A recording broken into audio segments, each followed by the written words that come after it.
Culture and genocide in Native North America. War Churchill. Dedication. This one's for the bear. Partner, friend, lover, ally. Contents. Forward Christos, he burnt 10. 1. 1. Let's spread the fun around 65. In the matter of Julius Stryker 73. Nobody's pet poodle 89. And they did it like dogs in the dirt. 115. Another dry white season 139. 167. Renegades, terrorists, and revolutionaries 173. The real revisionism 187. AIM casualties on Pine Ridge, 1973 to 1976 197 207. Declaration of War Against Exploiters of Lakota Spirituality 273. Alert concerning the abuse and exploitation of American Indian sacred traditions 279 283 291. He burned a swastika on her grass. He was drunk. He said he didn't know that her family died in the Nazi Holocaust. Burning through the sod, cries of burning bodies, children whose hollow eyes are caught briefly in old newspaper photographs being loaded to die.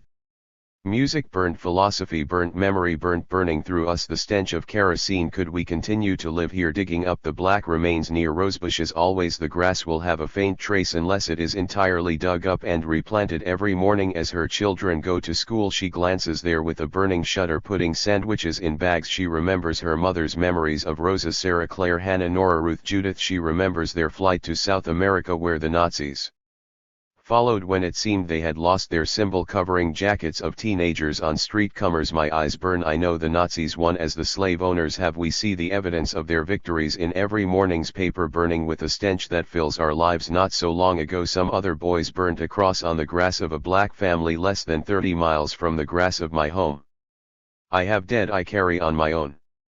I'm sorry, he said. I didn't know what I was doing. Oh, but he did. Christos, Menominee. Bringing the law home. Application of the Genocide Convention in the United States.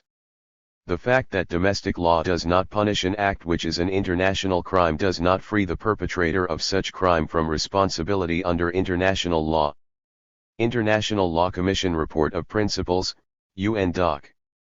A/1706, December 13, 1950. The following is a brief supporting a motion to dismiss charges against Ward Churchill, Russell Means, Glenn T. Morris, and Kawia Red Elk, aka Margaret Martinez, leaders of the American Indian Movement of Colorado, for having halted a Columbus Day celebratory parade near the Colorado State Capitol building in Denver, on October 12, 1991.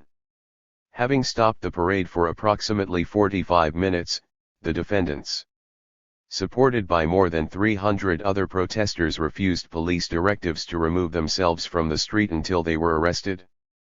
They were then charged with refusing to obey a lawful police order, obstructing a public thoroughfare, and disturbing the peace, offenses carrying a combined $1,500 fine and 6 months incarceration. The defendants contend that they were engaged in entirely lawful conduct on October 12, 1991, and that such charges as are presently lodged against them as a result of their actions on that date are invalid. They anchor this contention in various elements of international law and legal doctrine, most specifically the United Nations 1948 Convention on Punishment and Prevention of the Crime of Genocide, to which the United States is by its own comportment and assertion, bound. Genocide and the Genocide Convention. The crime of genocide is usually understood in the United States as being almost exclusively associated with Nazi Germany in its drive to exterminate such undermentioned, subhuman peoples, as the Poles, Slavs, Gypsies, and, especially, the Jews. This is an entirely erroneous view. The meaning of the term, coined by the Polish jurist Raphael Lemkin in 1944, is very much broader, both in temporal scope and in terms of the techniques employed. Although the word itself was constructed by combining the Greek genos, race or tribe, and the Latin side, killing, According to Lemkin, it describes a process considerably more multifaceted and sophisticated than simple mass murder. Indeed, mass murder may or may not be present within the genocidal context. Generally speaking, genocide does not necessarily mean the immediate destruction of a nation, except when accomplished by mass killing of all the members of a nation. It is intended rather to signify a coordinated plan of different actions. 12. Aimed at destruction of the essential foundations of the life of national groups, with the aim of annihilating the groups themselves. The objective of such a plan would be disintegration of the political and social institutions, of culture, language, national feelings, religion, and the economic existence of national groups, and the destruction of personal security, liberty, health, dignity, and the lives of individuals belonging to such groups. Genocide is the destruction of the national group as an entity, and the actions involved are directed against individuals, not in their individual capacity but as members of the national group, emphasis added. 1. Lemkin observes that genocide has two phases: 1. Destruction of the national pattern of the oppressed group, the other, the imposition of the national pattern of the oppressor. 2. Clearly, the latter imposition could not occur if all or even most members of the oppressed group have to be killed in order for a defined genocide to have transpired. To the contrary, as it was put by the Lebanese delegate to the United Nations, UN, committee which produced the draft Convention on Punishment and Prevention of the Crime of Genocide in 1947, what is at issue is the destruction of a recognizably distinct human group, even though the individual members survive, emphasis added. 3. This concept of genocide as the creation of conditions which bring about the destruction of discrete cultural entities resulted in a formulation in the initial UN Draft Convention on Genocide which focused not only upon mass killing, but upon actions and policies which brought about the disintegration of the political, social, or economic structure. 13. Tour of a group or nation and the systematic moral debasement of a group, people, or nation. 4. In the subsequent draft convention produced by the UN Secretariat in 1948, genocide was defined in a twofold way, as destruction of a group and as preventing its preservation and development. 5. Overall, the construction of international law expressly prohibiting genocidal conduct followed, as the Lebanese delegate put it at the time, the idea that distinct human groups should be treated as absolute entities, which it would be criminal to attack. 6. In the end, Article 2 of the U.N.'s 1948 Convention on Punishment and Prevention of the Crime of Genocide, UN Gore Res 260a, 3, December 9, 1948, effective January 21, 1951, specifies 5 categories of activity to be genocidal when directed against an identified national, ethnical, racial, or religious group, and therefore criminal under international law. Only one of these involves outright killing. A. Killing members of the group. B. Causing serious bodily or mental harm to members of the group. C. Deliberately inflicting on the group conditions of life calculated to bring about its physical destruction in whole or in part. D. Imposing measures intended to prevent births within the group. E. Forcibly transferring children of the group to another group. 14. Under Article 3, the Convention makes the following acts punishable under the law. A. Genocide. B. Conspiracy to commit genocide. C. Direct and public incitement to commit genocide. D. Attempt to commit genocide. E. Complicity in genocide. Article 4 states that all persons shall be held accountable for acts committed under Article 3, whether they are constitutionally responsible rulers, public officials, or private individuals. Article V calls upon the nations of the world to enact the necessary legislation to give effect to the present convention and, in particular, to provide effective penalties for persons guilty of genocide or any of the other acts enumerated in Article 3. The convention was intended to prevent as well as punish commission of genocide. Thus a broad latitude of meaning, centering on notions of advocacy, has been associated with the provisions concerning incitement of Article 3, c. and complicity in, Article 3, e. genocide and/or genocidal processes. 7. In situations where there is disagreement as to the meaning of such terms, or in which a given government professes confusion concerning the substance of the law, the Convention provides, under Article 9, for interpretation and adjudication by the International Court of Justice, ICJ. 15. U.S. response to the Genocide Convention. It is instructive that, although most nations rapidly ratified the Genocide Convention, the United States declined to do so for 40 years. The reason for this extensive delay resides primarily, as is revealed in the records of Senate debates on the Genocide Convention since it was referred to that body by President Truman in 1950, in congressional concern that a broad range of federal policies vis-a-vis minority populations in the U.S. might be viewed as genocidally criminal under international law. 8. Considerable anxiety was expressed by various senators and expert witnesses over the years that certain activities of subordinate, state and local, governments and private parties, each of them sanctioned and/or protected by the federal government, might well violate the terms of the convention. Examples include the persistence of Jim Crow laws in various southern states, despite the extreme and well-recognized mental harm such statutes imposed upon African American and other readily identifiable minority populations. 9. Another illustration is official toleration of the organizing activities of the Ku Klux Klan and comparable groups, despite their advocacy of patently genocidal principles and frequent resort to physical violence against racially defined target groups. Example: more than 1,000 lynchings of blacks between 1930 and 1960. 10. Other issues specifically concerning American Indians, such as involuntary sterilization programs and the massive forced transfer of children, will be covered below. When the United States Senate finally ratified 16.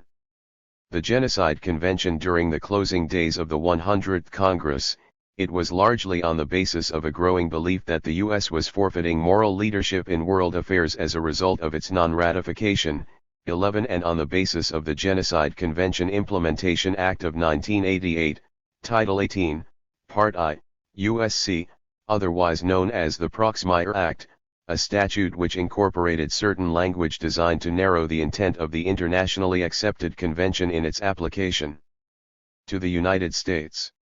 12. Further, the instrument of treaty ratification which the Senate instructed President Ronald Reagan to deposit with the UN Secretary-General in November of 1988 contained a resolution of ratification, S. Exec. Republic 2, 99th Cong, First Session 26-27, 1985, adopted on February 19, 1986, often referred to as the Lugar-Helmholtz Sovereignty Package. The resolution contained a reservation, Article I, 2, stating, "Anything in the Convention requires or authorizes legislation or other action by the United States of America prohibited by the Constitution of the United States as interpreted by the United States." It is thus plain that the Senate sought, even while enacting legislation to implement the Genocide Convention and effecting a corresponding ratification of its terms by treaty, to exempt the U.S. from the implications of international law, custom, and convention. In effect, it sought to elevate the U.S. Constitution to a status above that of the laws of nations. As has been noted elsewhere, the acknowledged purpose of the sovereignty package was to reduce the convention to nothing more than a mere symbol of opposition to genocide. This fact, 17, alone raises the question of whether the United States ratified in good faith.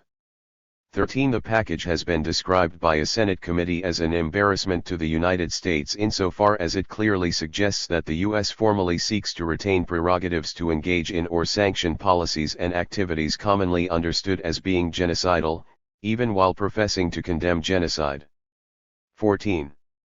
Legal validity of the U.S. posture on genocide. There is abundant evidence that the Senate was aware, even as it advanced its sovereignty package purporting to subordinate the Genocide Convention to the U.S. Constitution, that the gesture contradicted the requirements of the Constitution itself.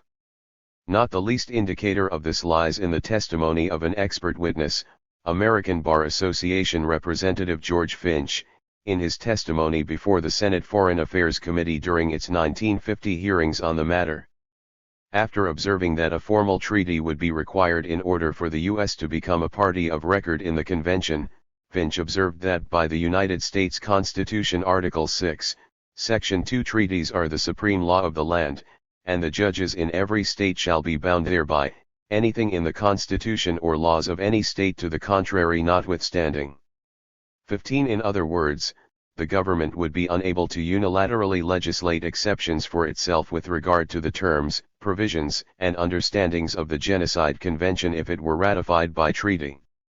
On its face, the problem might seem to have 18. Been resolved, domestically at least, by a Supreme Court opinion rendered in Reed v. Covert, 354 U.S. 1, 1957, that any treaty provision that is inconsistent with the United States Constitution would simply be invalid under national law. Under Article 27 of the 1969 Vienna Convention on the Law of Treaties, however, no country can invoke the provisions of its internal law as a reason for not abiding by a treaty obligation. 16. Although the United States is not yet a signatory to the Vienna Convention, it has officially recognized it as being the definitive promulgation of the laws of nations with regard to treaty relations. 17. Hence, the Senate's attempt to carve out exemptions for the U.S. from the force of international law has no international legal integrity, and is subject to protest or renunciation by other parties to the Genocide Convention. This was spelled out at least as early as 1978, when the rapporteur of a UN Economic and Social Council, ECOSOC, working group studying problems in the Genocide Convention's implementation worldwide reviewed the preliminary language framing proposed U.S. reservations and understandings on the issue. He officially concluded that, because it failed to conform to Vienna Convention requirements, Article 1, 2, of the Senate draft was invalid. 18. A virtually unaltered version of the U.S. sovereignty package was nonetheless submitted to the UN Secretariat a decade later, with the result that by December 1989 9 European allies of the United States, Denmark, Finland, Ireland, Italy, the Netherlands, Norway, Spain, Sweden, and the United Kingdom had entered formal objections to Article 1, 2. 3 of these nations, Denmark, the 19.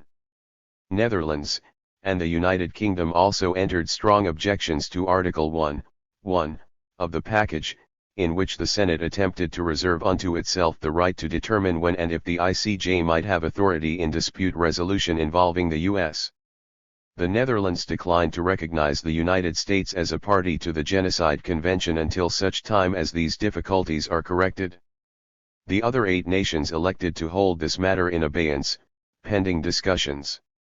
19. As has been observed elsewhere, THE Convention has already been ratified by over 100 states, none of which attached qualifications remotely comparable to those demanded by the United States, and under international rules of treaty law these states have a say in determining whether or not the U.S. conditions are acceptable.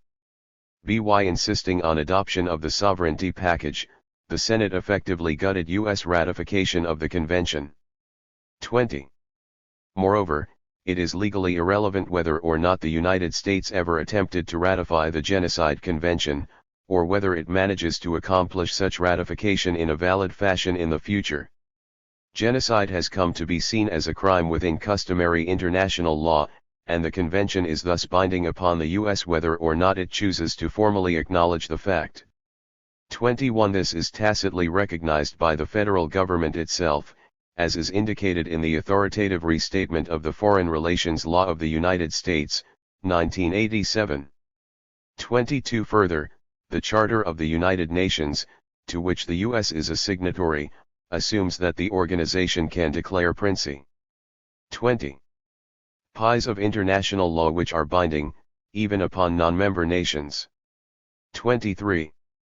The concept of offenses against the customary law of nations, delicti juris gentium, was recognized by the classical text writers on international law and has been employed in national constitutions and statutes. It was regarded as sufficiently tangible in the 18th century so that United States federal courts sustained indictments charging acts as an offense against the law of nations, even if there were no statutes defining the offense. Early in the 19th century it was held that criminal jurisdiction of federal courts rested only on statutes, though the definition of crimes denounced by statutes might be left largely to international law.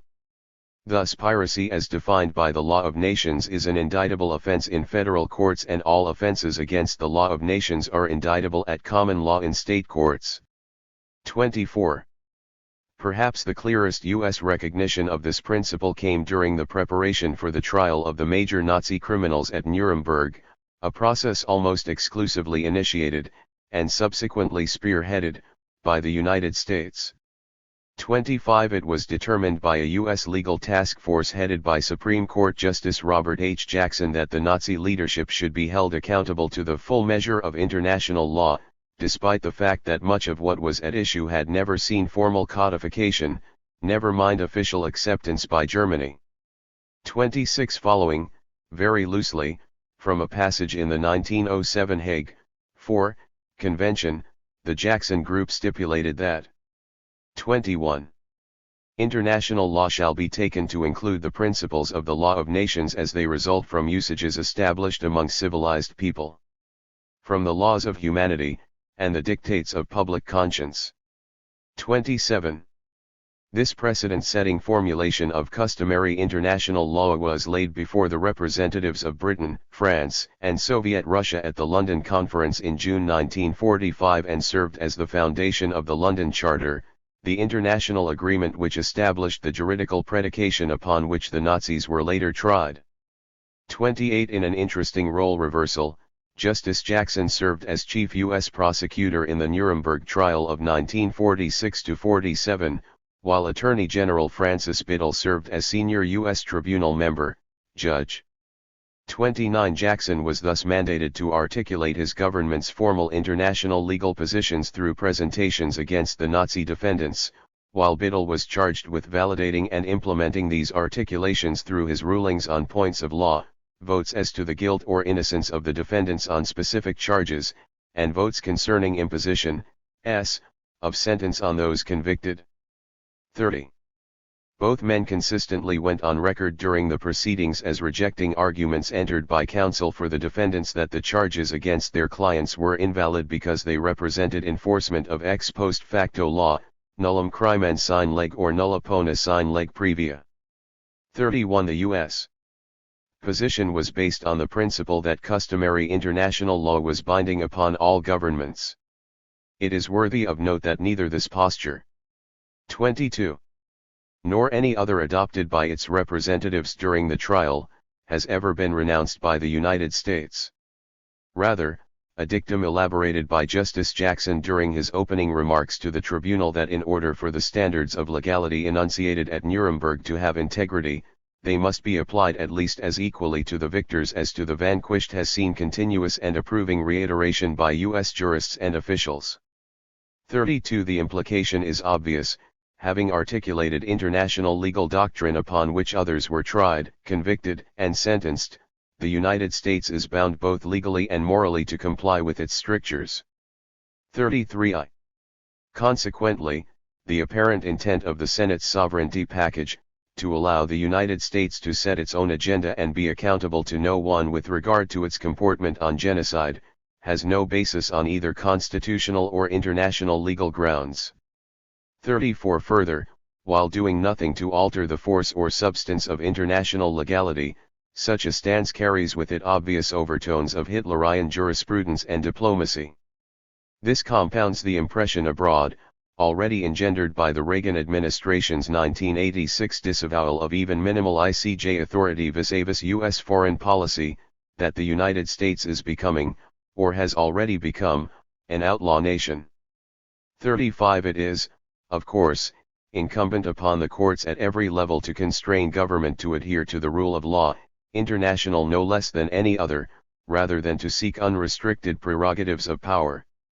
Any other course of conduct on the part of the judiciary would be repugnant to both the letter and spirit of U.S. juridical doctrine.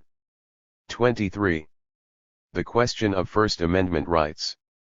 Implicit to the charges against the present defendants is a contention by the city of Denver that those against whom the accused directed their actions of October 12, 1991, were engaged in lawful activities protected by the First Amendment of the U.S. Constitution. The defendants contest this assumption on the basis that First Amendment guarantees of free speech and peaceful assembly are not absolute or unqualified. Such rights must be balanced against, among other things, the 14th Amendment guarantees of the right to equitable social treatment of all citizens. Other constraints center in the famous dictum that it is illegal for one to falsely shout fire, in a crowded theater. Similarly, it is well-established law that it is criminally actionable behavior to make statements which threaten the life of the President of the United States or other officials, and so forth. A range of existing statutes and regulations, long upheld by U.S. courts, concerning hate speech, harassment, verbal assault, and misrepresentation might also be cited in this regard. 36. The defendants, all American Indians, maintain that the Columbus Day festivities which were conducted in Denver on October 12, 1991, constituted a celebration of the genocide perpetrated against their people, beginning with the Columbian landfall on October 12, 1492. Details supporting their belief will be provided in the following section. Insofar as this is true, it follows that the Columbus Day celebration constitutes advocacy of, or incitement of, genocide within the meaning of Article 3, c, of the Genocide Convention. Further, to the extent that at 24. least some of the elements of the genocidal process initiated by Columbus remain in evidence, the celebration constitutes complicity in genocide within the meaning of Article 111, e, of the Convention. Such activities, of course, are unlawful by accepted international definition, binding upon the United States and its various levels of government. Thus, not only did the participants in the Columbus Day celebration lack a lawful right to engage in the activities at issue, the city of Denver lacked legal authority to grant them a permit for this purpose. It will no doubt be argued by the prosecution that the defendants overreach in these contentions, and that the juridical waters they seek to navigate are in any event uncharted. This is untrue. Precedents, accruing from the first Nuremberg trial, 37 do exist in which the United States clearly revealed its doctrinal posture with regard to the specific actions, offenses, alleged here. These precedents must be considered binding upon American courts at every level. 3 examples will be used as illustration. In the case brought by the United States against Nazi Party ideologist Alfred Rosenberg at Nuremberg, Justice Jackson argued at length that the defendant was guilty of crimes against humanity on the basis of his articulation during the 1930s of ideological/philosophical theses which laid the theoretical foundation for and helped shape public opinion to accept a policy of genocide which emerged during the following decade. It is instructive that, although 25. the British, French, and Soviet members of the tribunal declined to convict Rosenberg on this basis, the U.S. member, Francis Biddle, entered a guilty verdict in behalf of his government. Rosenberg was ultimately convicted and hanged for his subsequent role in implementing criminal policies during the Nazi occupation of the Western USSR in the 1940s. 38. A similar case was brought by Jackson against pre-war Hitler Youth leader Baldur von Schirach, because of his role in indoctrinating German young people to accept the premises which led to genocide and aggressive war.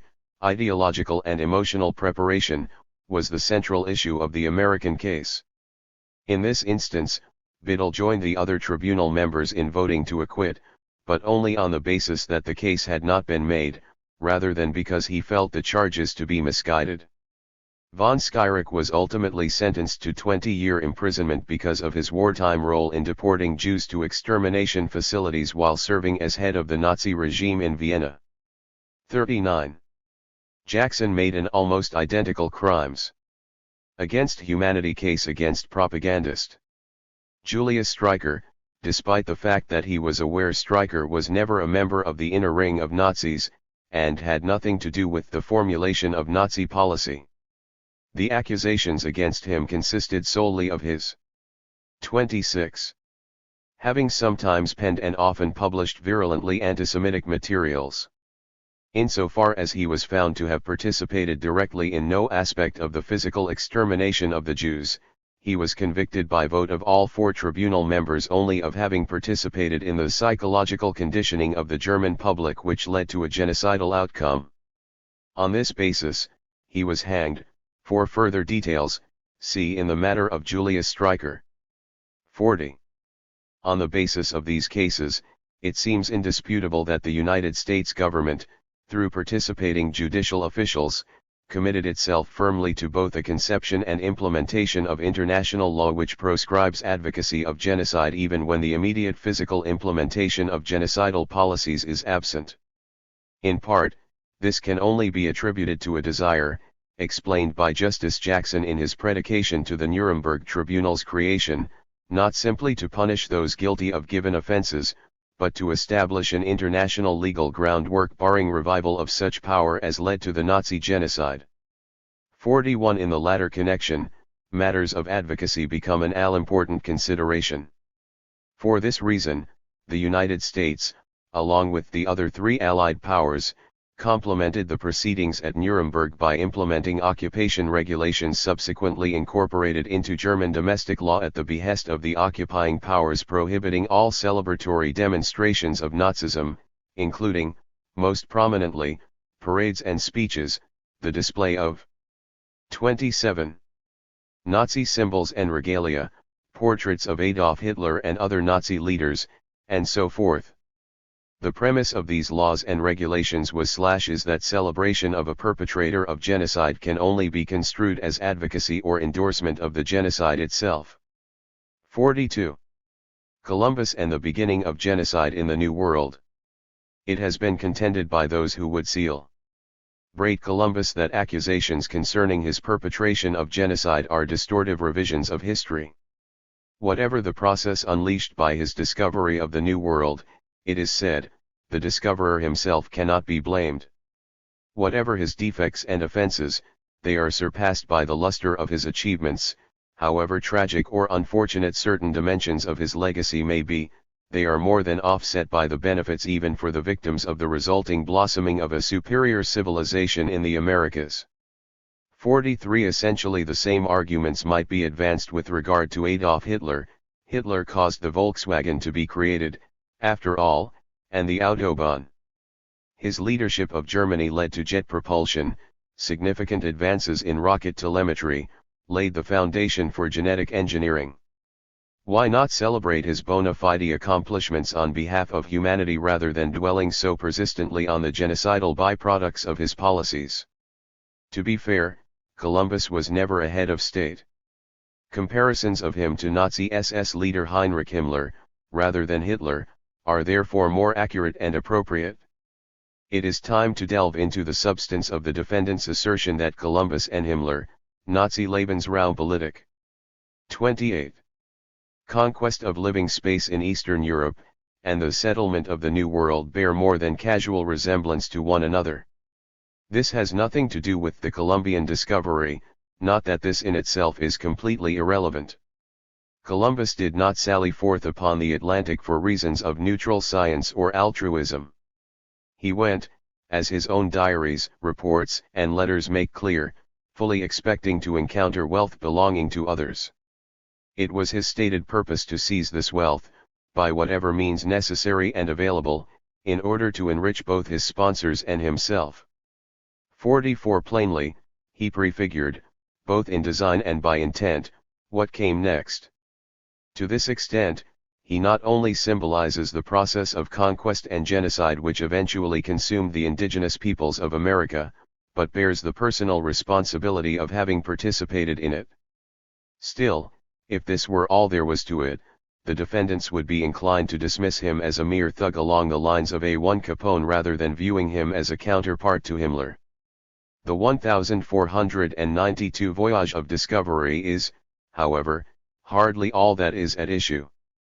In 1493 Columbus returned with an invasion force of 17 ships, appointed at his own request by the Spanish crown to install himself as viceroy and governor of the Caribbean islands and the mainland of America, a position he held until 1545, setting up shop on the large island he called Española, today Haiti and the Dominican Republic.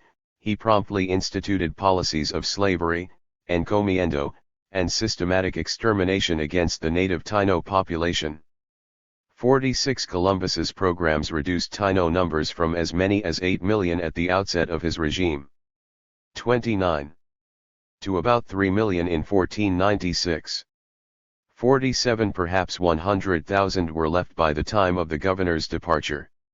His policies, however, remained, with the result that by 1514 the Spanish census of the island showed barely 22,000 Indians remaining alive. In 1542, only 200 were recorded. 48 thereafter, they were considered extinct, as were Indians throughout the Caribbean basin, an aggregate population which totaled more than 15 million at the point of first contact with the Admiral of the Ocean Sea, as Columbus was known. 49 This, to be sure, constitutes an attrition of population in real numbers every bit as great as the toll of 12 to 15 million, about half of them Jewish, most commonly attributed to Himmler's slaughter mills.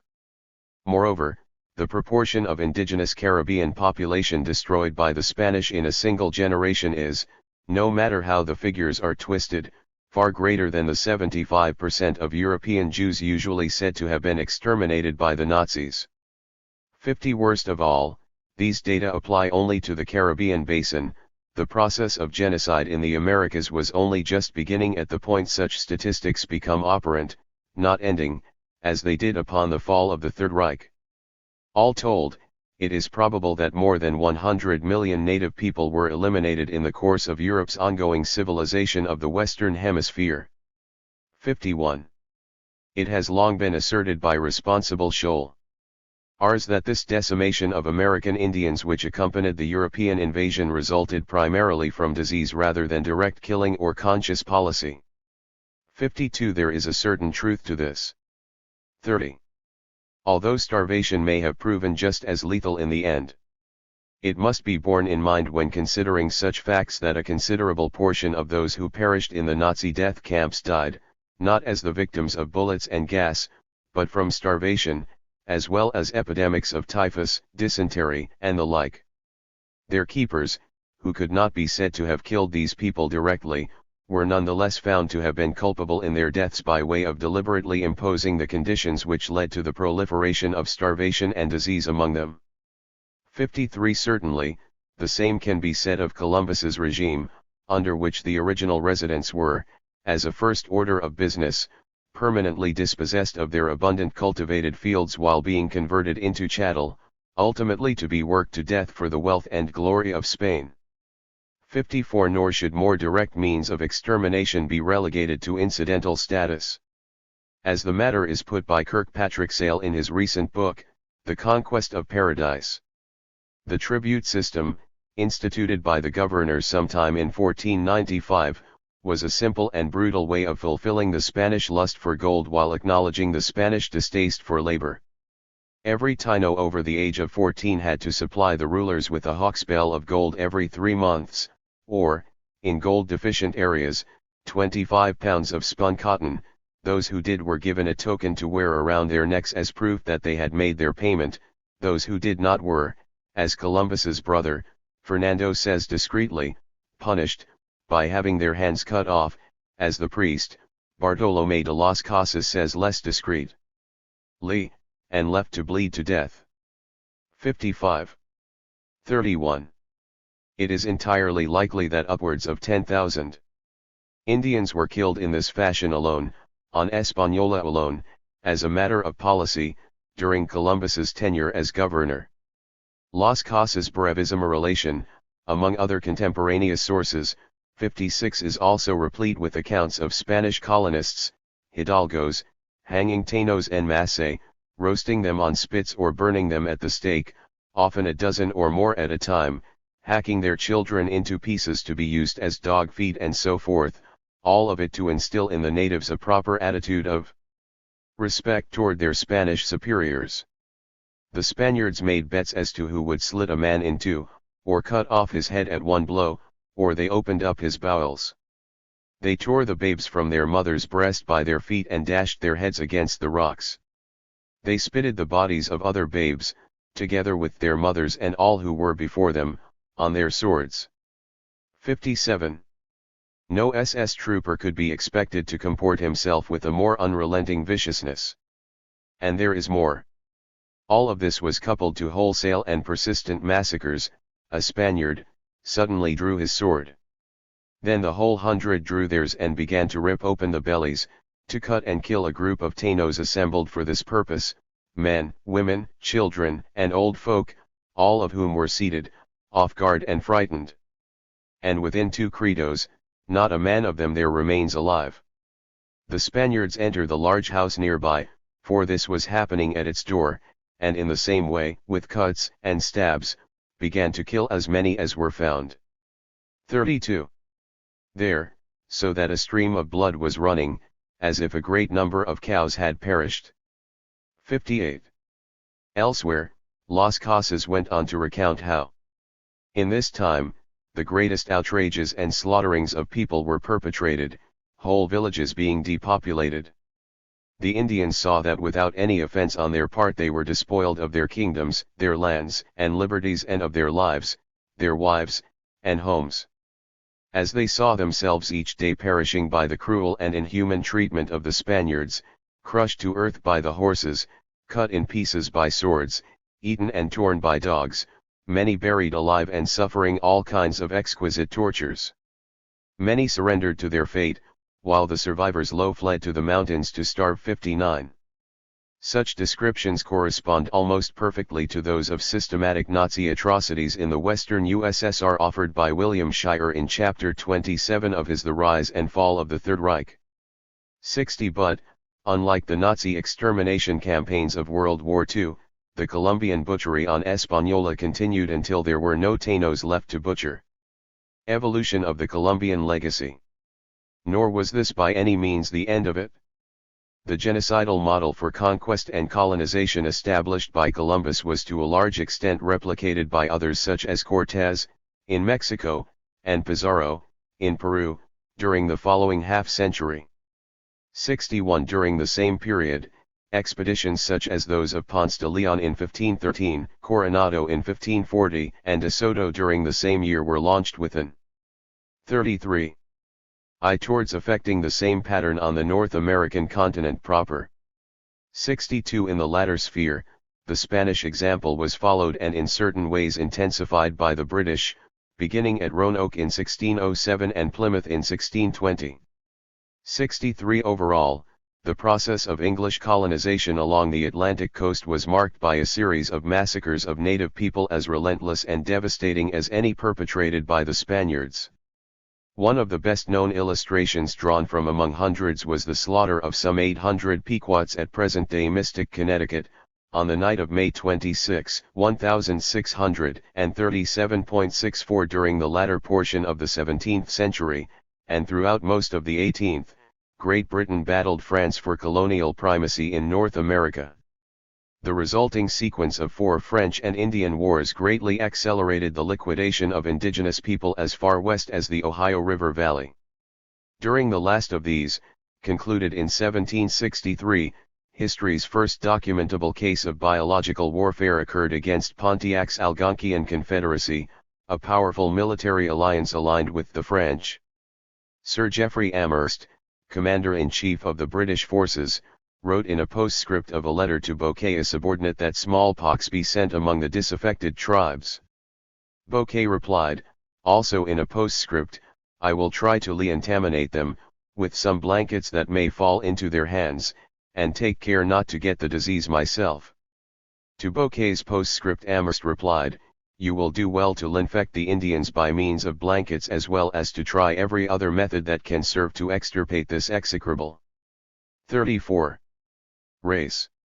On June 24, Captain Aquier, of the Royal Americans, noted in his journal, we gave them 2 blankets and a handkerchief out of the smallpox hospital. I hope it will have the desired effect. 65. It did. Over the next few months, the disease spread like wildfire among the Mingo, Delaware, Shawnee, and other Ohio River nations, killing perhaps 100,000 people.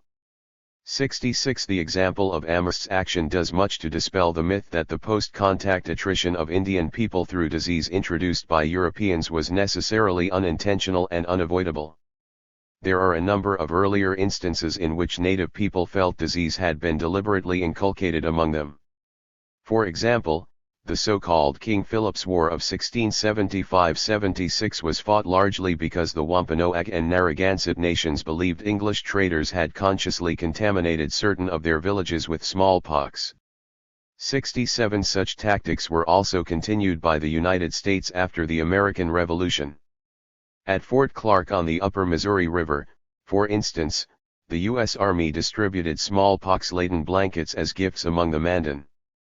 The blankets had been gathered from a military infirmary in St. Louis where troops infected with the disease were quarantined. Although the medical practice of the day required the precise opposite procedure, Army doctors ordered the Mandans to disperse once they exhibited symptoms of infection. The result was a pandemic among the Plains Indian nations which claimed at least 125,000 lives, and may have reached a toll several times that number. 68 Contemporaneously with the events at Fort 35 Clark, the U.S. was also engaged in a policy of wholesale removal of indigenous nations east of the Mississippi River, clearing the land of its native population so that it might be settled by racially superior Anglo-Saxon pioneers. 69 This resulted in a series of extended forced marches, some more than 1,000 miles in length, in which entire peoples were walked at bayonet point to locations west of the Mississippi. Rations and medical attention were poor, shelter at times all but non-existent. Attrition among the victims was correspondingly high. As many as 55% of all Cherokees, for example, are known to have died during or as an immediate result of that people's trail of tears. 70 The Creeks and Seminoles also lost about half their existing populations as a direct consequence of being removed. 71 It was the example of 19th-century U.S. Indian removal policy upon which Adolf Hitler relied for a practical model when articulating and implementing his Lebensraumpolitik during the 1930s and 40s. 72 By the 1850s, U.S. policymakers had adopted a popular philosophy called manifest destiny, by which they imagined themselves enjoying a divinely ordained right to possess all native property, including everything west of the Mississippi. 73 This was coupled to what has been termed a rhetoric of extermination, by which governmental and corporate leaders sought to shape public sentiment to embrace the eradication of American Indians. 74 The professed goal of this physical reduction of inferior indigenous populations was to open up land for superior Euro-American pioneers. 75 One outcome of this dual articulation was a series of general mass. 36 Sakers perpetrated by the United States military. A bare sampling of some of the worst must include the 1854 massacre of perhaps 150 Lakotas at Blue River, Nebraska, the 1863 Bear River, Idaho, massacre of some 500 Western Shoshones, the 1864 Sand Creek, Colorado, massacre of as many as 250 Cheyennes and Arapahoes, the 1868 massacre of another 300 Cheyennes at the Washita River, Oklahoma, the 1875 massacre of about 75 Cheyennes along the Sapa Creek, Kansas, the 1878 massacre of still another 100 Cheyennes at Camp Robinson, Nebraska, and the 1890 massacre of more than 300 Lakotas at Wounded Knee, South Dakota. 76. Related phenomena included the Army's internment of the bulk of all Navajos for 4 years, 1864-68, under abysmal conditions at the Bosque Redondo, during which upwards of a third of the population of this nation is known to have perished of starvation and disease. 77. Even worse in some ways was the unleashing of Euro-American civilians to kill Indians at whim, and sometimes for profit. In Texas, for example, an official bounty on native scalps. Any native scalps was maintained until well into the 1870s. The result was that the indigenous population of the state, once the densest in all of North America, had been reduced to near zero by 1880. As it has been put elsewhere, the facts of history are plain. Most Texas Indians were exterminated or brought to the brink of oblivion by civilians who often had no more regard for the life of an Indian than they had for that of a dog, sometimes less. 78. Similarly, in California, the enormous decrease in indigenous population from about a 37.25 million in 1800 to less than 20,000 is due chiefly to the cruelties and wholesale massacres perpetrated by miners and early settlers. 79. Much of the killing in California and southern Oregon Territory resulted, directly and indirectly, from the discovery of gold in 1849 and the subsequent influx of miners and settlers. Newspaper accounts document the atrocities, as do oral histories of the California Indians today. It was not uncommon for small groups or villages to be attacked by immigrants, and virtually wiped out overnight. 80. All told, the North American Indian population within the area of the 48 contiguous states of the United States, an aggregate group which had probably numbered in excess of 12 million in the year 1500, was reduced by official estimate to barely more than 237,000 4 centuries later. 81. This vast genocide, historically paralleled in its magnitude and degree only by that which occurred in the Caribbean basin, is the most sustained on record. Corresponding almost perfectly with this upper 90th percentile erosion of indigenous population by 1900 was the expropriation of about 97.5% of native land by 1920. 82. The situation in Canada was/is entirely comparable.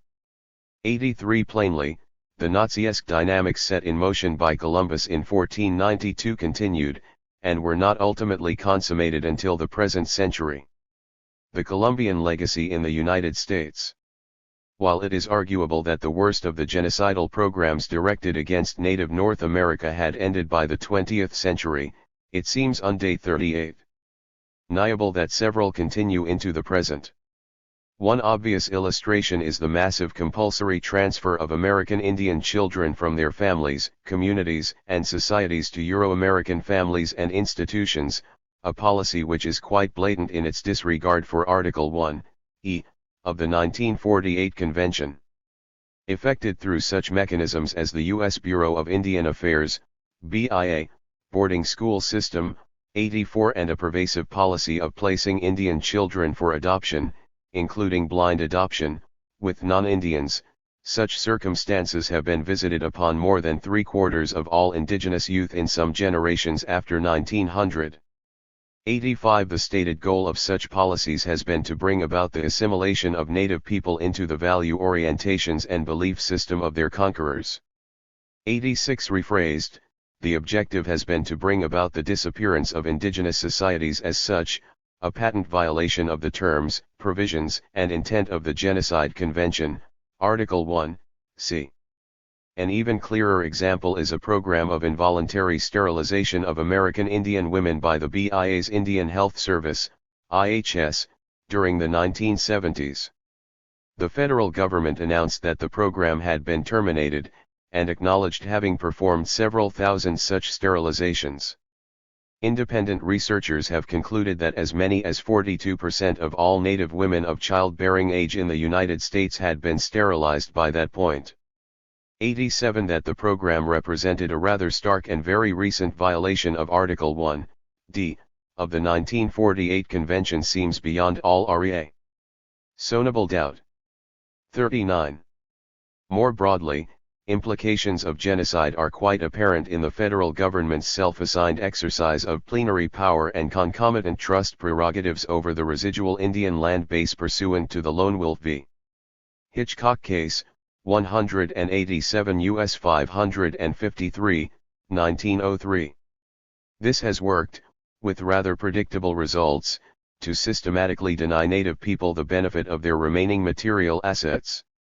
At present, the approximately 1.6 million Indians recognized by the government as residing within the U.S., when divided into the 50 million odd acres nominally reserved for their use and occupancy, remain the continent's largest landholders on a per capita basis.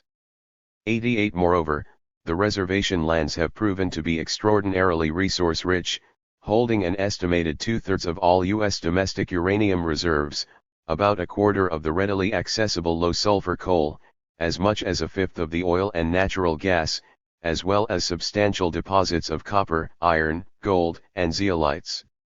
89. By any rational definition, the U.S. Indian population should thus be one of the wealthiest if not the richest population sectors in North America. Instead, by the federal government's own statistics, they comprise far and away the poorest. As of 1980, American Indians experienced, by a decided margin, the lowest annual and lifetime incomes on a per capita basis of any ethnic or racial group on the continent. Correlated to this are all the standard indices of extreme poverty, the highest rates of infant mortality, death by exposure and malnutrition, incidence of tuberculosis and other plague diseases. Indians experience the highest level of unemployment, year after year, and the lowest level of 40. Educational attainment. The overall quality of life is so dismal that alcoholism and other forms of substance abuse are endemic. The rate of teen suicide is also several times that of the nation as a whole. The average life expectancy of a reservation-based Native American male is less than 45 years, that of a reservation-based female less than 3 years longer. 90.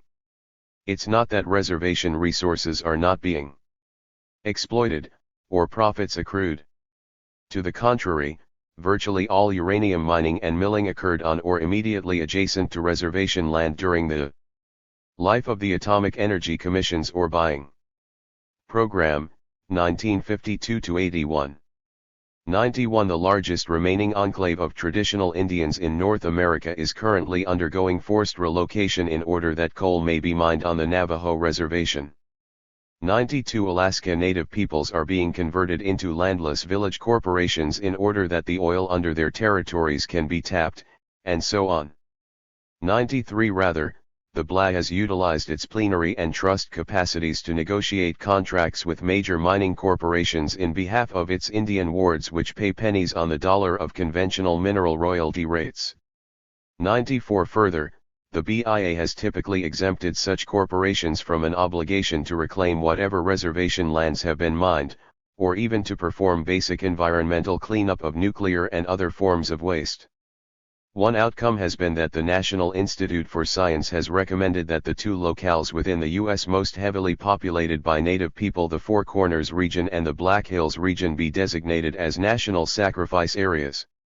95. Indians have responded that this would mean they're being converted 41.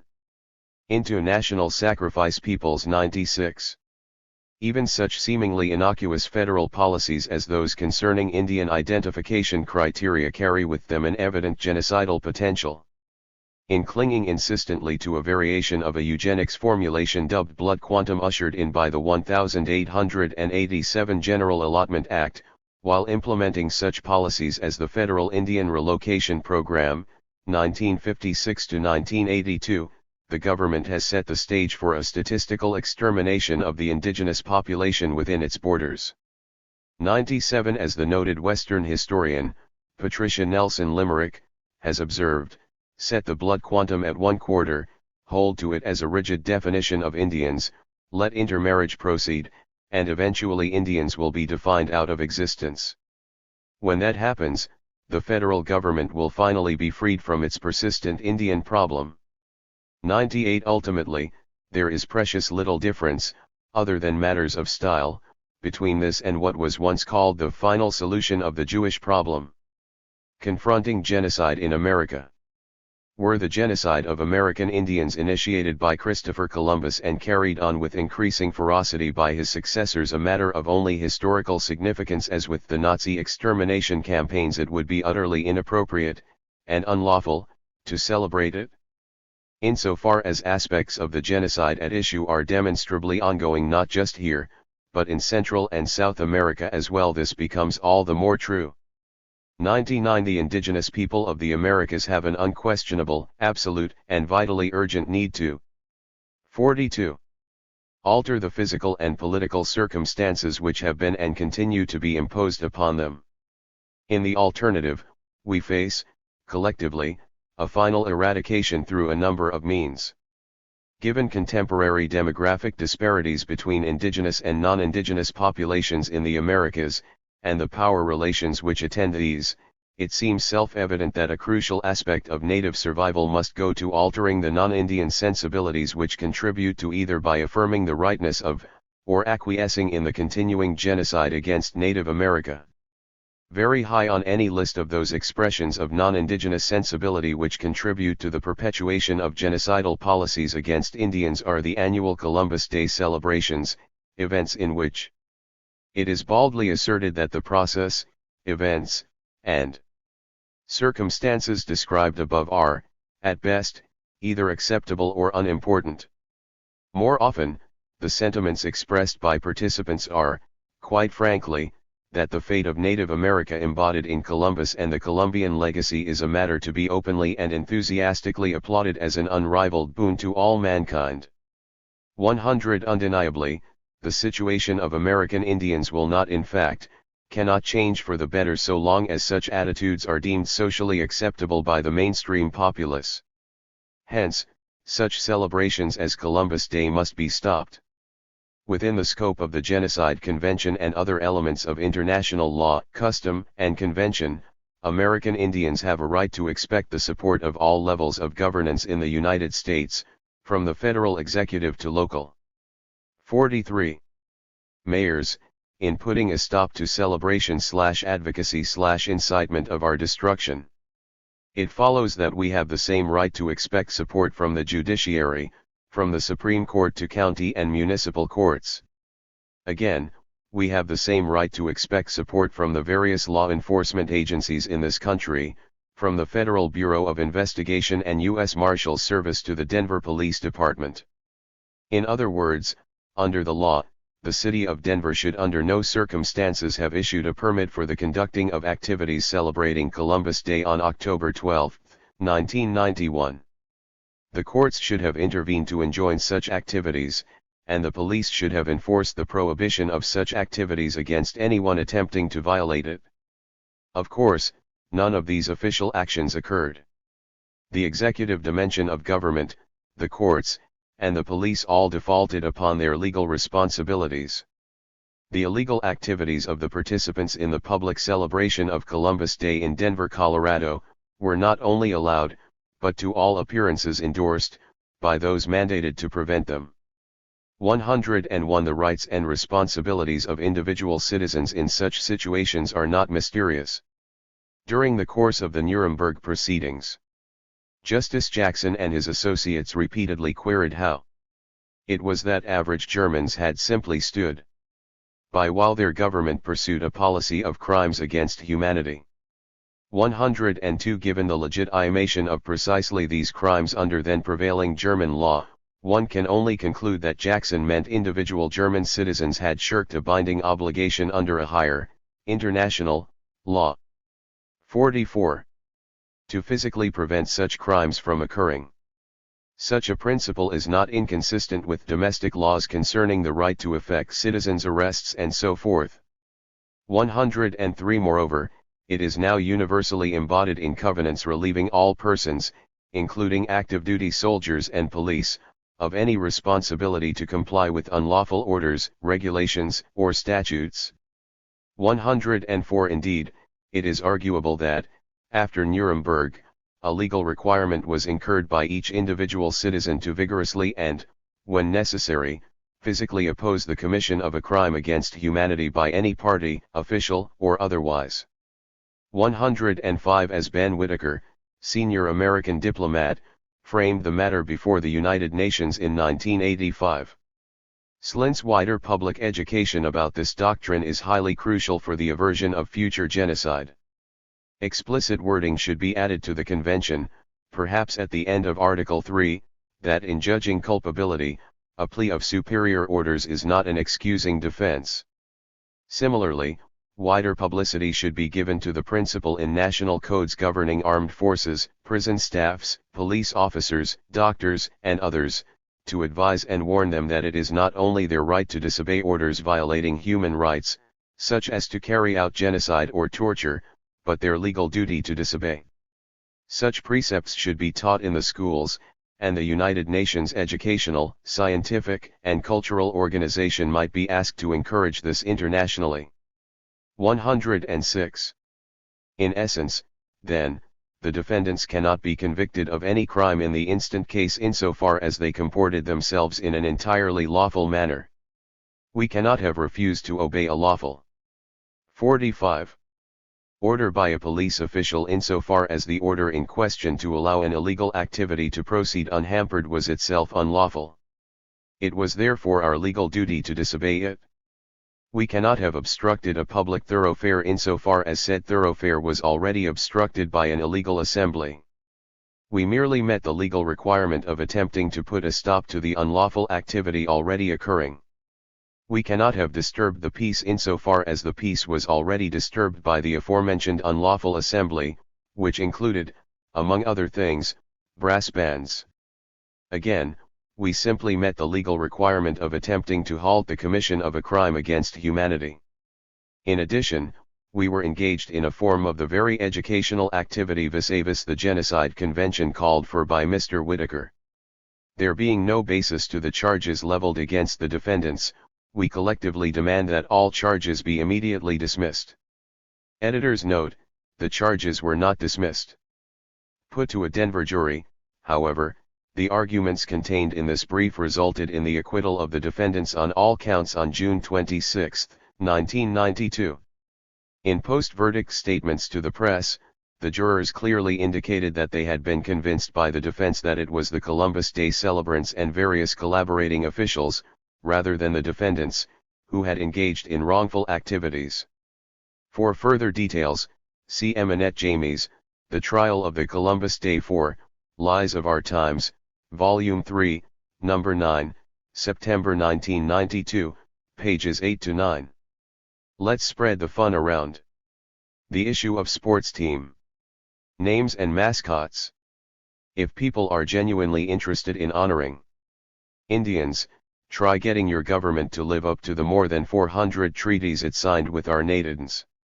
Try respecting our religious freedom, which has been repeatedly denied in federal courts.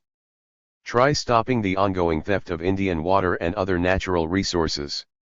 Try reversing your colonial process that relegates us to the most impoverished, polluted, and desperate conditions in this country. Try understanding that the mascot issue is only the tip of a very huge problem of continuing racism against American Indians. Then maybe your honors will mean something. Until then, it's just so much superficial, hypocritical puffery. People should remember that an honor isn't born when it parts the honorous lips, it is born when it is accepted in the honoree's ear. Glenn T. Morris, Colorado, AIM. During the past couple of seasons, there has been an increasing wave of controversy regarding the names of professional sports teams like the Atlanta Braves, Cleveland Indians, Washington 65 Redskins, and Kansas City Chiefs. The issue extends to the names of college teams like Florida State University Seminoles, University of Illinois Fighting Illini, and so on, right on down to high school outfits like the Lamar, Colorado, Savages. Also involved have been team adoption of mascots, replete with feathers, buckskins, beads, spears, and warpaint. Some fans have opted to adorn themselves in the same fashion, and nifty little pep gestures like the Indian chant and tomahawk chop. A substantial number of American Indians have protested that use of native names, images, and symbols as sports team mascots and the like is, by definition, a virulently racist practice. Given the historical relationship between Indians and non-Indians during what has been called the Conquest of America, American Indian Movement leader, and American Indian Anti-Defamation Council founder, Russell Means has compared the practice to contemporary Germans naming their soccer teams the Jews, Hebrews, and Yids, while adorning their uniforms with grotesque caricatures of Jewish faces taken from the Nazis' anti-Semitic propaganda of the 1930s. Numerous demonstrations have occurred in conjunction with games, most notably during the November 15, 1992, matchup between the Chiefs and Redskins in Kansas City by angry Indians and their supporters. In response, a number of players, especially African Americans and other minority athletes, have been trotted out by professional team owners like Ted Turner, as well as university and public school officials, to announce that they mean not to 66. Insult, but instead to honor, Native people. They have been joined by the television networks and most major newspapers, all of which have editorialized that Indian discomfort with the situation is no big deal, insisting that the whole thing is just good, clean fun. The country needs more such fun, they've argued, and a few disgruntled Native Americans have no right to undermine the nation's enjoyment of its leisure time by complaining. This is especially the case, some have contended, in hard times like these. It has even been contended that Indian outrage at being systematically degraded, rather than the degradation itself, creates a serious barrier to the sort of intergroup communication so necessary in a multicultural society such as ours. Okay, let's communicate. We may be frankly dubious that those advancing such positions really believe in their own rhetoric, but, just for the sake of argument, let's accept the premise that they are sincere. If what they are saying is true in any way at all, then isn't it time we spread such inoffensiveness and good cheer around among all groups so that everybody can participate equally in fostering the round of national laughs they call for? Sure, it is the country can't have too much fun or intergroup involvement, so the more, the merrier. Simple consistency demands that anyone who thinks the tomahawk chop is a swell pastime must be just as hearty in their endorsement of the following ideas, which by the logic used to defend the defamation of American Indians should help us all really start yucking it up. First, as a counterpart to the Redskins, we need 67. An NFL team called Niggers to honor Afro-America. Halftime festivities for fans might include a simulated stewing of the opposing coach in a large pot while players and cheerleaders dance around it, garbed in leopard skins and wearing fake bones in their noses. This concept obviously goes along with the kind of gaiety attending the chop, but also with the actions of the Kansas City Chiefs, whose team members, prominently including black team members, lately appeared on a poster looking fierce and savage by way of wearing Indian regalia. Just a bit of harmless morale boosting, says the Chiefs front office. You bet. So that the newly formed Niggers Sports Club won't end up too out of sync while expressing the spirit and identity of Afro-Americans in the above fashion, a baseball franchise, let's call this one the Sambos, should be formed. How about a basketball team called the Spear Chuckers? A hockey team called the Jungle Bunnies? Maybe the essence of these teams could be depicted by images of tiny black faces adorned with huge pairs of lips. The players could appear on TV every week or so gnawing on chicken legs and spitting watermelon seeds at one another. Catchy, eh? Well, there's nothing to be upset about, according to those who love wearing war bonnets to the Super Bowl or having Chief Illiniwek dance around the sports arenas of Urbana, Illinois. And why stop there? There are plenty of other groups to include. Hispanics? They can be represented by the Galveston Greasers and San Diego Spies, at least until the Wisconsin Wetbacks and Baltimore Beaners get off the ground. Asian? 68. Americans? How about the Slopes, Dinks, Gooks, and Zipperheads? Owners of the latter teams might get their logo ideas from editorial page cartoons printed in the nation's newspapers during World War II, slant eyes, buck teeth, big glasses, but nothing racially insulting or derogatory, according to the editors and artists involved at the time. Indeed, this Second World War vintage stuff can be seen as just another barrel of laughs, at least by what current editors say are their local standards concerning American Indians. Let's see. Who's been left out? Teams like the Kansas City Kikes, Hanover Honkies, San Leandro Shylocks, Daytona Dagos, and Pittsburgh Polacks will fill a certain social void among white folk. Have a religious belief? Let's all go for the gusto and gear up the Milwaukee Mackerel Snappers and Hollywood Holy Rollers. The Fighting Irish of Notre Dame can be rechristened the Drunken Irish or Papist Pigs.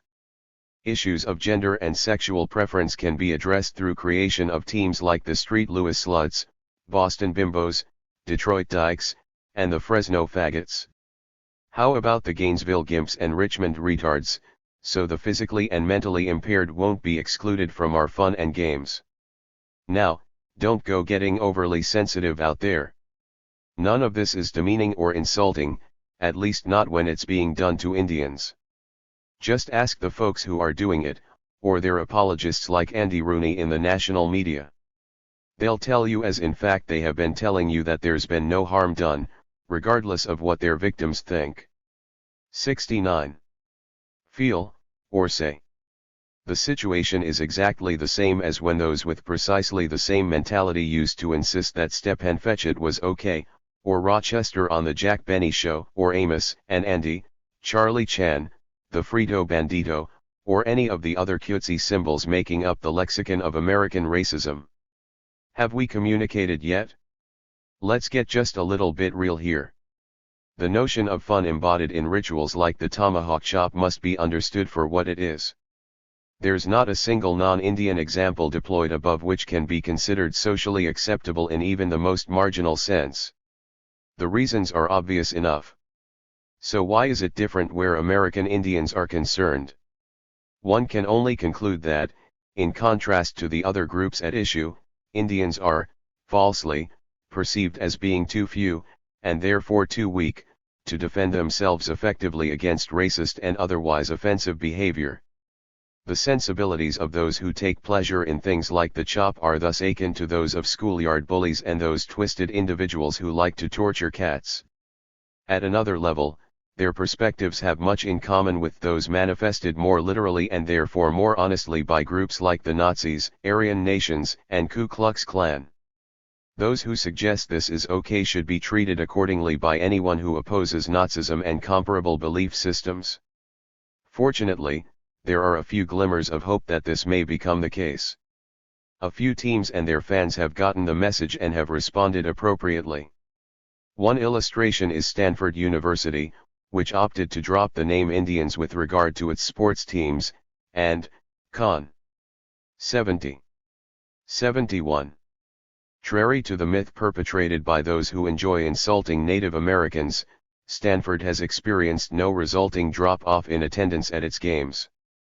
Meanwhile, the local newspaper in Portland, Oregon, recently decided its long-standing editorial policy prohibiting use of racial epithets should include derogatory sports team asterisk names. The Redskins, for instance, are now simply referred to as being the Washington team, and will continue to be described in this way until the franchise adopts an inoffensive moniker. Newspaper sales in Portland have suffered no decline as a result. Such examples are to be applauded and encouraged. They stand as figurative beacons in the night, proving beyond all doubt that it is quite possible to indulge in the pleasure of athletics without accepting blatant racism into the bargain. The extent to which they do not represent the norm of American attitudes and behavior is exactly the extent to which America remains afflicted with an ugly reality which is far different from the noble and enlightened moral leadership it professes to show the world. Clearly, the United States has a very long way to go before it measures up to such an image of itself. 72. In the matter of Julius Streicher. Applying Nuremberg precedents in the United States. On October 16, 1946, a man named Julius Streicher mounted the gallows. Moments later he was dead, the sentence of an international tribunal comprised of representatives of the United States, France, Great Britain, and the Soviet Union having been imposed. Streicher's body was cremated, and so horrendous were his crimes thought to have been his ashes dumped into an unspecified German river so that no one should ever know a particular place to go for reasons of mourning his memory. One Julius Streicher was convicted at Nuremberg, Germany, of what were termed crimes against humanity. To the lead prosecutor in his case, Justice Robert Jackson of the United States. Supreme Court did not argue that the defendant had killed anyone, nor that he had committed any especially violent act. Nor was it contended that Stryker held any particularly important position in the German government during the period when the Third Reich exterminated 6 million Jews, as well as several million Gypsies, Poles, Slavs, homosexuals, 73. ALS, and other undermention, subhumans. 3. Indeed, the sole offense for which the accused was ordered put to death was having served as publisher/editor of a Bavarian tabloid entitled Der Stürmer during the early to mid-1930s, years before the Nazi genocide actually began. In this capacity, he had penned a long series of virulently anti-Semitic editorials and news stories, usually accompanied by cartoons and images graphically depicting Jews in an extraordinarily derogatory fashion. For this, the prosecution asserted, had done much to dehumanize the Jews in the mind of the German public. Such dehumanization had made it possible or at least easier for average Germans to later indulge in the outright liquidation of Jewish vermin. The tribunal agreed, holding that Stryker was therefore complicit in genocide and deserved death by hanging. 5 During the trial, Justice Jackson observed that, in implementing its sentences, the participating powers were morally and legally binding themselves to adhere forever after to the same standards of conduct being applied to Stryker and other Nazi leaders. In the alternative, he said, the victorious Allies would be committing pure murder at Nuremberg, no different in substance from that committed by those they presumed to judge, rather than establishing the permanent benchmark of justice which was intended. 6. U.S. Secretary of War Henry L. Stimson publicly concurred, asserting in the pages of Foreign Affairs that a standard has been raised to which Americans, at least, must repair, for it is only as the standard is accepted, supported, and enforced that we can move onward. 74. In the matter of Julius Stryker. To a world of law and peace.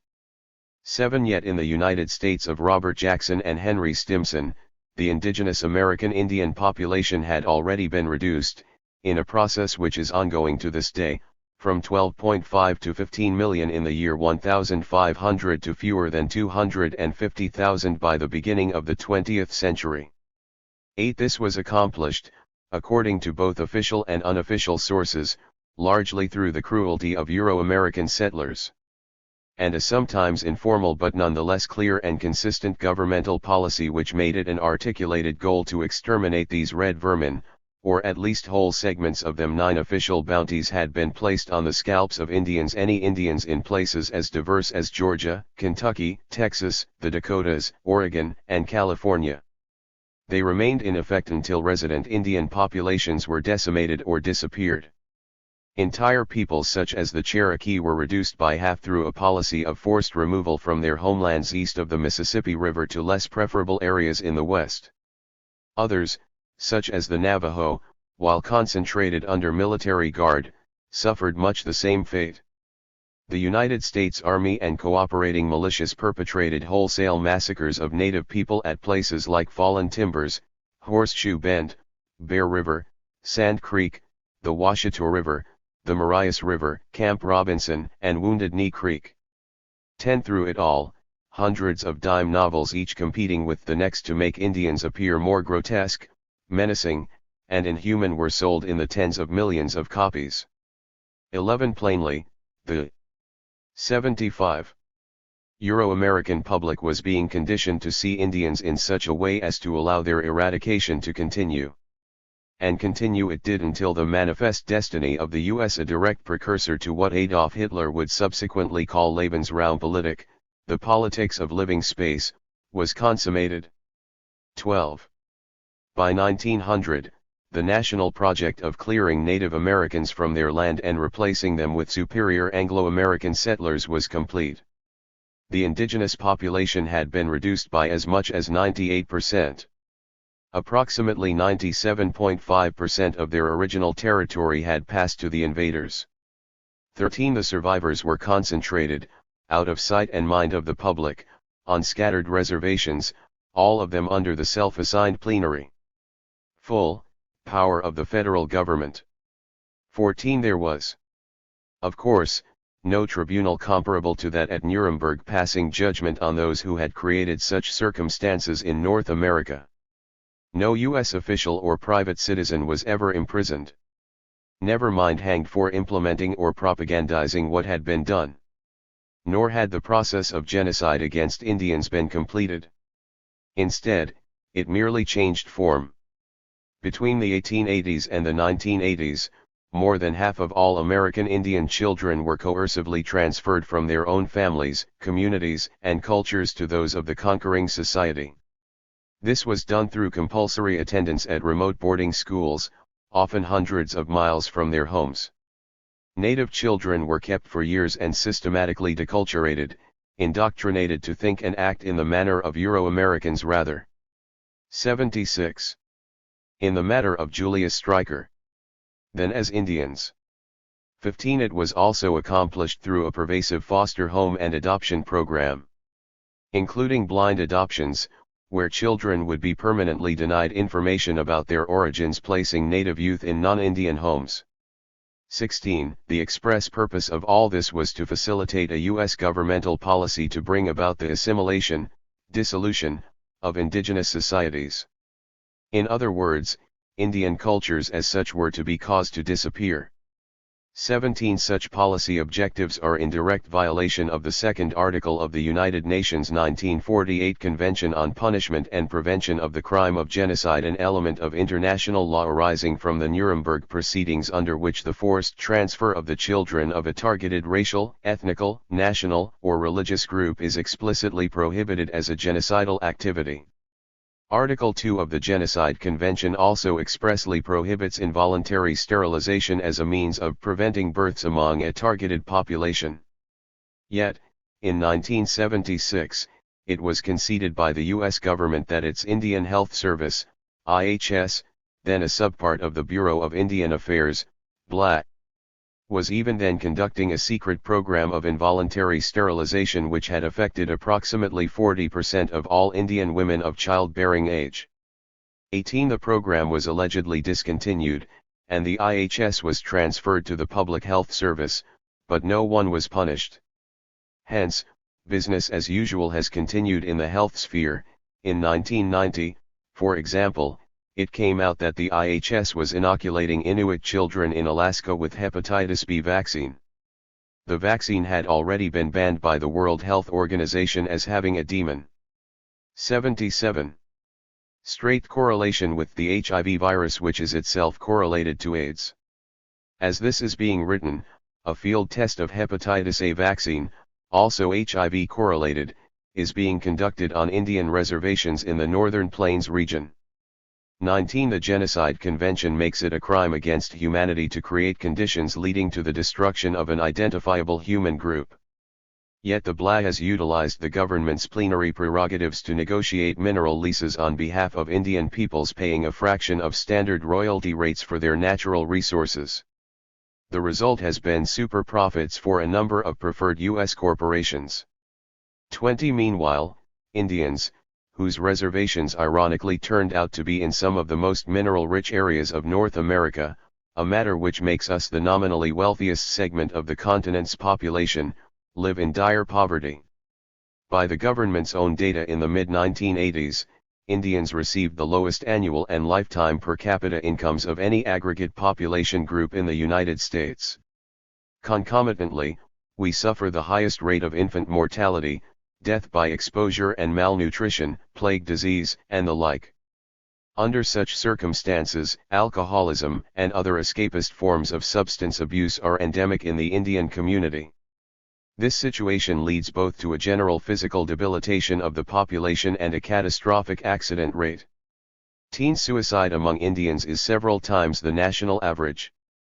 The average life expectancy of a reservation-based Native American man is less than 45 years, women can expect to live less than 3 years longer. 21. This, in a country where average life expectancy exceeds 70. 78. In the matter of Julius Streicher. Years. Such itemizations could be continued at great length, including matters like the radioactive contamination of large portions of contemporary Indian country, the forced relocation of traditional Navajos to make way for massive coal stripping operations around Big Mountain, Arizona, and so on.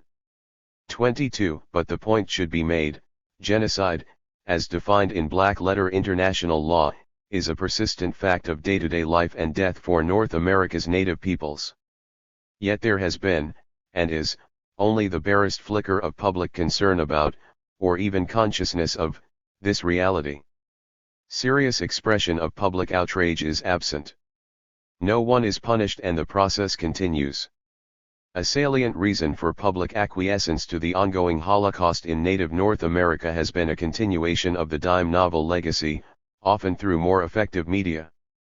Since 1925, Hollywood has released more than 2,000 films, many of them rerun frequently on television, portraying Indians as strange, perverted, ridiculous, and often very dangerous things of the past.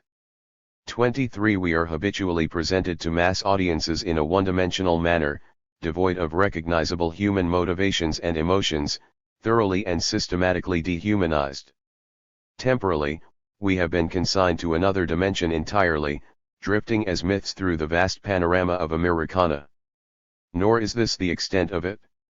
Everywhere, we are used as logos, as mascots, as jokes, Big Chief writing tablets, Red Man chewing tobacco, Winnebago campers, Navajo and Cherokee and 79.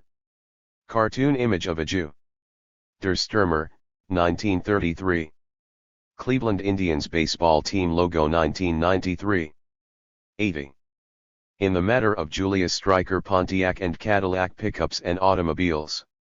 There are the Cleveland Indians, the Kansas City Chiefs, the Atlanta Braves, and the Washington Redskins professional sports teams, not to mention those in thousands of colleges, high schools, and elementary schools across the country, each with their own degrading caricatures and parodies of Indians and or things Indian.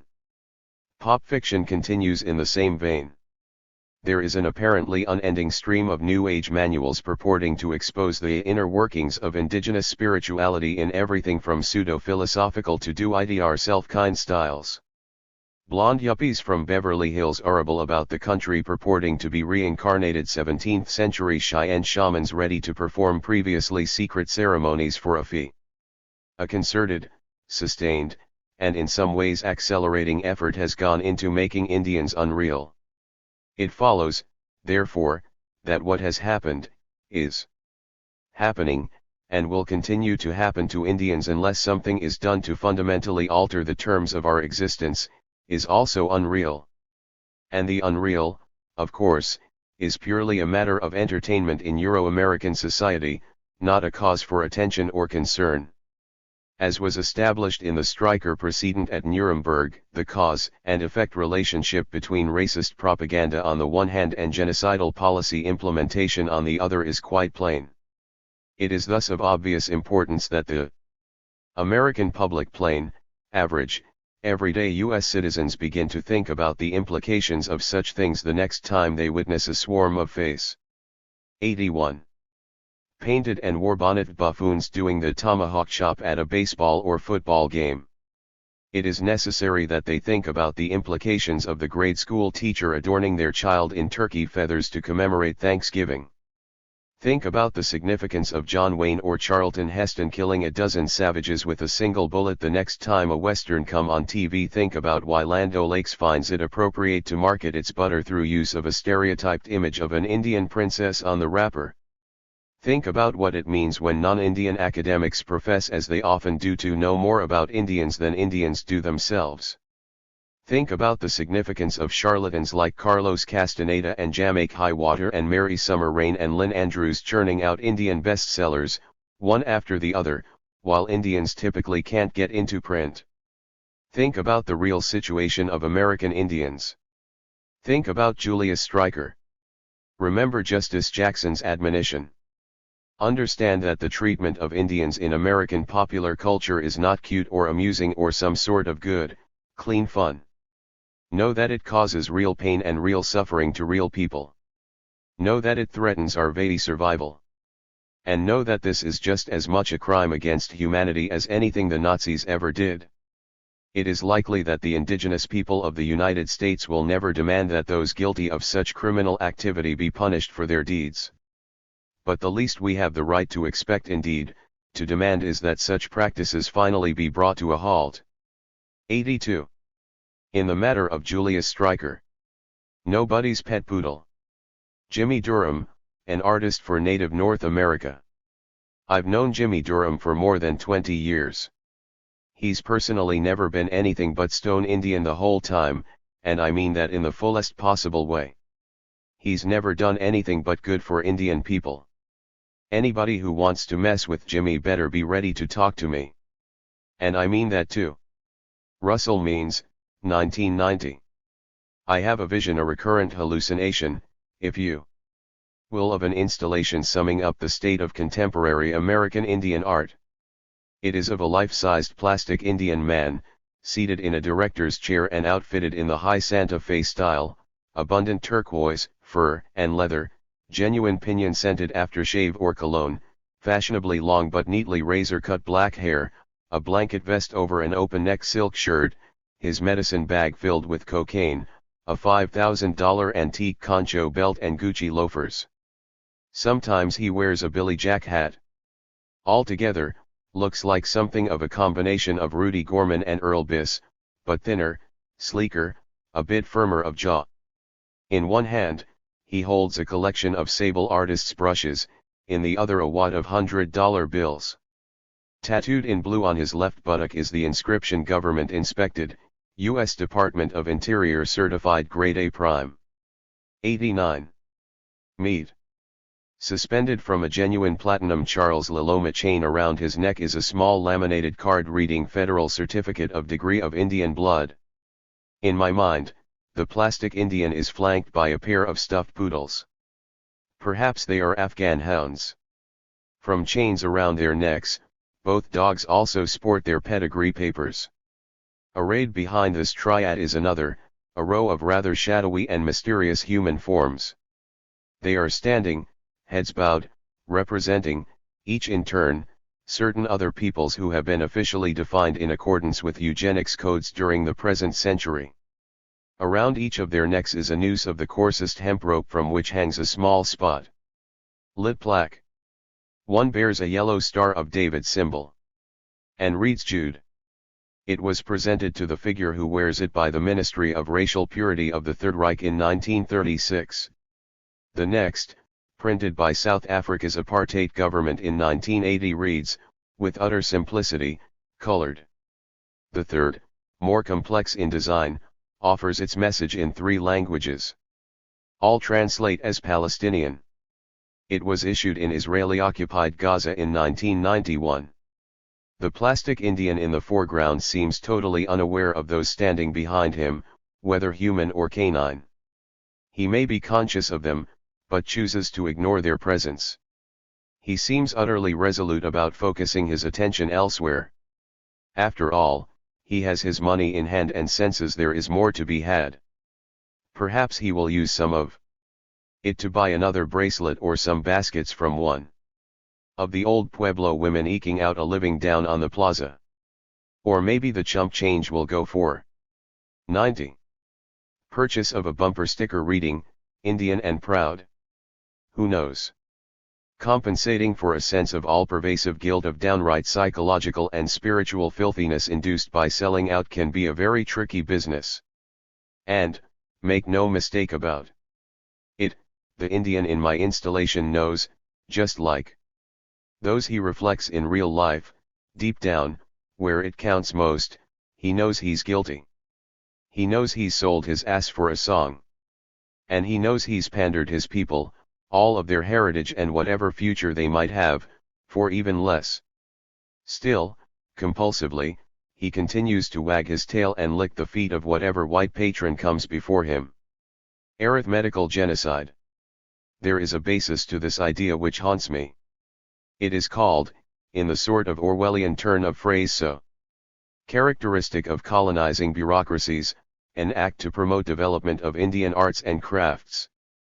Drafted by then Representative, now Senator, Ben Nighthorse Campbell of Colorado in combination with Hawaii Senator Daniel Inouye's Select Committee on Indian Affairs, the law, Public Law 101-644, 104 Stat 4662, was signed into effect by George Bush on November 29, 1990.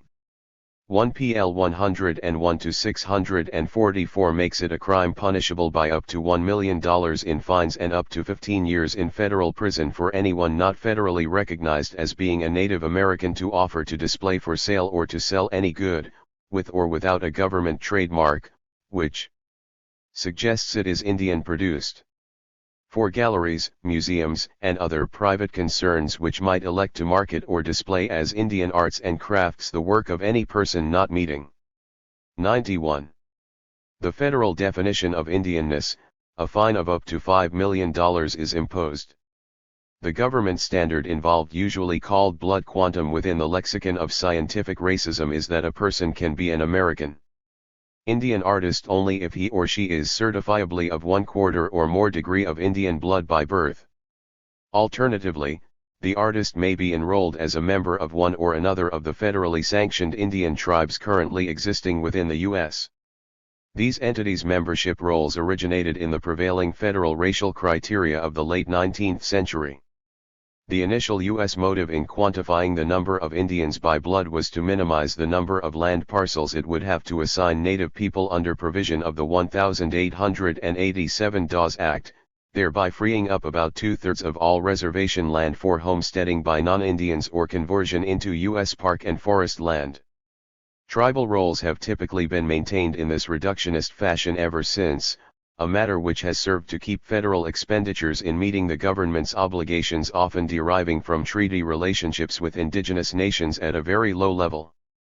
Obviously involved is what the Wenino/Yaqui scholar Eminette James calls a sort of statistical extermination, whereby the government seeks not only to keep costs associated with its discharge of Indian affairs at the lowest possible level, but to eventually resolve its Indian problem altogether. 2. The thinking is simple. As the historian Patricia Nelson Limerick frames it, set the blood quantum at 1/4, hold to it as a rigid definition of 92. Nobody's pet poodle. Indians, let intermarriage proceed as it has for centuries, and eventually Indians will be defined out of existence. 3. Bearing out the validity of James's and Limerick's observations is the fact that, in 1900, about half of all Indians in this country were full-bloods. By 1990, the proportion had shrunk to about 20%, and is dropping steadily. Among certain populous peoples, such as the Chippewas of Minnesota and Wisconsin, only about 5% of all tribal members are full-bloods. 1/3 of all recognized Indians are at the quarter-blood cut-off point. Cherokee demographer Russell Thornton estimates that, given continued imposition of purely racial definitions, Native America as a whole will have disappeared by the year 2080. 4. Probably the first consequence of the 1990 Indian Arts and Crafts Act was closure of the Cherokee National Museum in Muskogee, Oklahoma, a day after its passage. It seems that the late Willard Stone, whose large wood sculpture The Trail of Tears incorporated into the Great Seal of the Cherokee Nation serves as the museum's centerpiece display, failed to meet federal standards for being Indian. Stone, long considered the preeminent woodcarver in modern Cherokee history, was probably a full-blood or close to it. But he never deigned to register himself as such. The Cherokees always accepted him as Cherokee, treated him as an integral and important part of the community, and that was all that was necessary for Willard Stone. Cherokee leader Wilma Mankiller says the current tribal government will do whatever is necessary, given Stone's stature, to convey formal membership upon him posthumously. 5. 93. But what of the thousands of other, lesser known but still living, individuals who fall into the same category of circumstance? 6. What of the 200-odd native peoples, the Abenakis of Vermont, for example, or the Lumbees and Khotan of North Carolina, who continue to exist, but who have always been denied federal recognition?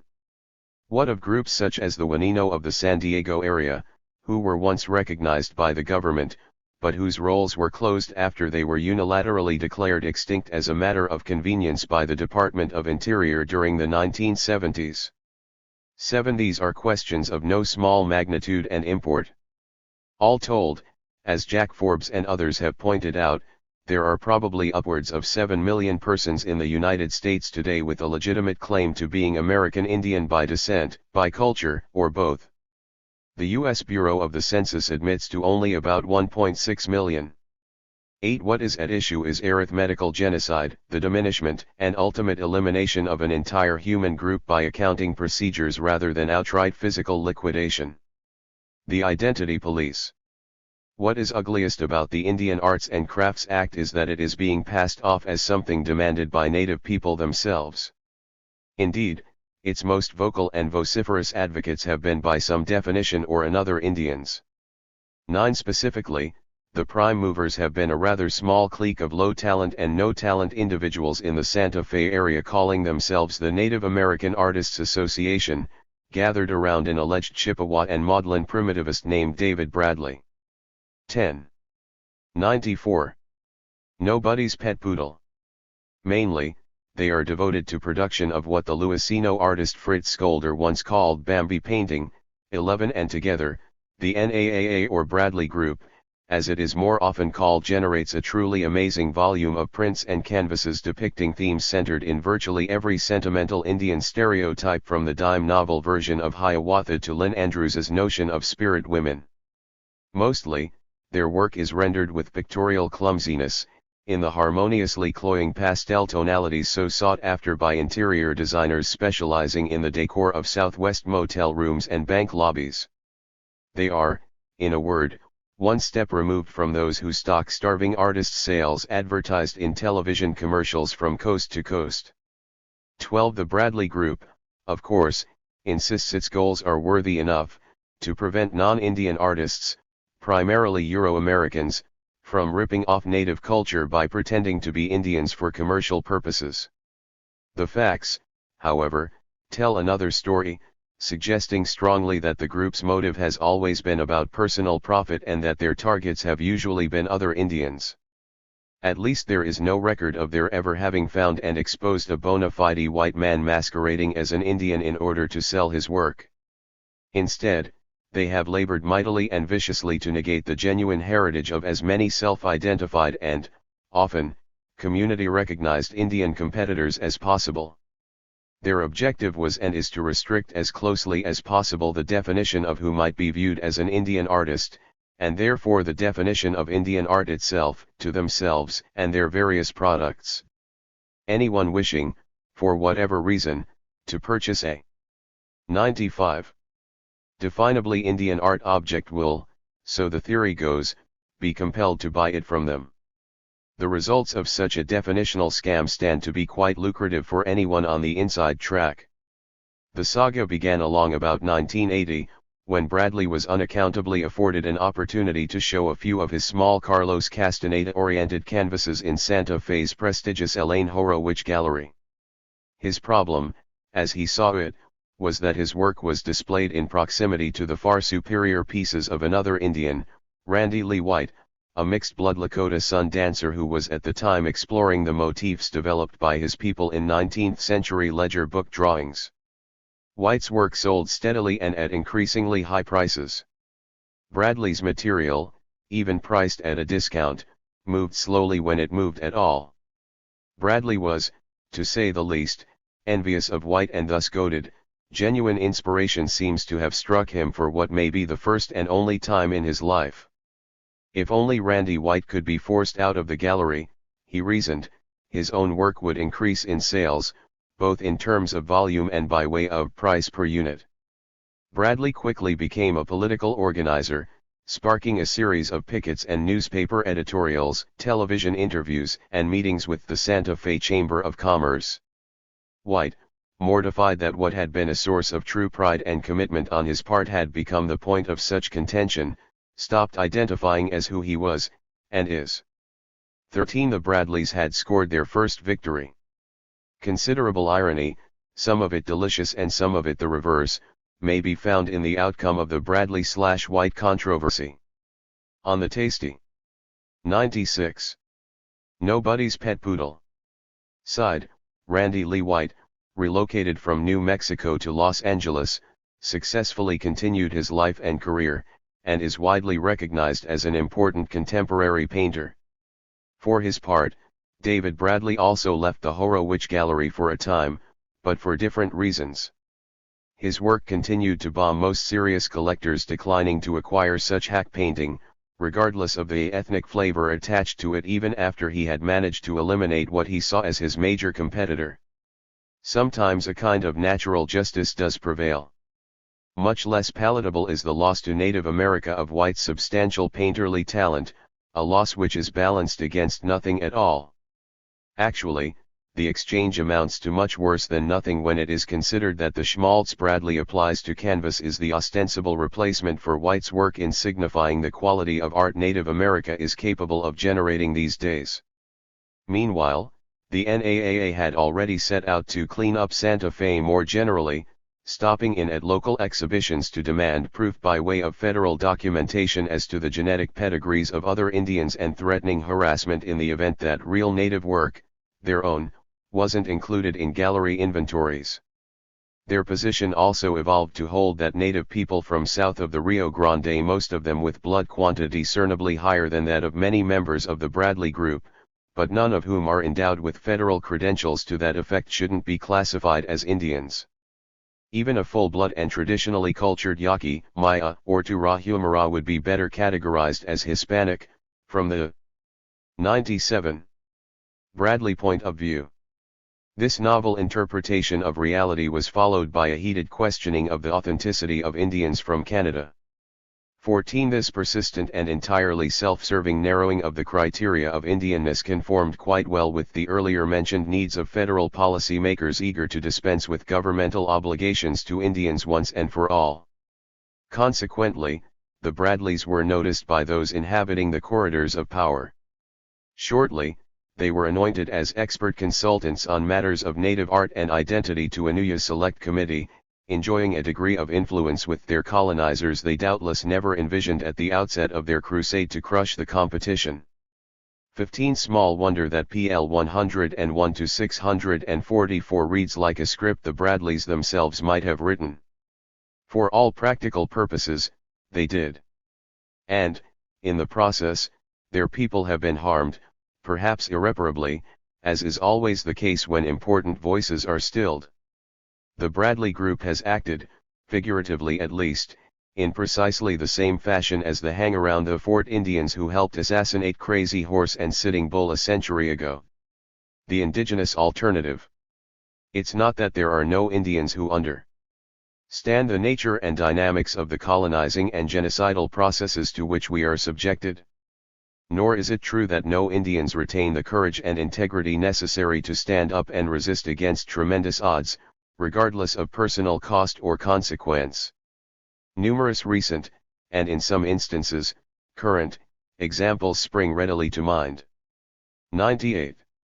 Anna Mae Aquash, Leonard Peltier, Marie Lego, Joe Stunts Kills Wright, Tina Trudel, Buddy Lamont, Bob Robideau and Dino Butler, Janet McLeod, Pedro Bissonette, David So Happy, Eddie Hatcher, the elders at Big Mountain, Standing Deer, Byron de Sousa and many more.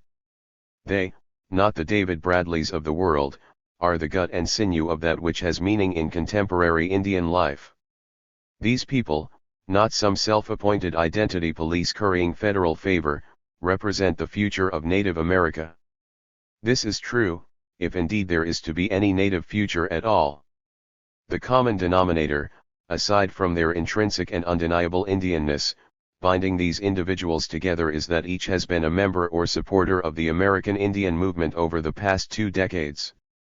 AIM, as is well known, has from its inception been constantly engaged, not only in the struggle for the survival of Native America, but in a struggle to attain its national liberation. So consistent is this pattern that members of the movement have come to be referred to in some circles as the shock troops of Indian sovereignty in North America. 16. The effort has been grueling, its psychological and material costs in terms of personal comfort and often life itself extraordinarily high. AIM has changed substantially over the years, and has sustained a multitude of casualties, yet it has managed not merely to continue itself, but to grow in both size and strength. Today it exists in some form or another in virtually every native community on the North American continent. Active participation in, or open support of, such a movement requires a certain outlook, a set of val. 99. UEs and sensibilities which are deeply cynical with regard to the mores of the Eurocentric status quo, stubbornly combative yet able to find a certain irreverent humor in even the grimmest of circumstances, a quiet sense of spiritual grounding coupled to a willingness and ability to absorb considerable measures of pain and privation. Perseverance in a movement of this kind also demands an inclination to rethink the world as it is experienced, seeing it in terms of how it should be rather than as it is, an abiding sense of the rightness and wrongness of things and, perhaps most of all, an unshakable belief that the most fundamental sorts of justice can eventually be made to prevail. In sum, AIM at least in its better moments has truly embodied the indigenous alternative to U.S. business as usual, a living and viable American Indian worldview. 17 Clearly, it is impossible to project the American Indian movement as Bambi, to elaborate the essence of Wounded Knee, 1973, or the 1975 Oglala firefight, in gentle contours or soft pastels. This can be done no more than a strip mine or slag heap can be transformed into the sort of tranquil landscape required for incorporation into Bambi art. 18 The movement has always been real, not red, at least not the red favored by buyers come to wax genteel in the glitz and glitter of the Santa Fe sunshine. One could as well reduce the horrors of Auschwitz or Babi Yar to a comfortable living room accent as to make AIM's sense of post-contact native reality, past or present, fit into such a mold. It follows that whatever AIM may be taken to be can be understood as an absolute antithesis of all and everything the NAAA stands for. It follows that the Bradleys stand 100. In diametrical opposition to all that remains really Indian in Native America today. Jimmy Durham. A major difficulty has been that there has been no one to say what has needed saying in the mode of discourse the Bradleys have sought to claim as their own. Fragments of AIM conceptualization have emerged from time to time during the 1970s and 80s, mainly through the verse of Simon J. Ortiz and Wendy Rose, the songs of Floyd Westerman, and the poetry, accompanied by traditional or rock music, of John Trudell. Elements of it have also been elucidated in the nonfiction books of writers such as Vine Deloria, Jr., the novels of Leslie Marmon Silko, and the stand-up comedic performances of Charlie Hill. But little of note has been done in the arenas of plastic or performance arts. In large part, this has been because those involved in AIM have been all but overwhelmed with the day-to-day demands of surviving as activists beset by some of the most virulent repression in U.S. history. To a lesser extent, it has been because, whenever time and opportunity presented themselves, AIM people concluded there were more important pursuits to claim their attention. This has been a substantial error in judgment on the part of the movement. It has given the Bradleys veritable command, however temporary, of a crucially important sphere of popular communications. Since the late 70s, an exception to the rule has been Jimmy Durham, a mixed-blood Cherokee from western Arkansas. He came early to AIM and stayed with it as a member of Organizational Security and 101. Chief liaison to a nationwide network of non-Indians called the Native American Support Committee during the worst governmental violence. From there, he went on to almost single-handedly create the International Indian Treaty Council, the movement's diplomatic arm and first indigenous group accepted as a non-governmental consultative organization by the United Nations. In 1977, he organized the first hemispheric delegation of native representatives to the Palace of Nations in Geneva, Switzerland. This led to formation of the UN Working Group on Indigenous Populations and the drafting, in 1992, of an element of international law entitled the Universal Declaration of the Rights of Indigenous Peoples. Although IITC eventually collapsed as a functional entity, years after Durham's departure from its directorship in the early 80s, he had by then succeeded in using it as a vehicle upon which to establish a crucial and ongoing and formal indigenous presence within the community of nations. 19. Seeking a change of venue after his stint as IITC director, and plainly possessed of an inordinate ability to articulate meanings and motives in the most complex intercultural settings, Durham opted to redeploy his insights and experiences in the context of aesthetic rather than directly political expression. Still, his first preoccupation has remained that of expressing the sublime contradictions of modern life in ways that motivate his audience to become involved in progressive social change. From the outset of his artistic career, Durham has sought to strip away the intellectual veil obscuring the mechanics of the structure of social knowledge. 102. Itself, compelling those with whom he interacted through his work to confront the inconsistency of even their most axiomatic understandings of social reality. The goal of this endeavor is, in the manner of semiotics and left deconstructionism, optimistically cerebral. What is intended is to induce a certain cognitive dissonance among participants with regard to sets of comfortably familiar assumptions about the meaning of things, societally speaking. Such dissonance generates a marked mental discomfort and compels participants, in order for psychic reconciliation to be attained, to engage in some degree of critical rethinking of their core values and beliefs. His method has been described as amounting to a conscious and deliberate, but merciful and constructive, exercise in psychological terrorism designed to produce a positive disordering of the existing social consensus. 20. Towards this end, he has relied heavily upon a much polished craft facility in combination with abiding satirical wit and acute sense of irony. He also demonstrates an uncanny knack for accentuating the tensions inherent between various aspects of his work, and a complete disregard for what are normally considered to be the rules of the game. His initial work was emphatically sculptural, and to a certain extent remains so, consisting mostly of the creation of objects, often painted, integrating traditional materials, bone, stones, hair and feathers, etc., with aspects of modern contexts, such as steel, plastic, chrome and glass, in which they presently find themselves. Juxtaposition of these objects as a means of examining their relationality and dialectical unity quickly assumed an increasing import. 103. Tense. Such investigations soon came to be enhanced by incorporation of found objects, drawings, or script, and photographs into the whole. Inevitably, this experimental coding of aggregations of objects led to their deployment in comprehensive mixed media installations. 21. Contextualization of the installations themselves, at least some of which have evolved to function as both literal and metaphorical environments, has dictated an ever more direct and active role for the artist himself in the presentation of his art.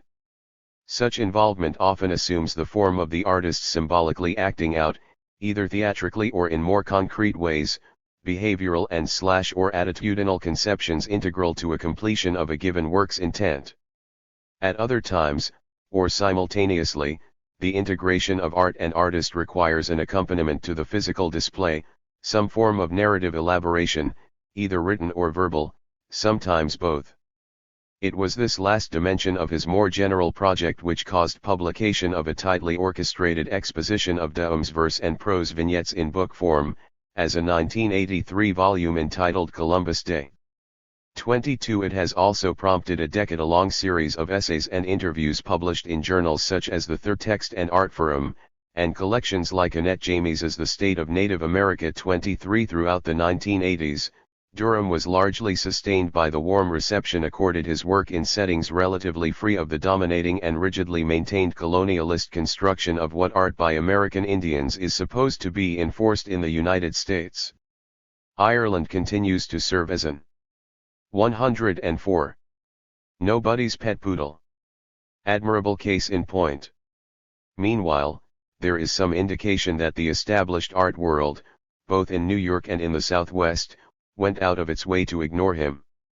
Suffice it to say that the form and content of what Durham has to offer, most especially his extension of the AIM sensibility into a wholly new and different communicative dimension, has hardly endeared him to the sources of order and authority, governmental or aesthetic, in North America. Hence, Any broad appreciation on this continent of the substance and depth of Durham's efforts has been much slower in coming, a matter which did not really begin to change for the better until his prominent inclusion in critic Lucy Lippard's 1990 book, Mixed Blessings. 24. An artist for Native North America. The dawning awareness in the U.S. of what Jimmy Durham is about, and the increasingly favorable attention paid to what he does, has of course captured the notice of the Bradley Group. Undoubtedly, they are horrified at the situation, knowing as they must, and at the most primal of levels, that a single completed project of Durham's, let's take Museum of the American Indian as an example, will greatly outweigh in durability and importance the collective accumulation of kitsch and clichés they will likely produce in their lifetimes. They are not so void of intellect as to be unable to perceive the dimension of threat posed by his sheer existence, that his presence alone, by way of content and contrast, stands to negate the very shallowness and petty pretension they have embraced and sought to make synonymous with things. 105. Indian. Naturally enough, they have responded to this menace in the only way open to them, not by meeting Durham's conceptual and aesthetic challenges, but by making him a primary target of the insidious smear tactics at which they excel. Predictably, the Bradleys' approach has been to assert that Jimmy Durham, all evidence to the contrary notwithstanding, isn't Indian and is therefore not credible or qualified to address Indian subject matters. Equally predictably, the only basis for these assertions is that he, like Willard Stone and countless others, the author of this essay included, has never officially enrolled at Cherokee. The accusers, since they already know the answer to be yes, have carefully avoided questioning whether he would be enrollable, were he to decide for some reason to sign up. Less have they been willing to address the stated reason why Durham, as well as imprisoned AIM leader Leonard Peltier and many of the others most actively engaged in the struggle for Indian self-determination, have declined to participate in federally sponsored tribal enrollment procedures. As Peltier has put it, "This is not our way. We never determined who our people were through numbers and lists. These are the rules of our colonizers, imposed for the benefit of our colonizers at our expense. They are meant to divide and weaken us. I will not comply with them." 25. Durham himself has responded by applying the principle so abundantly evident in both his art and in the indigenous traditions which inform it, of placing things in their proper perspective through the use of ridicule. Consider the sardonic artists. 106. Disclaimer with which he now accompanies his exhibitions. The U.S. Congress recently passed a law which states that American Indian artists and galleries which show their work must present government-authorized documentation of the artist's Indianness. Personally, I do not much like Congress, and feel that they do not have American Indians' interests at heart. Nevertheless, to protect myself and the gallery from congressional wrath, I hereby swear to the truth of the following statement: I am a full-blood contemporary artist, of the subgroup, or clan, called sculptors. I am not an American Indian, nor have I ever seen or sworn loyalty to India. I am not a Native American, nor do I feel that America has any right to either name me or unname me. I have previously stated that I should be considered a mixed blood, that is, I claim to be a male, but in fact only one of my parents was male. In the end, there is an undeniable, if utterly unintended, dimension of appropriateness to the Bradleys' identification of this man as their primary adversary. It can be explained in a number of ways, but perhaps Marx's notion of the negation best serves our purposes here, insofar as Durham and his work may be taken as signifying nothing so much as the negation of all the NAAA stands for, and because they in turn can only be construed as signifying an attempted final negation of all that is truly native in America, then Durham must be seen as representing affirmation of that which is most alive and promising for the future of Indian people in the United States. The Bradleys have, no matter how inadvertently, been entirely 107. Correct in their assessment of Jimmy Durham. He is, unquestionably, an artist of, by, and for his PEO. PLE. By any reasonable assessment, his is the preeminent artistic voice of contemporary native North America. And they did it like dogs in the dirt. An American Indian analysis of Black Robe. As we learned from movies like A Man Called Horse, the more accurate and authentic a film is said to be, the more extravagant it is likely to be in at least some aspects of its misrepresentation of Indians, the more even-handed or even sympathetic a movie is supposed to be in its portrayal of Indians, the more demeaning it's likely to be in the end. The more sophisticated the treatment of Indians, the more dangerous it's likely to be. Vine Deloria, Jr. 1978.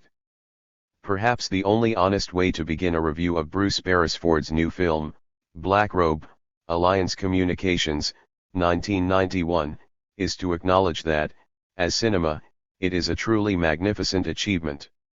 Beginning with Brian Moore's adaptation of his own 1985 novel of the same title, one the Australian director of such earlier efforts as Breaker Morant, The Fringe Dwellers, Driving Miss Daisy, and Mr. Johnson, has forged yet another work of obvious beauty and artistic integrity, capturing a certain sense of his subject matter in ways which are not so much atmospheric. 115. As environmental in their nuance and intensity. In arriving at such an accomplishment, he has been assisted quite ably by cinematographer Peter James, whose camera work in this instance genuinely earns the overworked accolade of brilliant. Tim Welbon also excelled, attaining a nearly perfect editing balance of pace and continuity, carrying the viewer along through the movie's spare 100 minutes even while instilling the illusion that things are stretching out, incorporating a scope and dimension which, upon reflection, one finds to have been entirely absent. 3. The score, a superbly understated ensemble created by Georges Delerue, works with subtle efficiency to bind the whole package together. Set in 1634 in that portion of Canada then known as New France, now Quebec, Black Robe purports to utilize the context of the period's Jesuit missions as a lens through which to explore the complexities of Indian/white interactions during the formative phase of European colonialism in North America. The film is expressly intended to convey a bedrock impression that what is depicted therein is the way it really was, and no pain has been spared to obtain this result. As the producers put it, finding locations that looked remote enough for the film, as well as a river that was wide enough to double as the St. Lawrence, with no buildings or power lines in sight, was the job of location manager Francois Sylvestre. He spent months flying up and down Quebec rivers until he found the perfect site on the banks of the Saguenay and Lac Saint-Jean. 4. Thereafter, cast and crew spent 11 weeks under rugged conditions in the Canadian 116. And they did it like dogs in the dirt. North pursuing the desired effect. Rushes show the cast paddling canoes in icy water. Beresford fell in twice, dragging canoes on slippery, icy snow along the river banks, stumbling through the forest, trudging through the brush. This is neither glamorous nor comfortable. The landscape is a mix of wide valleys and mountains. Ice has choked some of the rivers into narrow channels, and the light is steely gray. The look of the film moves from the amber of autumn to the gray/green of winter, with cold blues, and gradually moving into the contrast of black and white as the snow thickens. As Peter James sees it, the trees and rivers are as much characters as the people, they look brighter or bleaker, and they contribute to the mood. 5. Similarly, Herbert Pinter's production design is authentic to the minutest detail. Some people said to me, "It's the 17th century, so who's going to remember?" But that's not how I work. I'd say 99% of what you see is accurate. We really did a lot of research. It's actually easier this way, because if you do your homework, you avoid silly mistakes. 6. Pinter fashioned rectangular shovels out of birch bark, used shoulder bones of a moose for another digging implement, bound stone axes with spruce roots, knitted ropes of fiber and used cedar bark, obtained free from a merchant in Vancouver, but costing $37,000 in transport, to build the outer walls of huts. In the Huron village scene at the end of the film, Pinter created a strikingly authentic little chapel, lit only by candles waxed onto stones that are wedged into the fork of stag antlers. 7. 117. The many extras used to represent the indigenous peoples involved are actually Indians, many of them Crees from villages located in the general area of the shoot.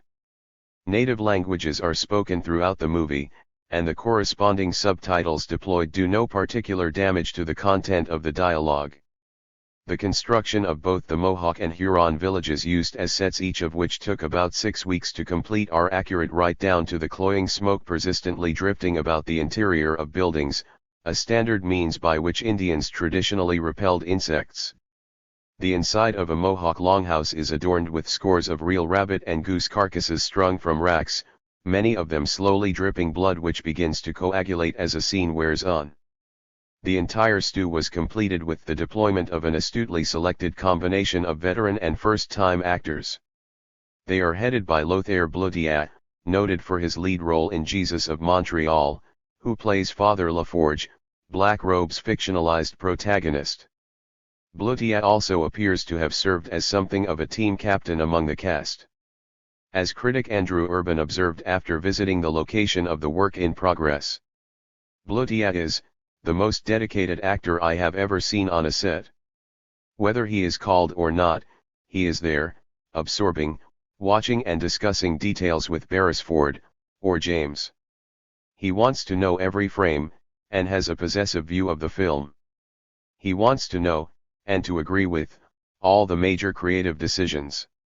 He wants it to be a film he endorses. 8.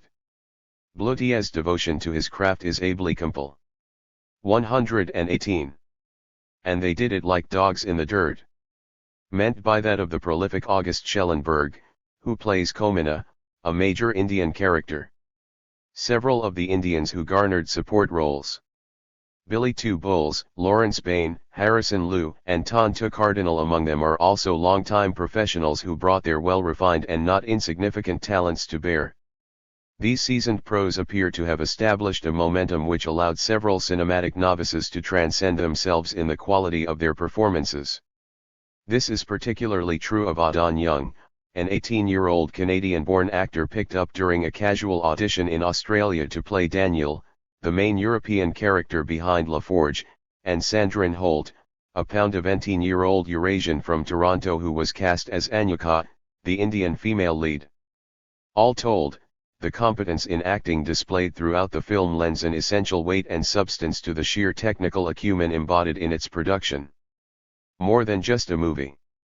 It should be noted that the production of Black Robe was made possible only by virtue of a formal treaty allowing for large-scale cinematic collaboration between Canadian and Australian concerns. As Robert Lantis, whose Alliance Entertainment is the largest production and independent distribution house in Canada, put it, we pursued, lobbied, and pressured both governments to get it signed, and we got good cooperation from Canada's Department of Communication. 9. This allowed the project to be underwritten with a budget of $12 million, US, the highest ever by a margin of more than 20%. 119 cent for a Canadian undertaking. 10. Given the sort of deadly seriousness with which the making of Black Robe was approached by all concerned, it was predictable that it would be treated as something more than just another movie by analysts. Indeed, from the outset, the mainstream media have rushed to accept at face value the pronouncements of Australian producer Sue Millican, that the film is meant as an important tool for the understanding of Canada's social history. 11. And Lantis, that, because Black Robe was intended to be at least as much a work of history as of art, no attempt had been made to tamper with its heart, its honesty. 12. Some papers have even gone so far as to enlist the services of professional historians to assess the picture on the basis of its historiography rather than its aesthetics. 13. Where this has not been the case, film critics themselves have postured as if they were suddenly possessed of an all-encompassing and scholarly historical competence. J. Scott of the Toronto Globe and Mail, for instance, immediately hailed Black Robe as an honest, historically sound film, because it is handled with an appropriately journalistic rather than moralistic tone. 14. He then proceeded while simply ignoring facts as obvious as that the Cree verbiage uttered throughout the flick was not the language spoken by any of the Indians to whom it is attributed, to offer his readers the sweeping assertion that the epic's sole historical departure is that the actors playing the French characters speak English. 15. Scott is joined in applauding the even-handedness with which Black Robe unfolds by reviewers like Karen James of the New York. 120. And they did it like dogs in the dirt. Times, who concludes that it pulls off a nearly impossible trick, combining high drama with high ideas. 16. James, in turn, is reinforced by Vincent Canby, also of the Times, who observes that, more than anything, Beresford's work is marked by its historical authenticity. 17. The New Yorker, in its current cinema section, sums up the view of the status quo by proclaiming the film to be a triumph of unbiased cinematic presentation of history. 18. Nor have reviewers writing for such periodicals been especially shy about what has motivated their praise. James, for example, is unequivocal in her contention that Black Robe stands as a useful and necessary counterbalance against what she describes as a wave of Columbus bashing, by which she means the assignment of some degree of tangible responsibility to Europeans and Euro-Americans for their conduct during the conquest and colonization of the Americas over the past 5 centuries currently sweeping the continent. The primary strength of Beresford's exposition, she argues, is that it presents an interpretation of early European colonialist thinking and behavior that embodies no evil intentions. While one is free to disagree with or regret it in retrospect, one is compelled to acknowledge that, because they were sincere, the colonists must be respected for their motives in perpetrating genocide, both cultural and physical, against American Indians. 19. Left conspicuously unmentioned in such formulations, of course, is the proposition that with only a minor shift in the frame of reference the same logic might be applied with equal validity to the Nazis and their implementation of Lebensraumpolitik during the 1940s. 121. Such use of Black Robe as a device in an establishmentarian drive to sanitize and rehabilitate the European heritage in America has been coupled directly to a similar effort to keep Indians in their place in the popular imagination. This has mainly assumed the form of juxtaposing Beresford's portrait of native North America to that developed by Kevin Costner in Dances with Wolves, a movie which abandoned many of Euro-America's most cherished falsehoods concerning how people lived their lives before the coming of the white man. Washington Post reporter Paul Valentine, to name one prominent example, took Costner to task in the most vituperative possible fashion for having presented what he called a romantic view of Native Americans, 20, which lacked, among other things, reference to the following invented facts. It is well documented, for example, that Indians stampeded herds of bison into death traps by igniting uncontrolled grass fires on the prairies.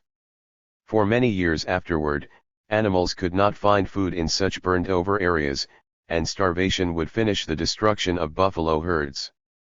Nomadic hunters and gatherers moved from spot to spot seeking food, strewing refuse in their wake. Women were used to haul the clumsy 2-stick travois used to transport a family's belongings on the nomadic seasonal treks. Indians practiced cannibalism. 21. Black Robe is no overdecorated, pumped up boys' adventure yarn like Dances with Wolves, as can be put it. 22. The New Yorker comments admiringly on the straightforward, unromanticized anthropological detachment with which 122. And they did it like dogs in the dirt. Indians are portrayed by Beresford. 23. Scott goes even further, contending that the film is not so much a story about the onset of the European invasion as it is a true exploration of North American Aboriginal history itself. 24. Having thus equipped his audience with the inside scoop on traditional Indian realities, Beresford can, as Variety put it, lead us into unknown territory, and keep on pushing us further and further on, until, by the end, we find ourselves deep in the wilderness of the 17th century consciousness. 25. There, we find, not good guys or bad guys, not right or wrong, but rather well-meaning but ultimately devastating European invaders doing various things to a native population which, through its own imperfections and mystical obstinacy, participates fully in bringing its eventual fate upon itself. 26. It's just one of those things, over which nobody had any genuine control, a tragedy, no more. No one actually did anything to anyone, at least not with any discernible sense of malice. No one is culpable, there is no one to blame. Even at the level of cultural presumption, it's 6 of one, half a dozen of the other. The entire process was as natural, inevitable, and free of human responsibility, as glaciation. Or an earthquake. As James sums up, her own infatuation with Black Robe derives precisely from its accomplishment, through the most popular of all media, of the most desirable objective assigned to responsible historiography in contemporary North American society, spin control. In effect, Beresford successfully rationalizes the past in such a way as to let her, and everyone like her, off the hook. He criticizes cultural imperialism. 123. She says with evident satisfaction, without creating villains. 27. No villains. James's smug accolade is, to be sure, partly true. But it is at least equally false. What she really means is that Black Robe contains no white villains, and that this is what counts in her ever so balanced scheme of things. The handling of the indigenous victims of Europe's cultural imperialism is another matter entirely. The first whiff of this comes fairly early in the movie, when Father LaForge recalls a meeting in France with an earless and fingerless priest, based on real missionary Isaac Jogues, prior to his own departure for the New World. The savages did this, the mutilated man points out, and the audience is left to let the horror of such atrocities settle into its collective subconscious. James explains the meaning of the scene as being motivational. LaForge sees this as a compelling reason to bring his faith to a godless people. 28. Neither she nor Beresford allow so much as a hint that both clergymen are representatives of a church which had only just completed 2 centuries of inquisitions in which the refinement of torture had been carried to extraordinary lengths, and in which the pyres of burning heretics numbered in the tens of thousands. 29. Even as the two men spoke, the 30 Years' War was raging in its full fury as Catholics and Protestants battled to the death over which side would dominate the spiritual, political, and economic life of the European subcontinent. 30. But nary a word is murmured on this score either. Nor is the 124. And they did it like dogs in the dirt. Fact that Jesuit missionaries were hardly acting on the basis of some pure religious fervor, no matter how misguided. Instead, as their own writings compiled in the Jesuit Relations and elsewhere make patently clear, they were consciously, one is tempted to say, cynically using their faith as a medium through which to transform Indians, not just into ostensible Catholics, but into surrogate troops deployed as fodder by the French crown in its struggle with Great Britain for imperial hegemony in North America, the series of 4 so-called French and Indian Wars commencing in 1689. 31. In any event, the exchange between LaForge and his senior colleague serves as a prelude, a means of setting the psychic stage for the capture of the former, his interpreter, Daniel, and their party of Algonquin guides by violent Iroquois, Mohawks, while making their way along a 1,500-mile journey to the Christianized Huron village of Ihonataria. 32. First, the captive men are forced to run the gauntlet between 2 lengthy lines of blood-crazed warriors who beat them severely with all manner of stone clubs. Then, a leering Mohawk chieftain, a young male, brutally slashes the throat of an Algonquin child, announcing that the adults, men and women alike, will be ritually tortured to death in the morning. To further make his point, he calmly saws off one of LaForge's fingers with a clamshell. The condemned are at this point left to spend their last night under guard in a longhouse stuffed with the Mohawks' larder of recently killed game, most of it steadily oozing blood. Under the circumstances, the firelit interior scenes which follow take on an aura of nothing so much as a sequence from the 125 Texas Chainsaw Massacre. Only a sexual deception by Anyuka allows the guard to be overpowered, and the survivors to escape their desperate plight. Actually, Beresford softened portions of his characterization of the Mohawks in the interest of not driving away even moderately squeamish viewers. In Moore's original novel, a book the director and several of Black Robe's producers found to be so beautiful that it simply had to be made into a movie, the body of the child is hacked up, boiled, and eaten while his family is forced to watch. 33. Even in its revised form, however, the matter is very far from the sort of anthropological accuracy, distance, and integrity attributed to it by most reviewers. It is, for starters, well established in even the most arcane anthropological sources that Iroquois village life was controlled, not by young men, but by elder women who fail to appear anywhere in the film, known as clan mothers. The latitude of the women's decision-making included the disposition of captives, a circumstance which led invariably to children being adopted and raised as Mohawks rather than gratuitously slaughtered. By and large, the same rule would have applied to a young woman such as Anyuka.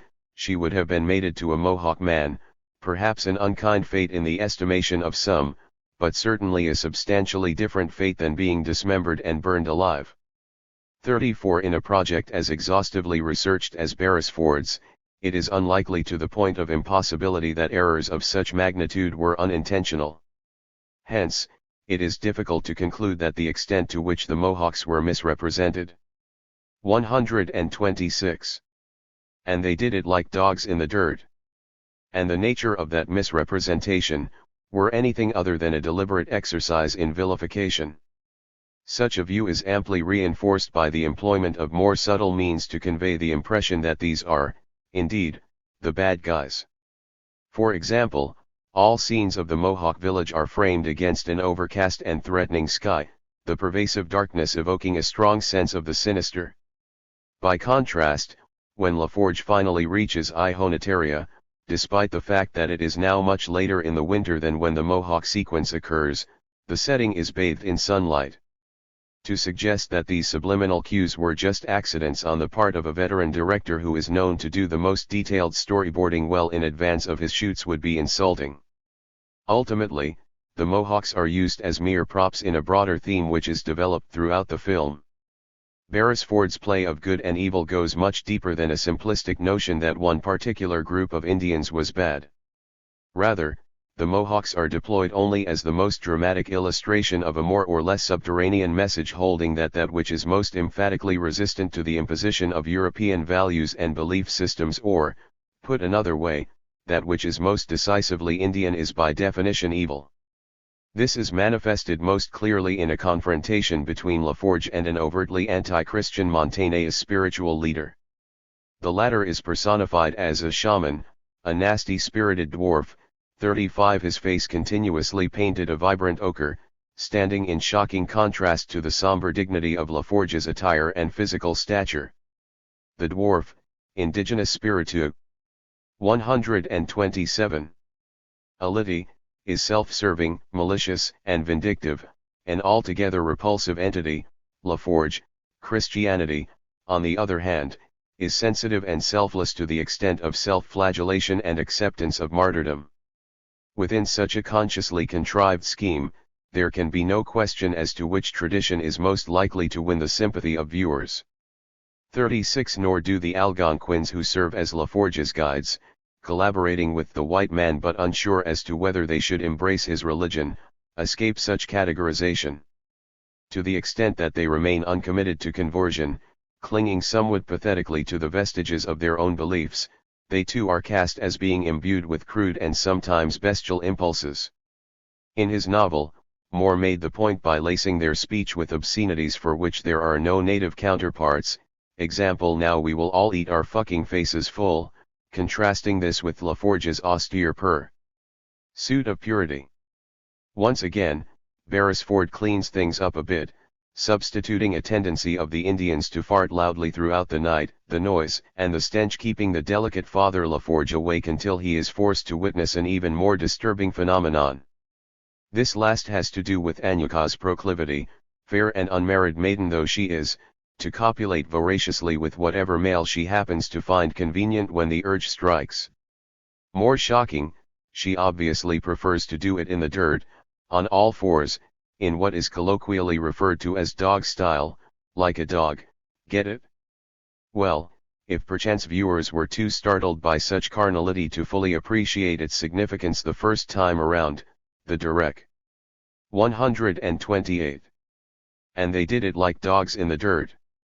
Tour includes a second iteration. And, for those who are really slow to catch on, a third.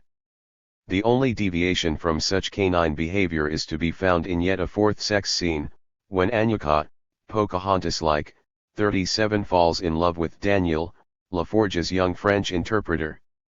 In the best civilizing fashion, albeit still in the dirt, as befits a sin of the flesh, he teaches her the meaning of the missionary position, still morally and in some places, legally defined as the only unperverted sexual posture in the United States, Canada, and Beresford's Australian homeland. 38. When all is said and done, the only Indians exempted from what is plainly meant to be seen as the disgusting quality of indigenous existence are the Hurons, at least those who have converted to Christianity. Unfortunately, Laforge arrives at last to tend this promising flock only to find them mostly dead or dying from an unnamed fever, perhaps smallpox, introduced by his predecessor. What an irony that in their salvation lay their extinction. Truly, God works in mysterious ways. Nothing to be done about it but carry on. That's progress, all for the best. Even for the victims, who might otherwise have been consigned to an eternity of farting and fornicating and wandering around at the command of yellow dwarfs.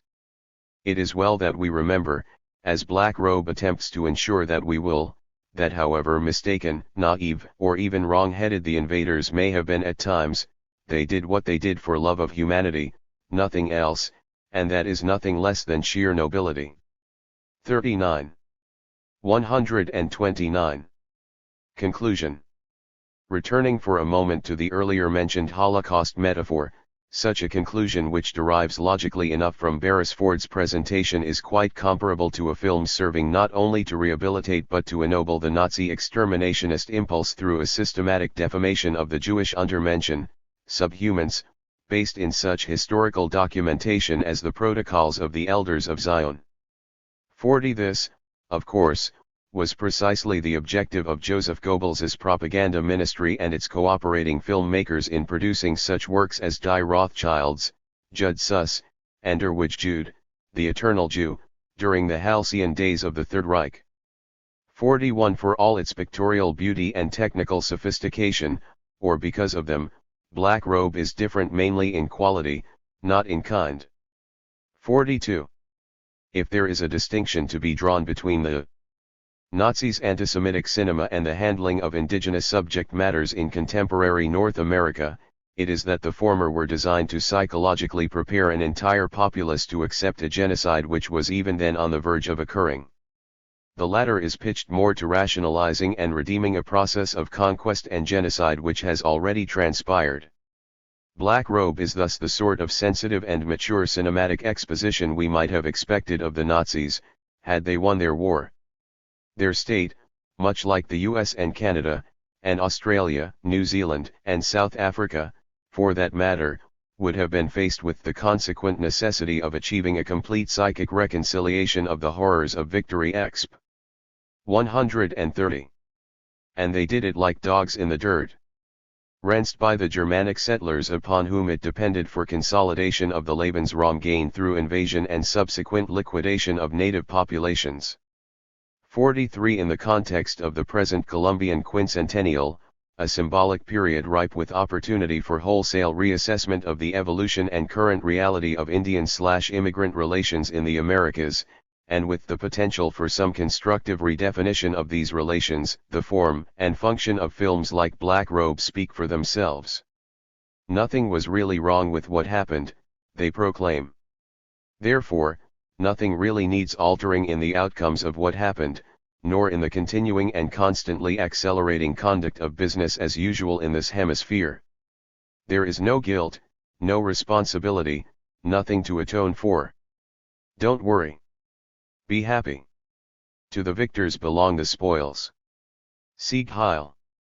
Note, a variation of this paper was presented under the title Black Robe, Cinematic Imaging of Native America, at a conference entitled, sponsored by the Society for the Humanities, Cornell University, April 4, 1992.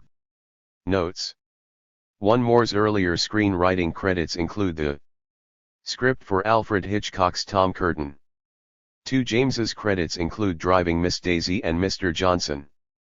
3 Welbon's credits include The Fringe Dwellers.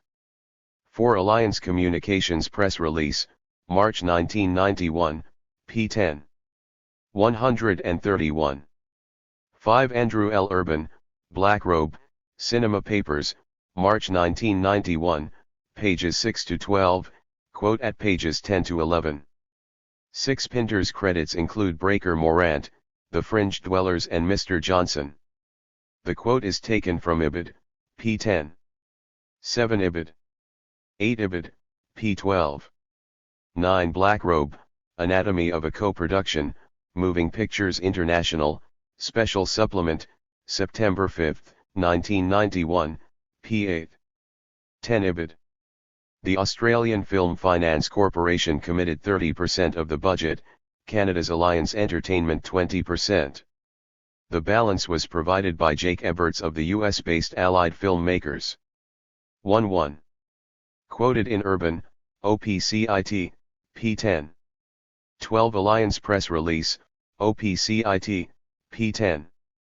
13c, for example, Antoinette Bosco, Remembering Heaven-Bent Men Wearing Black Robes, The Litchfield County Times, February 14, 1992. Bosco is a nun who has authored 2 ostensibly non-fiction books on the Jesuit missionaries depicted in black robe.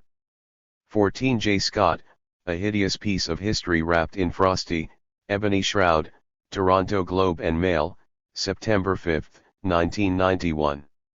15 Ibid. In fact, Scott posits an inaccurate belief that Hurons and Montagnais actually spoke Cree, the natives in black robes speak their own languages. 16 Karen James, Jesuits vs. Indians, with No Villains, New York Times, November 17, 1991. 17 Vincent Canby, Saving the Huron Indians, A Disaster for Both Sides, New York Times, October 30, 1991. Canby also joins Scott and others in asserting that the movie's Indians speak their own languages. 132. And they did it like dogs in the dirt. 18 True Believers, New Yorker, November 18, 1991, pages 122, quote at p. 122. 19. James, OPCIT 20. Paul Valentine, Dancing with Myths, Washington Post, April 7, 1991. Tellingly, a search of the indices reveal that Valentine has never, despite there being literally thousands of examples to choose from, published a review criticizing a filmmaker for engaging in a negative misrepresentation of Indians. Nor has he published anything critical of Hollywood's overwhelming romanticization of Euro-American soldiers and pioneers engaged in the winning of the West. His agitation about Costner's allegedly unbalanced portrayal thus speaks for itself. 21. Ibid. Most of this is simply bizarre. For instance, it is a well-known principle of range management that burning off prairie grass in the fall causes it to grow back in the spring more luxuriously than ever. In fact, new grass tends to be choked out by dead material after a few years. Hence, occasional burn-offs, caused naturally by lightning strikes, are essential to the health of the prairies and, to the extent that Indians practice this method of hunting at all, which is dubious in itself, they would have been enhancing rather than destroying buffalo graze. So much for their casually starving herds into extinction. Similarly, insofar as no one has suggested that inorganic substances had been created in pre-contact North America, exactly what sort of refuse are Indian nomads supposed to have strewn in their wake? Again, there is no substantiation at all for the notion that the travois was designed to be hauled by women. To the contrary, all indications are that it was meant to be and was in fact hauled by the dogs kept by every native group for that purpose. Finally, while there is no authentication whatsoever of a single incident of indigenous cannibalism anywhere in 133. The Americas, there are numerous documented cases in which Euro-Americans adopted the practice. Witness, as but two illustrations drawn from the 19th century, the matter of Colorado's Alfred Packer, and of the notorious Connor Party. 22. Canby, OPCIT 23. True Believers, OPCIT, p. 120. 24. Scott, OPCIT 25. True Believers, OPCIT, p. 121.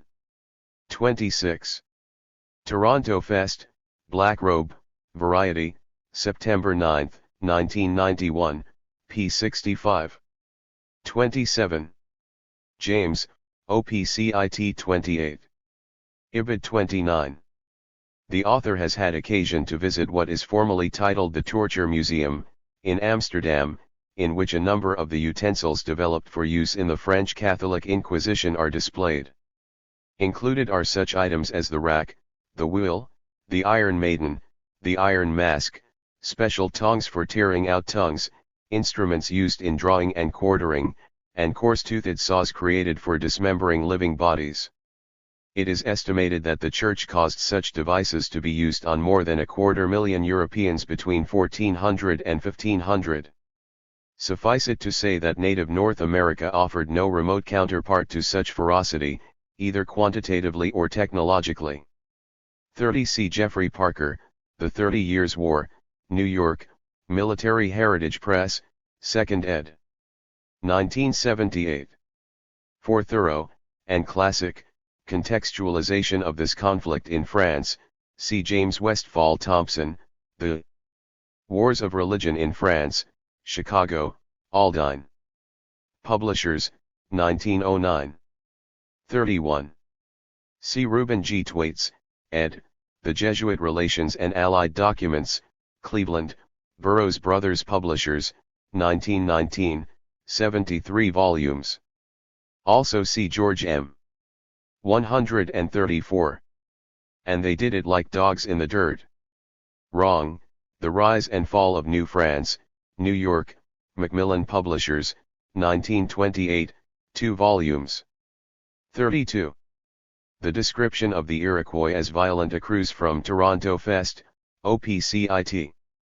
It is the only adjective used with reference to the Iroquois in this article, thus the author must have intended it to be definitive of their character. 33. Here we encounter the standard fable of Indian cannibalism once again.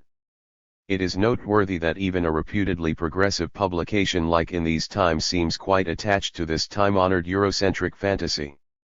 At least it published a review by Pat Aufderheide, Red and White Blues in the Black Robe, November 20 to 26, 1991, in which Beresford's film, Minus Cannibalism, is thoroughly trashed in favor of Nelson Pereira dos Santos' How Tasty Was My Little Frenchman. Stated reason? Because the European is dinner for a group of South American Indians. 34. All this has been common academic knowledge since at least as early as the publication of Lewis Henry Morgan's The League of the Haudenosaunee, or Iroquois, Rochester, New York, Sage and Brother, 1851. 35. True Believers, OPCIT, p. 121. 36. This is a standard method of distorting native spirituality for non-Indian consumption. CLC. Kleber, Religion Among American Indians, History Today, No. 28, 1978. 37. The Pocahontas legend is, of course, one of the oldest and most hackneyed of the stereotypes foisted off on native women by Euro-America. See Alison Bernstein, Outgrowing the Pocahontas Myth, Toward a New History of American Indian Women, Minority Notes, Volume 2, NOS 1-2, Spring-Summer 1981. 38. The entire handling of indigenous sexuality in Black Robe is analogous to Ruth B.B. Hill's fetish with portraying Indians engaging in oral sex. Also concede. 135. aired bestial and criminally perverse under Anglo-Saxon law in her epic travesty, Hanta Yo, New York, Doubleday Publishers, 1979. For commentary, see Beatrice Medicine, Hanta Yo, A New Phenomenon, The Indian Historian, Volume 12, Number 2, Spring 1979. 39. Bosco, OPCIT. Anyone inclined to buy into the good sister's interpretation of things should refer to the recent work of Osage/Cherokee theologian George Tinker. In a fine study entitled Missionary Conquest, the Gospel and Native American Cultural Genocide, Minneapolis, Fortress Press, 1993, he details not only the actions of, but the express motivations and underlying assumptions guiding four exemplary Christian proselytizers among the savages of North America, each of them representing a particular period over a 200-year time span. 40. The protocols attributing a vast and carefully thought-out anti-Goyim conspiracy to world Jewry were fabricated and distributed by the Tsarist political police in Russia during the early 20th century as a means of whipping up anti-Jewish sentiments and consequent solidarity among the non-Jewish population. Subsequently, the utterly invented historical document was republished and disseminated by such anti-Semites as the Nazis, and American industrialist Henry Ford, as a means of justifying programs directed against Jews in both Germany and the U.S. It is currently in circulation again in the United States after having been reprinted by various neo-Nazi organizations. 41. See David Stewart Hull, Film in the Third Reich, A Study of German Cinema, 1933–1945, Berkeley, University of California Press, 1969, pages 157–77. Also see Erwin Leeser, Nazi Cinema, New York, Macmillan Publishers, 1974, pages 73–94. 42. Even the quasi-official rhetoric attending release of the Nazi films was similar to that which has AC 136. And they did it like dogs in the dirt. Companied Black Robe. According to the minutes of a conference of ministers at the Reich Propagandaministry conducted on April 26, 1940, Goebbels explained that the films should be reviewed in periodicals such as Völkischer Beobachter as if they were utterly authentic in their depictions of Jews. The publicity campaign for Judd Suss and Die Rothschilds should make clear that they portray Jewry as it really is. If they seem anti-Semitic, this is not because they are aiming at any particular bias. The minutes are reproduced in full in Willy A. Boelk, Secret Conferences of Dr. Goebbels, The Nazi Propaganda War, 1939–1945, New York, E. P. Dutton Publishers, 1970. As Leeser, OPCIT, p. 76, observes, Goebbels's instruction was motivated by a conviction apparently shared by contemporary publicists in North America that propaganda only achieves its desired objective when it is taken not for propaganda but for truth. In a speech to the film industry on February 15, 1941, Goebbels stated that it was necessary to act on the principle that the intention of a picture should not be revealed to avoid irritating people, thus causing them to resist or even reject inculcating the desired message. 43. For more on what the Nazis had in mind in this regard, see I Horkheimmetsky, Secret Nazi Plans for Eastern Europe, A Study of Lebensraum Policies, New York, Bookman Associates, 1961. On preliminary implementation, see Alexander Dahlin, German Rule in Russia, 1941–1944, London, Macmillan Publishers, 1957. 137. Another. Dry White Season. Gerrymanders. In the absence of the sacred. The problem is one of cultural appropriation. Eurocentric intellectuals habitually take the knowledge of indigenous peoples and incorporate it one into their own thinking, usually without attribution. In the process, they tend to deform it beyond recognition, bending it to suit their own social, economic, and political objectives. Unfortunately, this has, with very few exceptions, proven to be as true of professed allies of native people as it has of their avowed enemies. M. Annette James, Alfred University, 1990. They just can't help it. I swear, they really can't. It's too deeply ingrained in the subconscious, a matter of subliminal presumption. No matter how well-intentioned or insightful, regardless of how critical of the dominant conceptual paradigm and sensitive to non-Western perspectives, the theoretical writing of Euro-American men and most white women as well seems destined with a sort of sad inevitability to become yet another exercise in intellectual appropriation, a reinforcement of the very 139 hegemony they purport to oppose. To expect otherwise, one supposes, would be to expect that a leopard will, or can, change its spots. This remains true despite the author's most genuinely held desires that things be otherwise, not to mention their oft and fervently expressed assertions that, in their own cases at least, such wishes have already been fulfilled. Take, as a prime example, Jerry Mander's book, In the Absence of the Sacred, The Failure of Technology and the Survival of Indian Nations, San Francisco, Sierra Club, 1992. There can be no question that the author's credentials as a proponent of fundamental and positive social change are impeccable. He is committed to re-establishing global ecological equilibrium and opposing the blatant anthropocentrism which, more than any other factor, signifies the Judeo-Christian, Western or European, tradition of knowing.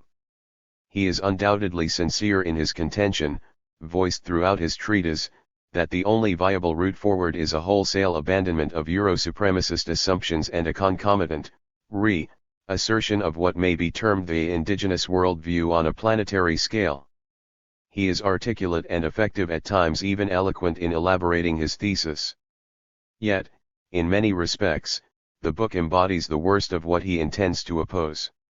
The book, Mander explains in the introduction, was originally conceived as two different projects, one about the technological fetishism of mainstream culture, the other about contemporary indigenous societies. The first was intended to raise questions about whether technological Eurocentric 140. Another dry white season. Society has lived up to its advertising, and also to address some grave concerns about its future direction. The second book was to be a kind of continuation and update of D. Brown's Bury My Heart at Wounded Knee, p. 4. While planning to write these two books, however, it became apparent to me that their subjects were inseparable. They belong together as one book. There is no way to understand the situation of the Indians, Eskimos, Aborigines, island peoples, or other native societies without understanding the outside societies that act upon them. And there is no way to understand the outside societies without understanding their relationships to native peoples and to nature itself, p. 6. All things considered, it may be the central assumption of technological society that there is virtue in overpowering nature and native peoples. Save for such nascent movements as biooriginalism and green politics, which have at least questioned the assumptions. Most people in Western society are in agreement about our common superiority. So it becomes okay to humiliate, to find insignificant and thus subject to sacrifice any way of life or thinking that stands in the way of the progress we have invented, which is scarcely a century old. In fact, having assumed such superiority, it becomes more than acceptable for us to bulldoze nature and native societies. To do so actually becomes desirable, inevitable, and possibly divine, pages 6 to 7. Formulated as a unified project, Mander's undertaking was therefore, in his own recounting, recast not only as a critique of what he apprehends as an hallucinatory and extremely dangerous tech. 141. Notopianism forming a core tenet of Eurocentrism, but as a means of addressing several other substantive questions: can we expect the situation to improve or worsen in the future? And what of the native people who always told us that this way would not work, and continue to say so now? Finally, which is the more romantic viewpoint, that technology will fix itself and lead us to paradise, or that the answer is something far simpler? p. 7. In the latter connection, he implies that indigenous alternatives to the current Eurodominant status quo will be presented for consideration by readers. They will form a basis upon which the reader may form reasonable opinions as to which of the numerous options makes most sense. Fair enough. Even commendable. But the issue is how this worthy promise was approached, packaged, and presented by its author. A glimpse of the technotopian future. In terms of his first emphasis, upon the Western preoccupation with techne and its likely consequences, Mander succeeds admirably. His tour de force wholeheartedly embraces and gives non-fictional form to Kurt Vonnegut's sentiment that, just because some of us can read and write and do a little math, that doesn't mean we deserve to conquer the universe. 2. He presents not only a summary of the analysis contained in his earlier 4 arguments for the elimination of television, but equally compelling chapters on biotechnology, the increasingly regimented corporate state structure of modern society, computers, extraterrestrial exploration/colonization, and nanotechnology. 3. Much useful. 142. Another dry white season. Corroborative information is arrayed with respect to nuclear technology, robotics, aerospace technology, and so on. It is a devastating panorama overflowing with portraits of rampant technocratic insanity. To produce the cultural uniformity necessary for maximally efficient product consumption, an increasingly somnambulistic humanity is permanently plugged by its alpha brain waves into electronic TV pulses. 4. Bacteriological/viral strains designed to target and eliminate specific human groups are unleashed as a vehicle of species improvement, a theme which raises the specter that the current world AIDS epidemic is an experiment of the US military/intelligence community gone out of control. A quasi-human master race is genetically engineered and manufactured while undesirable racial/ethnic characteristics among the actual human population are suppressed through a variety of means. Entire new species of life, deemed useful by technocrats, are created while existing or useless species are eradicated at an ever greater rate. As a way of offsetting negative effects such as ozone depletion which accompany any permanent spiral of production and consumption, the molecular alteration, re-engineering, of virtually the entire ecosphere is undertaken. 5. The premise of technotopianism is that the natural world can and must be extinguished in its entirety, replaced with a marketable and therefore better artificial or surrogate environment. 6. This doomsday scenario is powerfully reinforced by the leading advocates of unrestrained technocracy spelling out their visions of our collective future. 4. 143. Instance, Mander quotes the president of the RJR Nabisco Corporation. I am looking forward to the day when Arabs and Americans, Latins, and Scandinavians will be munching Ritz crackers as enthusiastically as they already drink Coke or brush their teeth with Colgate, p. 136. 6. He then juxtaposes this with a quote from radical social critic Holly Sklar to the effect that the ultimate goal of transnational corporatism is creation of an utterly Eurocentric global monoculture as a basis for profit maximization and consequent underwriting of perpetual technological innovation. Corporations not only advertise products, they promote lifestyles rooted in consumption, patterned largely after the United States. They look forward to a post-national age in which Western social, economic, and political values are transformed into universal values, a world economy in which all national economies beat to the rhythm of transnational corporate capitalism. The Western way is the good way, national culture is inferior, p. 136. 7. Mander demonstrates conclusively that the technologies at issue are not merely the stuff of Star Trek fantasies but are already under development. Some are well on the way to real-world manifestation. Lengthy quotes from such celebrated exponents of technotopianism as Herman Kahn, p. 144, and the late Gerard O'Neill, p. 145, illustrate the intended uses of such advances. 8. To cap his presentation, he uses a passage which might have been drawn straight from the script of Terminator, Show 144. Another dry white season. Casing the enthusiastic projections of Hans Moravec, a leading and highly respected pioneer in the field of nanotechnics.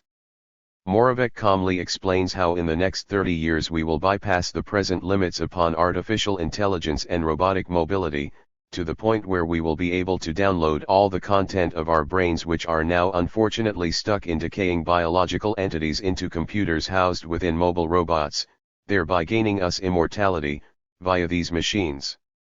The machines will evolve by their own design and, when given the knowledge of all the great thinkers on the planet, without the limitations and fragility of their flesh, will generate ideas and actions that will far exceed human achievement. Such machines could carry on our cultural evolution, including their own construction and rapid self-improvement, without us, and without the genes that built us. When that happens, our DNA will find itself out of a job, having lost the evolutionary race to a new kind of competition. The new genetic takeover will be complete. Our culture will be able to evolve independently of human biology and its limitations, instead passing directly from generation to generation of ever more capable intelligent machinery. P 183. 9. The overall exposition on the perils of proliferating techno-order, advanced with impeccable logic and anchored by the use of quotations, is marred only by occasional and relatively minor inaccuracies.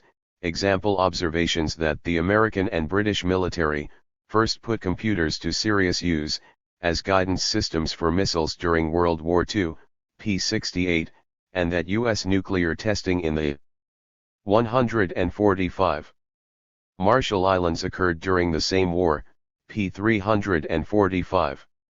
Relatedly, the author states that the U.S. used machine guns to slaughter native people 100 years ago, while completing its conquest of their homelands in the lower 48 states, p. 287.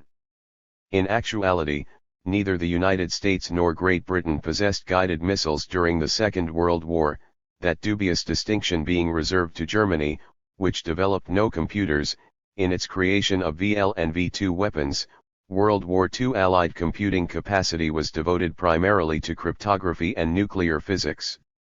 10. Similarly, U.S. atomic weapons testing in the Marshalls did not begin until well after World War II, and true machine guns did not see application until World War I, fully a quarter century after the 1,890 Wounded Knee Massacre, the last episode of the so-called Indian Wars in North America.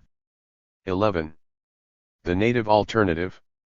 The same sorts of problems with factual details appear when Mander takes up his second emphasis, the ongoing existence of land-based / nature-oriented indigenous cultures which he posits as containing the best and perhaps only valid conceptual and practical alternatives to the ecocide and species suicide inherent to finalization of Western technocracy.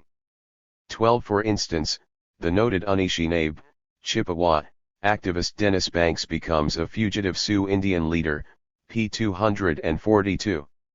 The author also displays an odd and irritating habit of referring to all indigenous societies as Indian. The Indian tribes of the Philippines, for example, p. 353.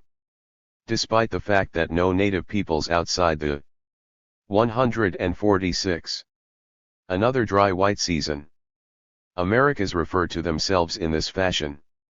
Nonetheless, he provides a lengthy and largely accurate catalogue of the circumstances presently confronting native people in the U.S., and their resistance to it.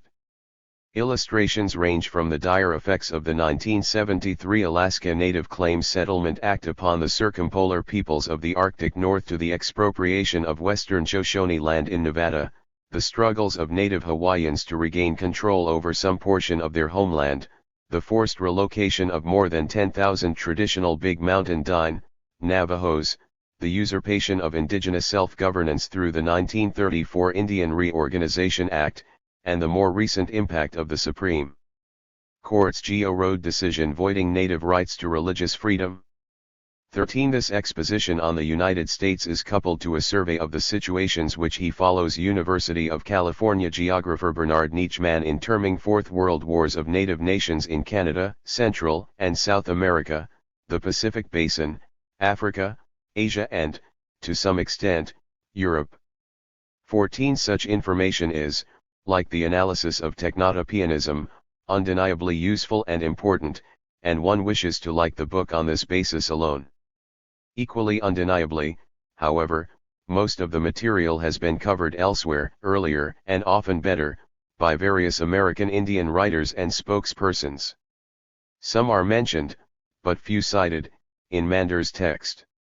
Moreover, the great bulk of what he offers with regard to native peoples is little more than a journalistic litany chronicling who's doing what to whom, where, and why. In this sense, it is a continuation of the author's substantiation of the 147 negative effects of technocratic mentality rather than the promised explanation of the indigenous thinking. In this respect, aside from a couple of examples concerning management of animal populations, the book does not come close to borrow one of the author's pet phrases to living up to its advertising. The reason for this becomes readily apparent when one considers the list of contemporary native leaders and philosophers Mander compiles on page 383. The late Philip Lame Deer Sick, he means Philip Deer, Black Elk, Louis Badwound, Bill Wappa, and Dan Bommery.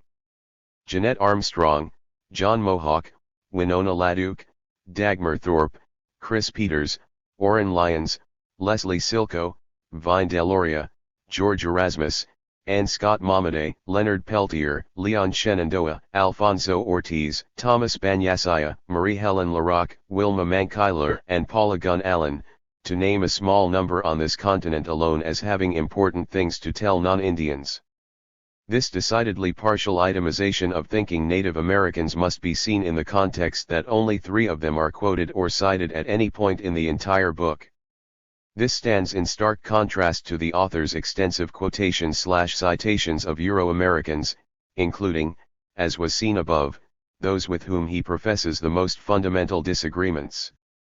Nor do the quotes selected from those on Mander's Indian list measure up substantively to those chosen to represent the thinking of their non-Indian counterparts.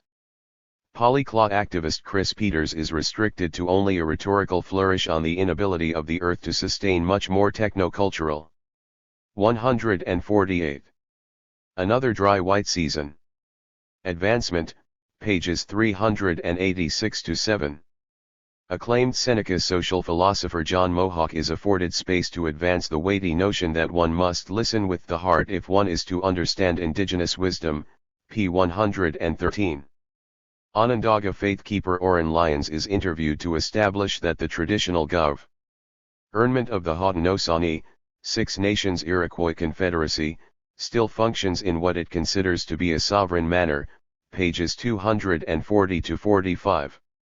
Lyons is supported by a quote from Yamasee historian Donald Grind on the influence of the Haudenosaunee on formation of the democratic ideals expressed by the U.S. Founding Fathers, p. 234. Elsewhere, Mander makes much of a pamphlet entitled A Basic Call to Consciousness, the edited transcript of a presentation made by the Haudenosaunee elders at a United Nations conference in 1977, pages 19-1-3. 15. And that's it for articulations of contemporary indigenous intellectualism. It's not that these are the only native voices present in the volume. To the contrary, the author seems to have been at pains to assemble an impressive array of quotations, most of them lifted from books like Thomas R. Berger's Superb Village Journey and Julian Berger's Report from the Frontier from Grassroots People in the Alaskan North Country and elsewhere. 16. But, unmistakably, each of these statements assumes the form of testimony. They are included not as intellectual contributions, but as documentation to the author's survey of damage and pain inflicted by the technoorder upon indigenous land and lives. Even quotations from activists such as Opta Matima, a Menominee also known as Ingrid Washinewatok, 149, are arrayed only to have them complain that America never listens to American Indians, p. 224. This is a far different matter than allowing them to explain for themselves what it is America hasn't heard and still isn't hearing. When it comes time to wax philosophical, and to thus lend meaning to things, Mander inevitably turns not to native sources or informants, but to an all but exclusively white, mostly male, oppositional intelligentsia of which he is a part. He designates this group as consisting of Jeremy Rifkin, as well as Ernest Callenbach, Lester Brown, Wendell Berry, Thomas Berry, Wes Jackson, Ann Ehrlich, Paul Ehrlich, David Brower, Hazel Henderson, Gary Coates, Eric Daman, Leopold Kohr, Kirkpatrick Sale, Joanna Macy, Carolyn Merchant, Dolores LaChapelle, Ryan Eisler, Ivan Illich, Peter Berg, Richard Register, Hunter Lovins, Amory Lovins, Gary Snyder, Langdon Winner, Francis Morlap, Fritjof Capra, Stephanie Mills, Vandana Shiva, Elizabeth Dodson Gray, Charlene Spreetnick, Arne Neese, Susan Griffin, Starhawk a Euro-American, Bill Duvall, George Sessions, E.F. Schumacher, Malcolm Margolin, and Chellis Glendining, p. 383. He might have added that notorious anthropological hoaxer, Carlos Castaneda, whose ersatz renderings of native philosophy are embraced more warmly and at much greater length by Mander than anything genuinely Native American, pages 207-8. 17. In effect, real indigenous speakers are utilized throughout in the absence of the sacred as mere props, orchestrated by and large to accompany Mander's own broader, more universal themes. 150. Another dry white season. Cultural imperialism. Of 305 bibliographical entries at the end of the book, only 17, 3 of them newspaper articles, 2 of them interviews, 1 an internal report, and another a memorandum are identifiably written by American Indians. 18 several others, such as Joseph Jorgensen's Native Americans and Energy Development, are anthologies assembled by Euro-American editors, but containing one or more contributions by Native researchers. 19 the remainder, more than 280 titles, mostly books, and more than 100 of them about indigenous peoples to one extent or another, are almost exclusively Euro-American enterprises. Such a glaring skew simply cannot be attributed to a dearth of relevant and appropriate Native American material. Not one of the more than a dozen books by the acclaimed Lakota intellectual Vine Deloria, Jr., is so much as mentioned, for example. 20 This near total eclipse of indigenous theory and scholarship, other than that which has been thoroughly interpreted by selected non-Indians, exists only because Mander wanted it that way. One underlying message of in the absence of the sacred is clear enough.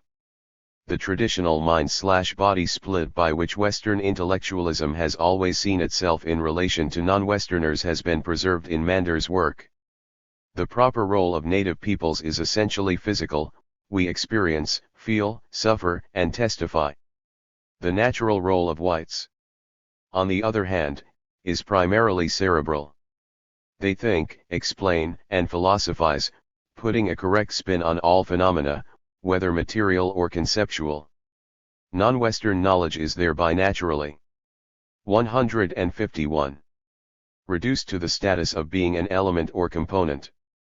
Western elites Mander and his carefully chosen coterie of culturally transcendent Euro-American thinkers no less than any other are free, even obligated, to absorb these elements as their own intellectual property. They go on to synthesize new, and therefore inherently superior, vernaculars of societal/ecological reality. Thus they assume a self-reserved position of theoretical leadership, an effective monopoly on decision-making authority. 21 For Mander's group, this would be especially true in the event of anything resembling what they call the paradigm shift actually occurring. Put another way, perceiving that the main body of their own tradition may be discarded in the near future, as surely it must be, given the technological precipice it has created for itself, Mander and his colleagues are busily projecting themselves as the group intrinsically best qualified to take charge of the replacement. The means to this end are the intellectual appropriation and continued Eurocentric domination of non-Western traditions.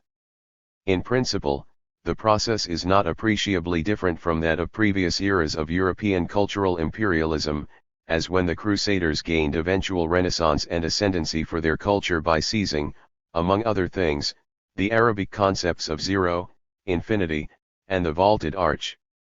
22 Hence, far from representing a bona fide attempt to negate the white skin privilege embedded in Eurocentrism's undergirding attitudes, the thrust exhibited by Mander and kindred writers amounts to a sophisticated attempt to preserve its fundamentals in a rapidly changing and ostensibly non-Western environment.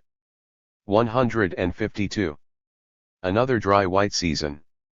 The technique is as subtle as it is perverse. The author rightly rejects the circular reasoning used to justify Eurocentric orthodoxy's insistent technotopian scientism. It is true that the evolution of Western science and its proliferating technologies have brought us to our current dismal pass. Therefore only an ever greater abundance and refinement of science and technology can save us. This establishes him as a thoroughly dissident theoretician, one who can thus be trusted by the most oppressed. Simultaneously, however, precisely because of his stature as a dissident, he can replicate and extend much the same logic for his own purposes. It is true that the hegemonic tradition of Western intellectualism, of which scientism is only a part, has brought the entire planet to the brink of oblivion. Therefore only a continuation of this same hegemony, in the form of Mander's friends and himself, can fix things. Confronted with such a formulation, the author would probably acknowledge a paradox of sorts. But, for non-Western peoples, the words of Peter Townsend ring much truer: meet the new boss, same as the old boss. 23. A hidden agenda. Admittedly, all of this may appear overstated and tendentious. It could be argued that whatever Mander's oversights and omissions, they are more inadvertent or careless than deliberate and systematic. However flawed his final product, it is by no means malicious. Such a premise might be conceded, were it not for the obvious fashion in which Mander chose. There is simply no other word for it to ignore certain dimensions of native North. 153. America he purports to examine. That these include many of the most visible and important figures, organizations, and events associated with Fourth World resistance on this continent over the past quarter century speaks volumes to the idea that he might merely have missed a few things. 24. That he can be said to have pursued a readily discernible, and emphatically anti-indigenist, political agenda in leaving them unmentioned says even more. Unquestionably, he consciously sought to impose his own entirely alien notions of legitimacy rather than those reflecting the integrity of native positions upon struggles for indigenous rights. What he accomplished instead was a serious undermining of the integrity of his own positions, not only in relation to native peoples, but vis-a-vis technology as well.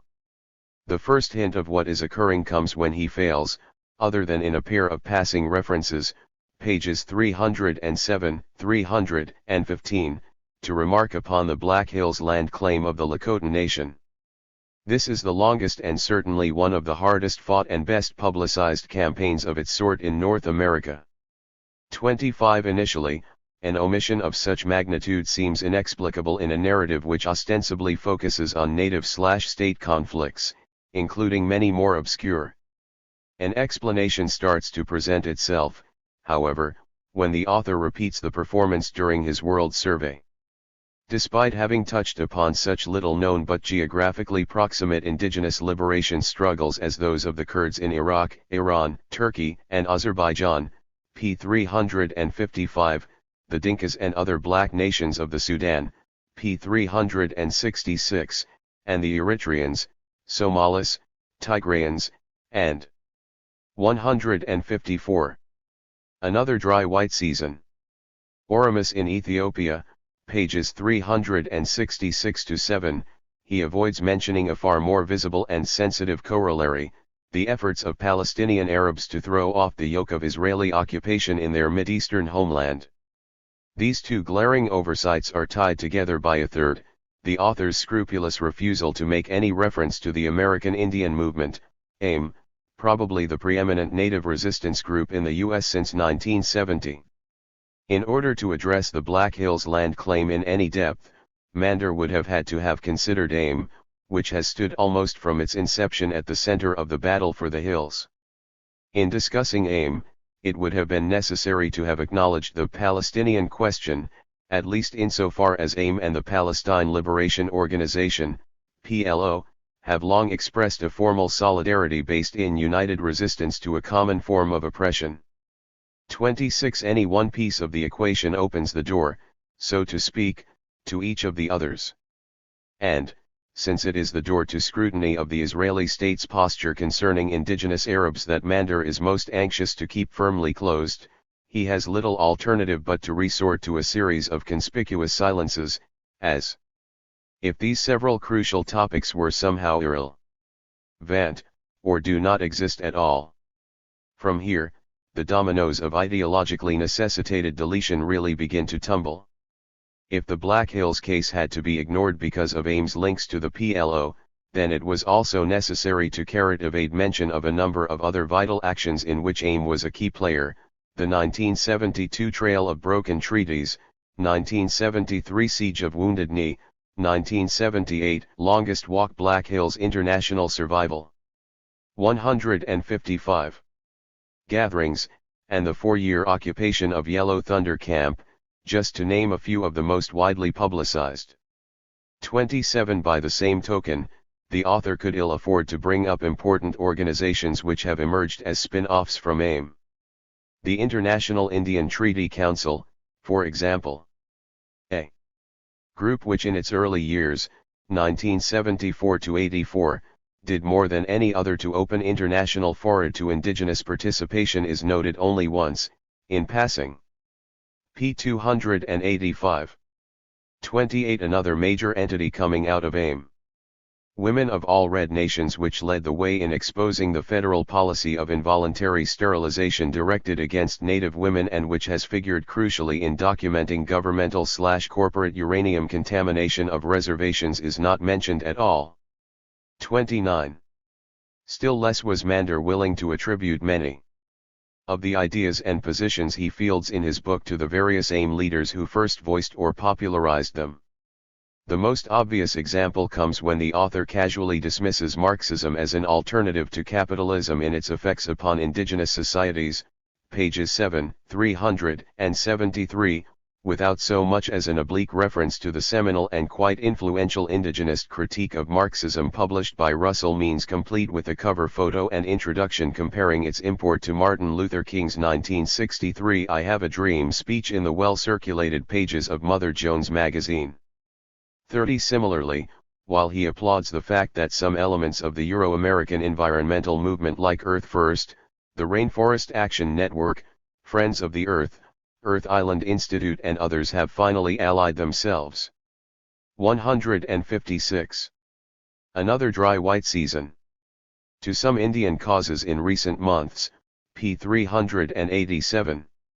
The author is careful to leave unmentioned the well-known and decisive effect the speeches, writings, and recordings of former AIM National Chair John Trudell have had in achieving precisely this positive result. 31. This itemization of willful omissions could be continued at great length. Such distortions can hardly be termed accidental. Mander did not miss or forget to include such things as are covered in this section. He decided to suppress them, and to do so with complete and ruthless consistency. Nor is why he did so particularly mysterious. There is a term defining the political persuasion he brought to bear in his tailoring of information. It is called Zionism. In its most predominant form, it is the assertion by a thoroughly Europeanized segment of the Jewish people of a self-proclaimed inherent right to the land of others.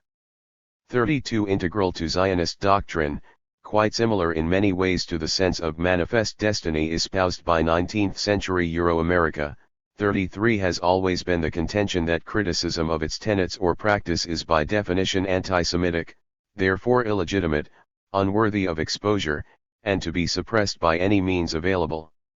34. The author follows this prescription to the letter. He knew exactly what he was doing and why, at least in a substantial number of instances. His stifling of the native voice in favor of his own, and his ideological associates, was thus often conscious and intentional. 157. The solution as problem. What is perhaps most telling in Mander's insinuation of a Zionist agenda is the implication that his support for an identification with the rights of indigenous peoples is, in the end, just as equivocal and conditional as any other Eurocentrists. while he is quite prepared to denounce the subordination and dispossession of native peoples in contexts of which he disapproves, which is almost all of them, he is equally willing to endorse and defend identical policies in contexts of which he approves for personal reasons, example Israeli treatment of Palestinians. Such qualified championing of indigenous self-determination reduces to a kind of vulgar opportunism, little different in principle from Ronald Reagan's loudly professed concern during the 1980s for the national and human rights of Sumu, Rama, and Mosquito Indians in Sandinista Nicaragua while openly denying the same rights to native peoples within the United States. Moreover, Mander's tacit Zionist alignment qualifies and thus flatly contradicts the degree of his adherence to his own core perspective, that technoculture's massive alteration of nature has gone catastrophically wrong, can only get worse, and must therefore be opposed on all fronts. A main proof always advanced by apologists for Israel on the Jewish right to occupancy in Palestine is that the Israelis, unlike the Palestinians they've displaced, have made the barren desert bloom via a hydrological reworking of virtually the entire country. 35 This is no different in substance from the proud claims of Arizona land developers whose huge high-tech water diversion projects the author rightly decries. 158. Another dry white season. As being suicidally destructive to the ecosphere. By standing mute concerning Israel's pronounced and accelerating transformation of its Mideastern habitat, he again demonstrates a willingness to accept such things, so long as they are undertaken by entities of which he otherwise approves. Back in the 1960s, the Students for a Democratic Society, SDS, employed a slogan which contended that if you're not part of the solution, you're part of the problem. Things have advanced a long distance since then, as in the absence of the sacred readily demonstrates. In handling this desperately important subject matter the way he has, seeking covertly to extend Western intellectual dominance across overtly non-Western thought and action, Jerry Mander has done much to take a substantial portion of the solution to our current technocratic dilemma and convert it into an aspect of the problem itself. Every one of us had a right to expect far more, and far better, from this self-styled alternative thinker. This book held the potential to yield a genuine breakthrough in popular consciousness regarding the possibility of a third way lying outside the capitalist/communist technological paradigm altogether. Instead, Mander has produced just another dry white season, one more excursion into that all-pervasive will to dominate which emblemizes the Eurocentric mind. For this, we owe him no debt of gratitude. A closer look at Jack Weatherford's Indian Givers. Of course Euro-America is committed to ripping off Indians. I mean, it's a culture committed to ripping off everything, even itself. Winona LaDuke, 1989. Plagiarism, the taking of a previous author's ideas, words, or writings without attribution, is undeniably one of the uglier and more uncomfortable of all the many criticisms a reviewer may advance. It plainly implies a degree of fundamental dishonesty, and perhaps maliciousness, on the part of the author thus charged, a matter which tends to erode, often needlessly, the sense of usefulness assigned by public perception to his or her published material. One therefore wishes to be extremely careful when extending such charges, all the more so when one holds a particular fondness for the book in which purloined concepts and content are suspected. Still, there are times when the appearance of plagiarism is so strong that the unfortunate topic simply must be raised, all desires to the contrary notwithstanding. Take as a case in point Jack Weatherford's Indian Givers, How the Indians of the Americas Transformed the World, New York, Crown Publishers, 1988. Written in a highly lucid and 167. Accessible style designed for a general readership, it has increasingly become a standard text for survey courses including my own addressing the physical and intellectual attainments of pre-contact Native America. Covering areas such as American Indian medicine and pharmacology, agriculture and cuisine, governance and property relations, architecture and urban planning, commerce and social organization, it stands as a crushing rejoinder to the contentions of orthodox anthropologists and kindred academics that the hemisphere was sparsely populated by little more than squalid Stone Age hunter-gatherers wandering the landscape in nomadic bands until the European invasion acquainted them with the attributes of civilization. In roundhouse fashion, he obliterates much of the contrived basis upon which the ideology of Western cultural supremacism is spawned, usually garbed in the attire of more conventional scholarship. His book is thus of crucial importance, an ideal tool for debunking Eurocentrist mythologies in the classroom. The problem is that Indian Givers has, since its release, been portrayed not only as the best available volume of its sort, but essentially as the only such work.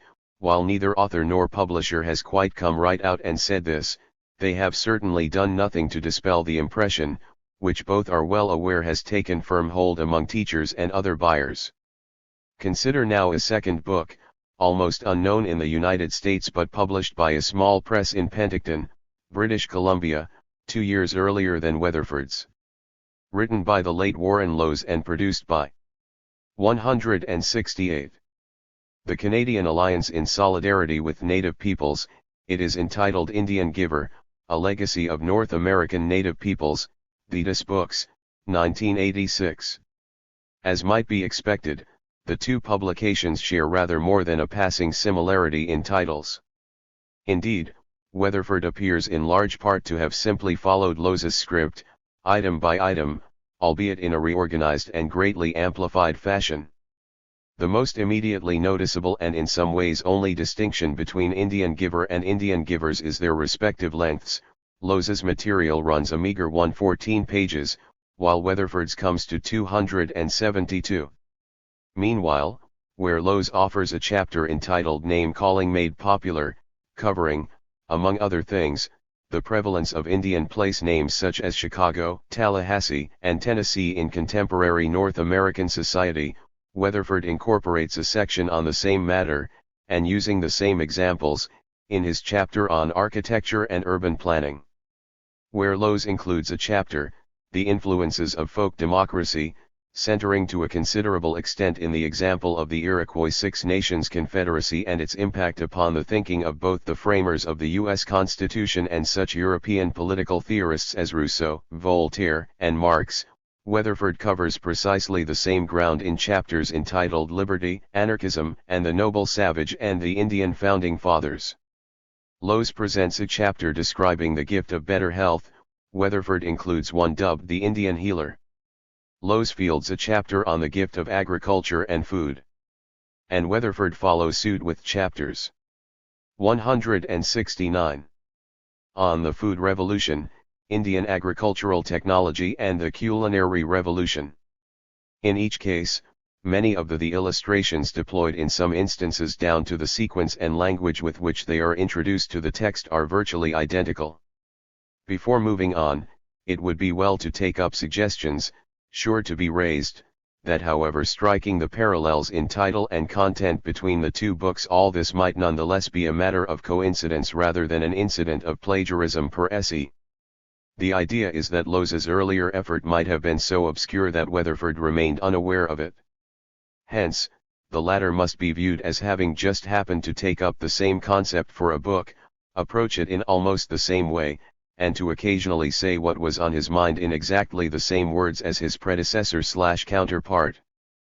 Perhaps counterposed against such a possibility, however, is the fact that Weatherford does reference Lowes's work in his more recent, but much less directly related, Native Roots, How the Indians Enriched America, Crown Books, 1991, a project which was already in its initial stages when his 1988 book was released.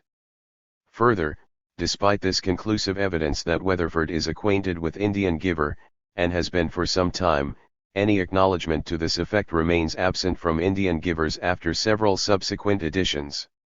The theory of inadvertence, exceedingly thin in any event, becomes anorexic to the point of nothingness. That Weatherford should have adopted such a posture seems inexplicable at a number of levels, given that his is by far the superior of the two titles. 170. P is for plagiarism. Loza's book reads more than anything like an extended outline or, at most, a preliminary draft of what was ultimately intended. Most probably it was a work in process, a series of extended notes, say, being collected en route to a more comprehensive manuscript which was permanently interrupted by the death of the author, then posthumously assembled for publication with only light polishing by its editor, S. The result, of course, is a decidedly incomplete volume which yields an equally limited utility. Weatherford, then, can be said to have performed a necessary and not inconsiderable service by expanding Loza's sketch to respectable proportions, as well as by developing logically related themes. Example: the impact of American Indian resources in underwriting Europe's Industrial Revolution left mostly dormant in the original book. His final product was, and is, therefore deserving of the widest possible attention in its own right, without resort to manipulation or pretension. Attempting to apprehend the motivations which prompted Weatherford's needless but nonetheless abundantly evident determination to hide the fact that he extrapolated from an antecedent volume is thus an entirely speculative and somewhat mystifying endeavor.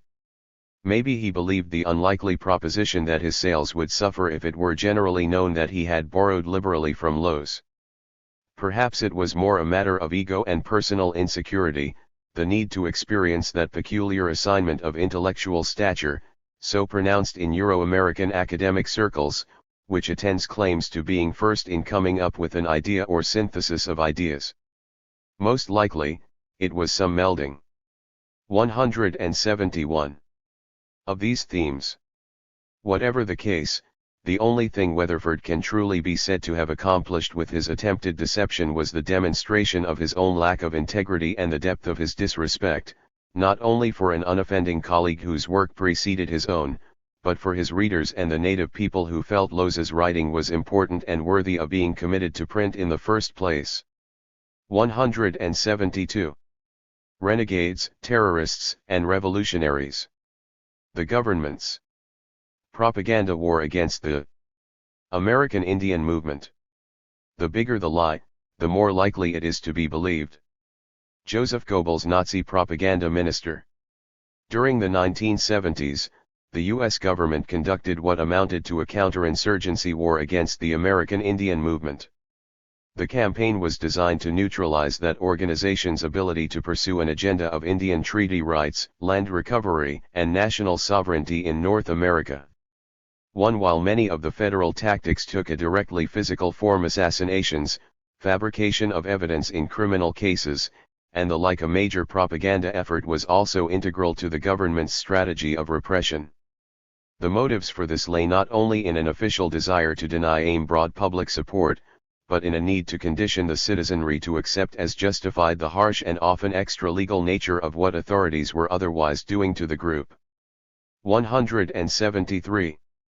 Opening rounds. The first substantial anti-AIM propaganda operation appears to have begun during the spectacular Trail of Broken Treaties occupation of the Bureau of Indian Affairs, BIA, building in Washington, D.C., on the eve of the 1972 presidential election. The incumbent Nixon administration, eager to avoid the impression of a serious Indian uprising at such a critical moment, went far out of its way to prevent statements by the occupiers from surfacing in the media. Simultaneously, it spent more than $100,000 importing selected representative Indian spokesmen to discredit the AIM leadership. A star performer in this regard was Webster Two Hawks, president of the federally sponsored National Tribal Chairmen's Association, who flamboyantly parroted the government line that AIM was composed of renegades and irresponsible self-styled revolutionaries who held no real standing in Indian country. Two Hawks' well-subsidized views were, of course, carried verbatim on national TV and splattered liberally across the front pages of the Washington Post and New York Times. 2. It is worth noting that Two Hawks, Nixon's handpicked leader of American Indians, barely had time to return home to the Rosebud Reservation in western South Dakota before being unseated as tribal chairman by AIM supporter Robert Burnett. 3. But by then federal media manipulators were at work against the militants even in this remote region. Solid evidence of this came on February 5, 1973, as AIM was organizing a demonstration at the Custer, SD, County Courthouse to protest the levying of mere manslaughter charges. 174. Renegades, terrorists, and revolutionaries. Against a non-Indian who had brutally murdered a young Indian, Wesley Badhart Bull. On that date, an FBI agent impersonating an organizer called reporter Lynn Gladstone, causing a story stating the action had been cancelled to appear in the Rapid City Journal. Consequently, when AIM members showed up as planned at the courthouse the next day, very few supporters joined them. Few supporters at the scene meant few witnesses, and so when AIM was promptly attacked by a specially assembled force of riot police, official spokesmen were able to make it appear the other way around in the media. 5. Wounded Knee. The ink was barely dry on the government's disinformation concerning AIM violence in Custer when federal forces laid siege to a group of organization members and supporters at Wounded Knee, on the nearby Pine Ridge Reservation.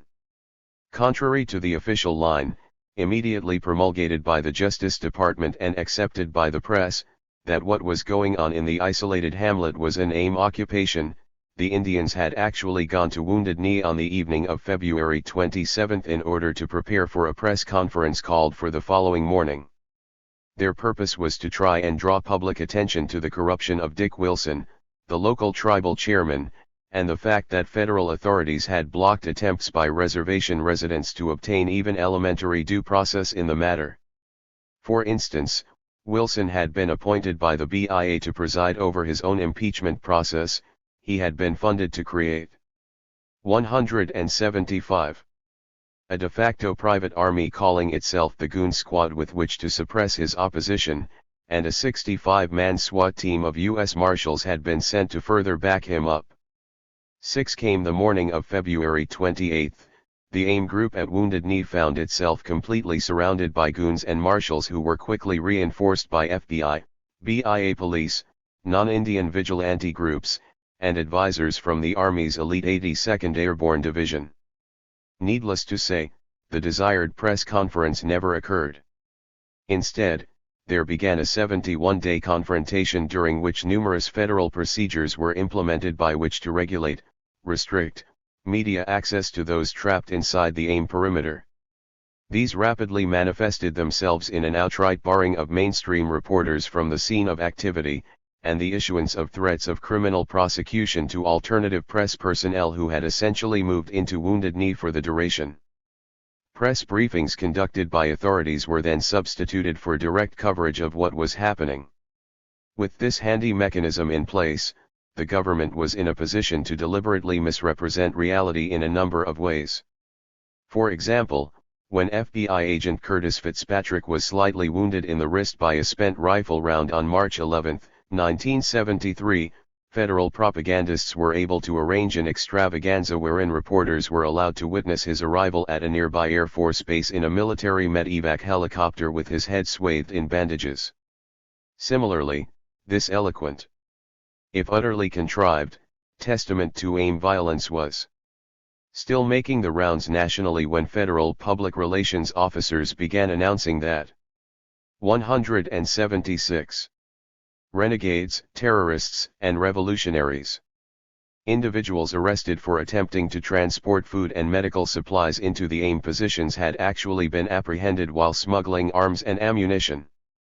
At one point, it was even announced that AIM was firing state-of-the-art M60 machine guns at federal personnel despite the fact that the FBI was later revealed to have been fully aware that the Indians possessed no armaments other than an array of hunting rifles and shotguns.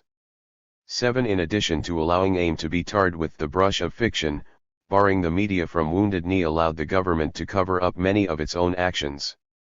For instance, the burning of several buildings inside the hamlet widely attributed to AIM vandalism was actually caused by the profuse use of heavy-caliber military tracer ammunition and the repeated firing of magnesium flares directly at the wooden structures. Nor was any mainstream reporter in a position to observe exactly who initiated the massive firefights. Federal forces fired more than 500,000 rounds into Wounded Knee during the siege, which frequently lit up the nights. Or, to take another example, when AIM member Buddy Lamont was killed at Wounded Knee on April 27, No mention was made of the fact that he had bled to death because FBI Commander Joseph Trimbach deliberately delayed his being placed in an ambulance for 45 minutes. 8. Perhaps most importantly, a steadily increasing intimacy between the FBI and the goons, with the former providing the latter with automatic weapons and stores of ammunition, military communications gear and other material support, as well as intelligence information and virtual immunity from prosecution, was also obscured. 177. The Reign of Terror. During the 3 years following Wounded Knee, more than 300 AIM members and supporters were physically assaulted on Pine Ridge. Of these, at least 69 died, giving the reservation a political murder rate precisely comparable to that prevailing in Chile during the 3 years immediately following the 1973 Pinochet coup. 9. In virtually every instance, this third world level of violence was plainly attributable to the goons, often on the basis of multiple eyewitness accounts.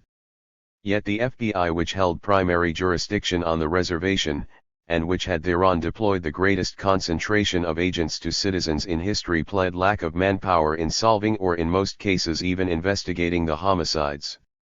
Instead, despite the absence of casualties among the goons and police personnel, and the fact that the U.S. Commission on Civil Rights had formally concluded that the FBI and its goon surrogate, rather than AIM, were fostering a reign of terror on Pine Ridge, 10 bureau publicists maintained a national media drumbeat proclaiming it was AIM which was violence-prone. This aspect of the government's disinformation campaign culminated during the spring of 1975 when Douglas Durham, an FBI infiltrator/provocateur who had worked himself into the position of AIM security chief, was allowed to testify as the sole witness before the Senate Committee on Internal Security. His uncorroborated, unsubstantiated, and in most cases utterly false testimony was then used as the basis for a widely disseminated official report branding AIM as a revolutionary organization committed to the violent overthrow of the federal government. 178. Renegades, terrorists, and revolutionaries. Meant. 11. At this juncture, FBI strategists appear to have felt that the public had been sufficiently conditioned to accept a final stroke which would physically destroy AIM once and for all. Hence, on June 26, 1975, 2 agents, Ron Williams and Jack Kohler, were sent to an AIM compound located on the Harry and Cecilia Jumping Bull property, near the reservation village of Oglala. Ostensibly, the agents were attempting to arrest a 17-year-old AIM member named Jimmy Eagle on the charge of stealing a pair of used cowboy boots. Given that some 150 FBI and BIA SWAT personnel were prepositioned in the immediate area as backup, it seems that Kohler's and Williams's real mission was to provoke an armed confrontation which would justify the use of overwhelming force to crush the AIM encampment. In the event, having precipitated a firefight, the agents were cut off from their intended support. They, along with an AIM member named Joe Stunskills Wright, were killed. The rest of the Indians escaped. 12. With their plan for a quick kill of AIM thus seriously off track, Bureau officials immediately rushed an additional 250 SWAT personnel to Pine Ridge. They also dispatched Tom Call, a propaganda specialist, to explain why the FBI was suddenly conducting Vietnam-style search and destroy operations complete with armored personnel carriers and attack helicopters on an obscure South Dakota Indian reservation. The reason, according to Call, was that the terrorist American Indian movement had initiated guerrilla warfare on Pine Ridge. Agents Williams and Kohler, he said, had been 179. Lured into an ambush where they were attacked from a sophisticated bunker complex. After being wounded, he continued, they had been dragged from their cars, stripped, and riddled with 15 to 20 bullets apiece, the ammunition fired from automatic weapons. In one account, they had also been scalped. It had been cold-blooded murder, said Call, and Agent Williams had been executed while lying on the ground pleading with his killers to think of his wife and children. 13. None of this was true, as Call knew at the time he fed it to the media. Each agent had been hit only 3 times, and from long rather than close range. The fabled bunkers were actually old root cellars and animal shelters common to any rural area, which had not been used as aim positions during the firefight. There was no evidence that AIM had utilized automatic weapons. Neither agent had been stripped, scalped, or otherwise mutilated. Far from being lured to the firefight site, the agents had been sent there by their own superiors. Still, it was nearly a week before FBI Director Clarence Kelly openly admitted these facts, and by then a wave of sensational headlines and TV news reports had firmly established a public sentiment supporting the Bureau in its massive campaign of kicking in the doors of reservation houses, conducting air assaults on the properties of known AIM supporters, and generally terrorizing the entire reservation population. Even a few of the goons are known to have protested what was going on at this point, 14, but under such circumstances the FBI was able to continue its invasion of Pine Ridge for 3 solid months without appreciable public outcry. 180. Renegades, terrorists, and revolutionaries. Endgame moves.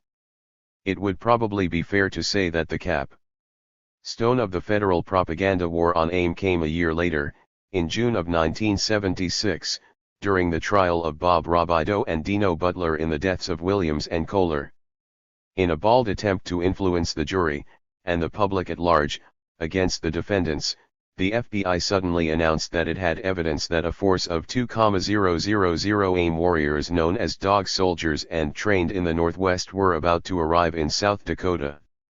Once there, they planned to kill a cop a day, burn farmers, snipe at tourists, assassinate the governor, blow up the Bureau of Indian Affairs, blow up turbines at the Ft. Randall Dam, and destroy Mt. Rushmore National Monument, among other things. The dog soldier teletypes, as the FBI communiques quickly became known, also contended that this AIM activity was part of a multiracial venture in terrorism, planned jointly with a Denver-based Chicano group known as the Crusade for Justice, and Students for a Democratic Society, SDS, a long-defunct white radical organization. 15. The information again brought on splashy headlines nationally, a situation which lasted until FBI Director Kelly was cross-examined under oath by Butler/Robideau defense attorney William Kunstler. When asked whether there was a shred of evidence to support the allegations trumpeted in his bureau's teletypes, Kelly responded, "I know of none." 16. The jury ultimately acquitted Butler and Robideau of the murder charges brought against them on the basis that they had killed the 2 FBI agents in self-defense. Nonetheless, the misimpression of AIM as a bunch of renegades, ter. 181. Terrorists, and revolutionaries had once again been deliberately inculcated among the general public.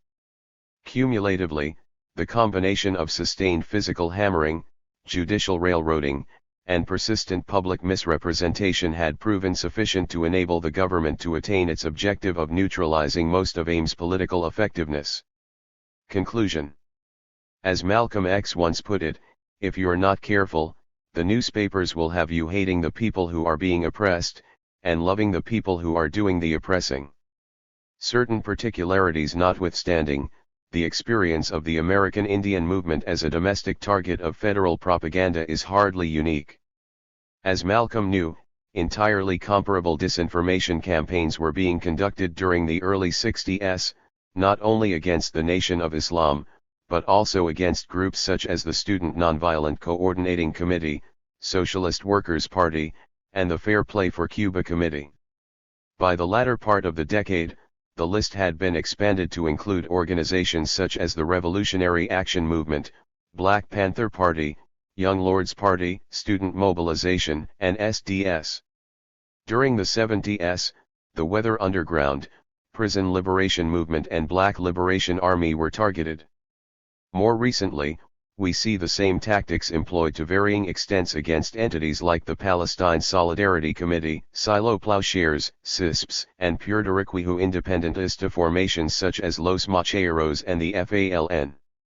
In this sense, the government's anti-AIM propaganda effort can serve as something of a textbook. 182. Renegades, terrorists, and revolutionaries. Illustration of a much wider technique of political repression. The Real Revisionism. Notes on Stan Lyman's Wounded Knee, 1973. As Malcolm X once warned, if we're not careful, the establishment press will have us believing the oppressed are victimizing their oppresso. John Trudell, 1983. The memoirs of government functionaries are notoriously fraught with half-truth and distortion, outright fabrication and self-serving rationalization. Such is the case with Wounded Knee, 1973, a personal account, Lincoln, University of Nebraska Press, 1991, a reminiscence of the late Stanley D. Lyman. For those unfamiliar with the name, Lyman served as Bureau of Indian Affairs, BIA, superintendent of the Pine Ridge Reservation during the sustained armed confrontation over the form, function, and extent of Indian rights to self-governance waged between local Oglala Lakota traditionalists and federal authorities, beginning with the Siege of Wounded Knee in 1973 and continuing until at least mid-1977. Also at issue in the Pine Ridge struggle was the question of whether the northwestern one-eighth of the impoverished reservation, an area the government was later discovered to have known contained a rich uranium deposit, would be transferred from Oglala to federal ownership. 187. Although the book contains a few vignettes which broaden the historical record of this crucial period in U.S.-Indian relations, its utility is overwhelmed by a vast number of factual omissions and inaccuracies. While the author himself may be to some extent forgiven, or at least understood, in this regard he not only had a vested interest in fudging the truth to make his own side of the conflict look good, but may even have believed some portion of the false information he presents at the time he wrote it. The same cannot be said for Floyd O'Neill, June K. Lyman, and Susan McKay, the editorial team which prepared his diary for publication. At the very least, readers have a right to expect to be apprised through footnotes when gross and well-documented inaccuracies appear in an ostensibly non-fictional text. But at no point do the editors so much as attempt to fulfill their responsibilities in this regard. Examples are far too numerous to detail here, and a relative handful will therefore have to suffice to make the point. To begin with, Lyman persistently refers to the Indian Reorganization Act, IRA, administration on Pine Ridge, with which he was aligned, as the sole legitimate body representing the interests of reservation residents. No mention is made, either in the text or by way of accompanying annotation, of the fact that the IRA was imposed by the BIA in 1936 over strong Oglala objections, or that the method used in obtaining this result was the stuffing of ballot boxes with votes cast by a sufficient number of dead people to affirm reorganization. 2. He also notes repeatedly that opposition efforts to impeach IRA President Dick Wilson failed. 188. The Real Revisionism. In early 1973, unmentioned is the fact that the BIA appointed Wilson himself to oversee the impeachment proceedings, or that Wilson ordered the arrest and jailing of tribal council members likely to vote against him as a means of rigging the outcome. 3 other glaring manipulations of the political process are dealt with in similar fashion. Leaving the false impression that traditionalist attempts to gain some semblance of control over their government were profoundly irrational and anti-democratic. 4. In pursuing this theme, Lyman baldly dismisses as groundless the specific accusations nepotism, financial malfeasance, and systematic use of physical intimidation among them leveled by the opposition against the Wilson regime. The nepotism charge is simply ignored, despite the thoroughly substantiated fact that Wilson had placed virtually his entire family, wife, brothers, sons, and several cousins, on the tribal payroll. 5. The author also asserts on several occasions that General Accounting Office, GAO, auditors exonerated the Wilsonites of misappropriating funds when in fact, as a well-publicized U.S. Civil Rights Commission study of conditions on Pine Ridge pointed out at the time, the GAO's 1974 final report on the matter reached an exactly opposite conclusion. 6. It follows that Lyman would claim, as he does throughout his narrative, that a group he calls Dick Wilson's Goon Squad, an entity calling itself the Guardians of the Oglala Nation, Goon, were merely volunteers devoted to the IRA system rather than a well-organized gang of hired thugs retained to terrorize opponents of it. Not a word is said about subsequent admissions by Key Goon. 189. Leaders that they were paid from federal monies allocated for other purposes. 7 or subsequent testimony by more rank and file members who'd been coerced, on pain of losing their jobs or worse, into moonlighting on Wilson's extra-legal enforcement unit. 8. Still less is it acknowledged that about a third of the BIA police on Pine Ridge, the very entity Lyman insists the traditionalists should have called upon to protect them from alleged violence the Wilsonites were directing against them, were themselves doubling as goons, or that this roster included the reservation's 2 ranking BIA police officials, Delmar Eastman and Dwayne Brewer. 8. Instead, the question of reservation violence during this crucial period is handled as a rather crude exercise in victim blaming. On balance, this seems designed not only to mask what was really happening on Pine Ridge, but to justify the massive use of federal force to crush opposition to the status quo. For instance, at 3 points Lyman suggests the March 25, 1973, suicide of Leo Wilcox, a clinically unbalanced Wilson supporter, was an assassination by the American Indian Movement, AIM, an organization called onto the reservation by tribal elders to support the traditionalists. In reality, the notion that Wilcox was murdered by AIM or anyone else was refuted, even at the time, by no less than R.D.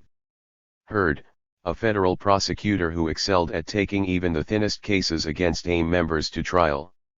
Meanwhile, the author remains silent about events such as the March 1 firebombing of the home of anti-Wilson journalists Aaron and Betty DeSouza, an incident which left the house in ruins and Mrs. DeSouza badly burned. 9. 190. The real revisionism. In the same vein, Lyman makes much. Although he confesses to never having seen such a document of a supposed death list compiled by AIM at Wounded Knee, naming selected IRA officials and goons for liquidation.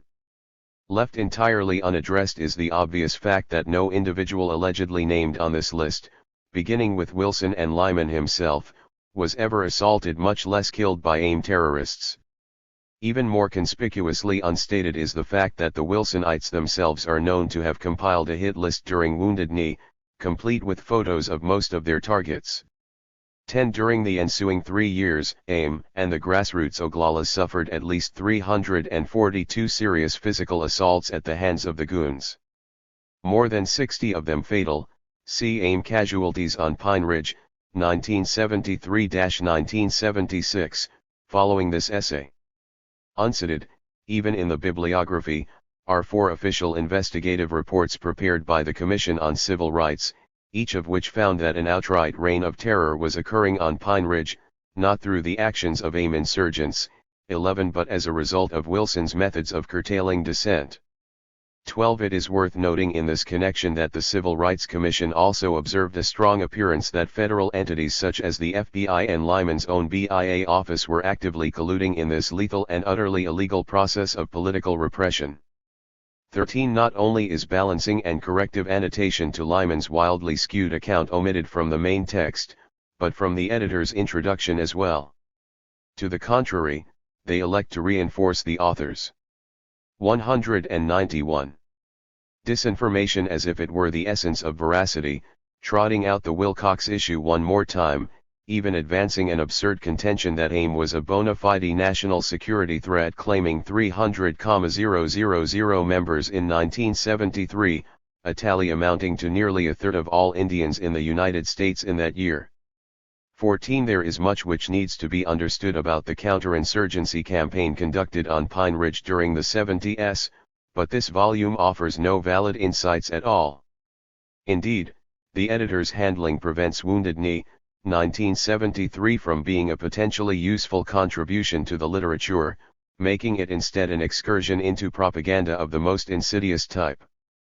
In the form it was released, the book would be much more appropriately associated with such unabashedly right-wing publishers as Arlington House than a reputedly scholarly and objective press like that representing the University of Nebraska. Frank Clearwater, AIM member killed by heavy machine gun round at Wounded Knee. No investigation. Between 8 and 12 individuals, names unknown, packing supplies into Wounded Knee were intercepted by goons and vigilantes. None were ever heard from again. Former Rosebud Tribal President Robert Burnett and U.S. Justice Department Solicitor General Kent Frizzell conducted unsuccessful search for mass grave after Wounded Knee siege. No further investigation. Buddy Lamont, AIM member hit by M16 fire at Wounded Knee. Bled to death while pinned down by fire. No investigation. Clarence Cross, AIM supporter shot to death in ambush by goons. Although assailants were identified by eyewitnesses, brother Vernal Cross, wounded in ambush, was briefly charged with crime. No further investigation. Priscilla Whiteplume, AIM supporter killed at Manderson by goons. No investigation. Julius Bad Heart Bull, AIM supporter killed at Oglala by person or persons unknown. No investigation. Melvin Spider, AIM member killed at Porcupine, South Dakota. No investigation. Philip Black Elk, AIM supporter killed when his house exploded. No investigation. Aloysius Long Soldier, AIM member killed at Kyle, SD by goons. No investigation. Philip Little Crow, AIM supporter beaten to death by goons at Pine Ridge. No investigation. Pedro Bissonette, Oglala Sioux Civil Rights Organization, OSCRO, organizer and AIM supporter assassinated by Bla police/goons. Body removed from Pine Ridge jurisdiction prior to autopsy by government contract coroner. No further investigation. Allison Fast Horse, AIM supporter shot to death near Pine Ridge by unknown assailants. No investigation. Edward Means, Jr. AIM member found dead in Pine Ridge Alley, beaten. No investigation. Edward Standing Soldier, AIM member killed near Pine Ridge by party or parties unknown. No investigation. Lorinda Red Paint, AIM supporter killed at Oglala by unknown assailants. No investigation. Rocky Ian Rourke, AIM supporter killed at Porcupine by unknown assailants. Investigation opened, still pending. Dennis Lecomte, AIM member killed at Pine Ridge by goons. No investigation. Jackson Washington Cut, AIM member killed at Parmalee by unknown individuals. Investigation still ongoing. Robert Reddy, AIM member killed at Kyle by gunshot. No investigation. Delphine Crow Dog, sister of AIM spiritual leader Leonard Crow Dog. Beaten by Bla police and left lying in a field. Died from exposure. No investigation. Elaine Wagner, supporter killed at Pine Ridge by person or persons unknown. No investigation. Floyd S. Benias, AIM supporter killed at Pine Ridge by goons. No investigation. Yvette Lorraine Lone Hill, AIM supporter killed at Kyle by unknown party or parties. No investigation. Leon L. Swift Bird, AIM member killed at Pine Ridge by goons. Investigation still ongoing. Martin Montilio killed in a scenic SD bar. AIM leader Richard Marshall later framed for his murder. Russell Means also charged and acquitted. Stacy Cottier shot to death in an ambush at Manderson. No investigation. Edith Eaglehawk and her 2 children, AIM supporter killed in automobile accident after being run off the road by a white vigilante, Albert. AIM casualties on Pine Ridge, 1973-75. Coombs. Coombs was also killed in the accident. Goon Mark Clifford, identified as having also been in Coombs' car, escaped. Investigation closed without questioning of Clifford. Jeanette Bissonette, AIM supporter killed by sniper in Pine Ridge. Unsuccessful attempt to link AIM members to murder, no other investigation. Richard Eagle, grandson of AIM supporter Gladys Bissonette, killed while playing with loaded gun kept in the house as protection from goon attacks. Hilda R. Good Buffalo, AIM supporter stabbed to death at Pine Ridge by goons. No investigation. Jancida Eagle Deer, AIM member beaten and run over with automobile. Last seen in the company of FBI agent provocateur Douglas Durham. No investigation. Ben Sitting Up, AIM member killed at Wanblee by unknown assailants. No investigation. Kenneth Little, AIM supporter killed at Pine Ridge by goons. Investigation still pending. Leah Spotted Elk, AIM supporter killed at Pine Ridge by goons. No investigation. Joseph Stunts kills right AIM member killed by FBI sniper during Oglala fire. Fight.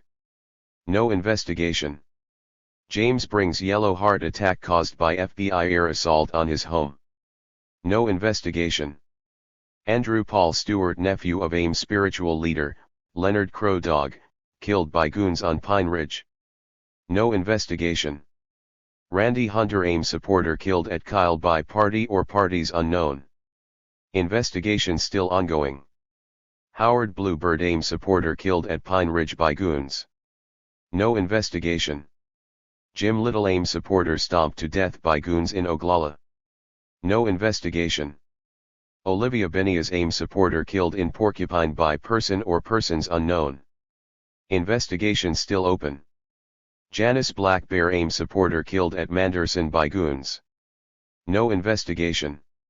Michelle Tobacco, AIM supporter killed at Pine Ridge by unknown assailants. Investigation still ongoing. Carl Plenty Arrows, Sr. AIM supporter killed at Pine Ridge by unknown persons. No investigation. Frank LaPointe, AIM supporter killed at Pine Ridge by goons. No investigation. Anna Mapik 2 Aquash, AIM organize. 202. AIM casualties on Pine Ridge, 1973-76. ER assassinated on Pine Ridge. FBI involved in attempt to conceal cause of death. Ongoing attempt to establish AIM involvement in murder. Key FBI personnel never deposed. Coroner never deposed. Lydia Cutgrass, AIM member killed at Wounded Knee by goons. No investigation. Byron DeSousa, Oscro organizer and AIM supporter assassinated by goons in Wanblee. Arrests by local authorities result in 2 goons, Dale Janis and Charlie Winters, serving 2 years of 5-year state sentences for manslaughter. Charges dropped against 2 goon leaders, Manny Wilson and Chuck Richards, on the basis of self-defense despite DeSousa having been unarmed when shot to death. Lena R. Slow Bear, AIM supporter killed at Oglala by goons. No investigation. Hobart Horse, AIM member beaten, shot, and repeatedly run over with automobile at Sharps Corners. No investigation. Cleveland Reddist, AIM member killed at Kyle by person or persons unknown. No investigation. Betty Jo Dubray, AIM supporter beaten to death at Martin, SD. No investigation. Marvin Tutu, AIM supporter shot to death at Pine Ridge. No investigation. Julia Pretty Hips, AIM supporter killed at Pine Ridge by unknown assailants. No investigation. Sam Afraid of Bear, AIM supporter shot to death at Pine Ridge. Investigation ongoing. Kevin Hill, AIM supporter killed at Oglala by party or parties unknown. Investigation still open. Betty Means, AIM member killed at Pine Ridge by goons. No investigation. Sandra Wounded Foot, AIM supporter killed at Sharps Comers by unknown assailants. No investigation. It should be noted that, using the preliminary figure of only 61 homicides of AIM members and supporters during the same period, researchers Bruce Johansson and Roberto Maestas, in their book Waisashu, The Continuing Indian Wars, New York, Monthly Review Press, 1979, pages 83-4, arrived at the following analysis of its implications, using only documented political deaths. The yearly murder rate on Pine Ridge Reservation between March 1, 1973 and March 1, 1976 was 170 per 100,000. By comparison, Detroit, the reputed murder capital of the United States, had a rate of 20.2 per 100,000 in 1974. The U.S. average was 9.7 per 100,000. An estimated 20,000 persons were murdered in the United States during 1974. In a nation of 200 million persons, a murder rate comparable with that of Pine Ridge between 1973 and 1976 would have left 340,000 persons dead for political reasons alone in 1 year, 1.32 million in 3. The political murder rate at Pine Ridge between March 1, 1973, and March 1, 1976, was almost equivalent to that in Chile during the 3 years after a military coup supported by the United States deposed and killed President Salvador Allende. Based on Chile's population of 10 million, the estimated 50,000 persons killed in 3 years of political repression in Chile, 1973 to 1976, roughly paralleled the murder rate at Pine Ridge. Note, the authors would like to express appreciation to Candy Hamilton, Bruce Ellison, and Kent Tilson for their various assistance in assembling this detailed chronology. Reflections on the men's movement. We are living at an important and fruitful moment, now, for it is clear to men that the images of adult manhood given by the popular culture are worn out, a man can no longer depend on them. By the time a man is 35 he knows that the images of the right man, the tough man, the true man he received in high school do not work in life. Such a man is open to new visions of what a man is supposed to be. Robert Bly, 1990. We have met the enemy and he is us. Pogo. There are few things in this world I can conceive as being more instantly ludicrous than a prosperously middle-aged lump of pudgy Euro-American versemonger, an apparition looking uncannily like some weird cross between the Mallow Milk Marshmallow Man and Pillsbury's Doughboy, suited up in a grotesque mismatch combining pleated Scottish tweeds with a stripped Brooks Brothers shirt and Southwest Indian print vest, peering myopically along his nose through Coke bottle steel rim specs while holding forth in stilted and somewhat nasal tonalities on the essential virtues of virile. 207. ITY, of masculinity, of being or becoming a warrior. The intrinsic absurdity of such a scene is, moreover, compounded by a factor of 5 when it is witnessed by an audience all male, virtually all white, and on the whole obviously well accustomed to enjoying a certain pleasant standard of material comfort, which sits as if spellbound, wrapped in its attention to every nuance of the speaker, altogether fawning in its collective nods and murmurs of devout agreement with each detail of his discourse. At first glance, the image might seem to be the most vicious sort of parody, a satire offered in the worst of taste, perhaps a hallucinatory fragment of a cartoon or skit offered by the likes of National Lampoon or Saturday Night Live. Certainly, in a reasonable universe we would be entitled, perhaps required, to assume that no group of allegedly functional adults would take such a farce seriously, never mind line up to pay money for the privilege of participating in it.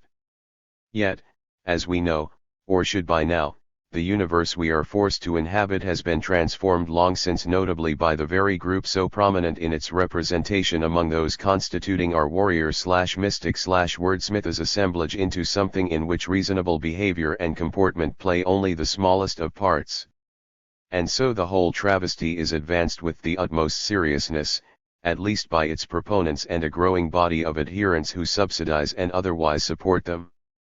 The founder and reigning grand poobah of that variant of the New Age usually referred to as the men's movement is Robert Bly, a rather owlish butterball of a minor poet who seems to have said 208.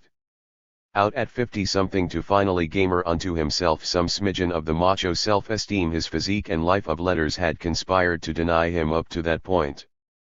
One writerly even in this pursuit, however, Bly has contented himself mainly with devising a vague theory of masculinism designed or at least intended to counter prevailing feminist dogma concerning the patriarchy, rising interest in multicultural interpretations of how things work, and an accompanying sense among middle to upper middle class males that they are losing influence in contemporary society.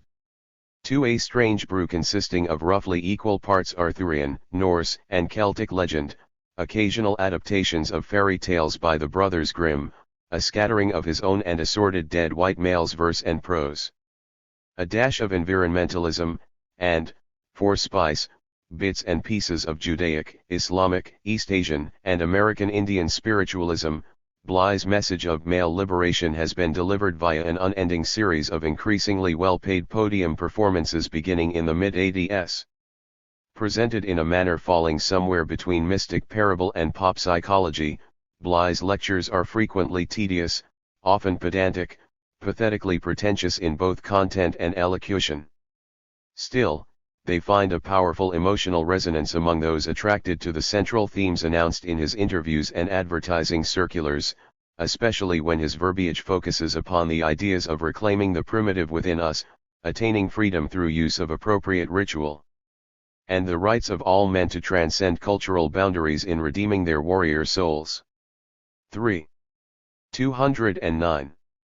By 1990, the master had perfected his pitch to the point of committing it to print in a turgid but rapidly selling tome entitled Iron John.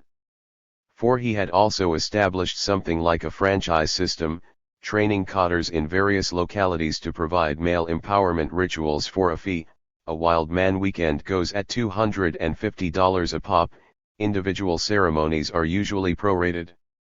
Meanwhile, the rising popularity and consequent profit potential of Bly's endeavor had spawned a number of imitators: Patrick M. Arnold, Asa Baber, Tom Daly, Robert Moore, Douglas Gillette, R.J.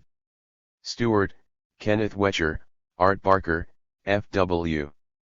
McCautry, John Matthews, and Christopher Harding among them, literary and otherwise. 3 years later, the men's movement has become pervasive enough to be viewed as a tangible and growing social force rather than merely as a peculiar fringe group. Active chapters are listed in 43 of the 50 major U.S. cities, plus 4 in Canada. In the movement's selected address list, 25 periodicals are listed in the same directory. 6. An interlude with Columbus in Colorado. The ability of a male to shout and be fierce does not imply domination, treating people as if they were objects, demanding land or empire, holding on to the Cold War, the whole model of machismo. The wild man here amounts to an invisible presence, the companionship of the ancestors and the great artists among the dead. The Native Americans believe in that healthful one male power. Robert Bly. 1990. 210. At first glance, none of this may seem particularly threatening. Indeed, the sheer silliness inherent to Bly's routine at many levels is painfully obvious, a matter driven home to me one morning last spring when, out looking for some early sage, I came upon a group of young Euro-American males cavorting about stark naked in a meadow near Lyons, Colorado. Several had wildflowers braided into their hair. Some were attempting a chant I failed to recognize. I noticed an early growth of poison oak near where I was standing, but determined it was probably best not to disrupt whatever rite was being conducted with anything so mundane as a warning about the presence of discomforting types of plant life. As discreetly as possible, I turned around and headed the other way, both puzzled and somewhat amused by what I'd witnessed. A few days later, I encountered one of the participants, whom I knew slightly, and who kept scratching at his left thigh. Seizing the opportunity, I inquired as to what it was they'd been doing. He responded that since he and the others had attended a workshop conducted by Robert Bly earlier in the year, they'd become active in the men's movement and made a commitment to recover the druidic rituals which are part of our heritage. The man, who is an anthropology student at the University of Colorado, is of Slavic descent, making Druidism about as distant from his own cultural tradition as Sufism or Zen Buddhism. Interest piqued, I asked where they'd learned the ritual form involved and its meaning. He replied that, while they'd attempted to research the matter, it turns out there's not really a lot known about exactly how. 211. The Druids conducted their rituals. It's mostly guesswork, he went on. We're just kind of making it up as we go along. When I asked why, if that were the case, they described their ritual as being druidic, he shrugged. It just sort of feels good, I guess, he said. We're trying to get in touch with something primal in ourselves. Harmless. Maybe. But then again, maybe not. The Druids, after all, have reputedly been dead and gone for millennia. They are thus immune to whatever culturally destructive effects might attend such blatant appropriation, trivialization, and deformation of their sacred rites by non-druidic feel-gooders. Before departing the meadow, however, I had noticed a couple of the men gamboling about in the grass were adorned with face paint and feathers. So I queried my respondent as to whether in the view of his group such things comprised a part of Druid ritual life. Well, no, he confessed. A couple of the guys are really into American Indian stuff. Actually, we all are. Wallace Black Elk is our teacher. 7. We run sweats on the weekends, and most of us have been on the hill insider slang for the undertaking of a vision quest. I myself carry a sacred pipe and am studying herbal healing, Lakota way. 3 of us went to the sun dance at Crow Dog's place last summer. We've made vows, and are planning to dance when we're ready. 8. Intermingled with these remarks, he extended glowing bits of commentary on his and the others' abiding interest in a diversity of cultural/spiritual elements ranging from Balinese mask making to Andean flute music, from Japanese scent/time orientation to the deities of the 212 Assyrians, Polynesian water gods, and the clitoral circumcision of Somali women. I thought about protesting that spiritual traditions cannot be used as some sort of Whitman sampler of ceremonial form, mixed and matched. Here a little Druid, there a touch of Nordic mythology followed by a regimen of Hindu vegetarianism, a mishmash of American Indian rituals somewhere else at the whim of people who are part of none of them. I knew I should say that to play at ritual potluck is to debase all spiritual traditions, voiding their internal coherence and leaving nothing usably sacrosanct as a cultural anchor for the peoples who conceived and developed them, and who have consequently organized their societies around them. But, then, in consideration of who it was I was talking to, I abruptly ended the conversation instead. I doubted he would have understood what I was trying to explain to him.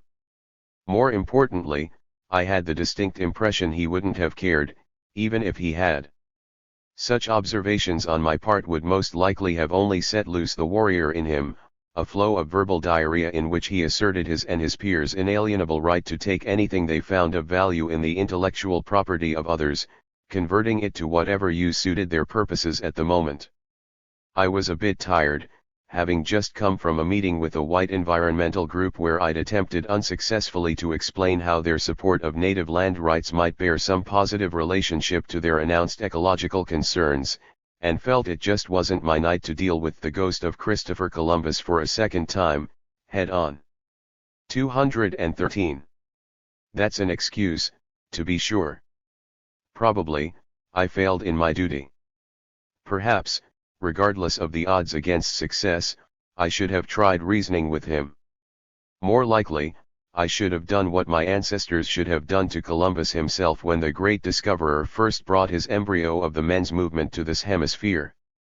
But the amount of prison time assigned these days to that sort of appropriate response to aggression is daunting, to say the least.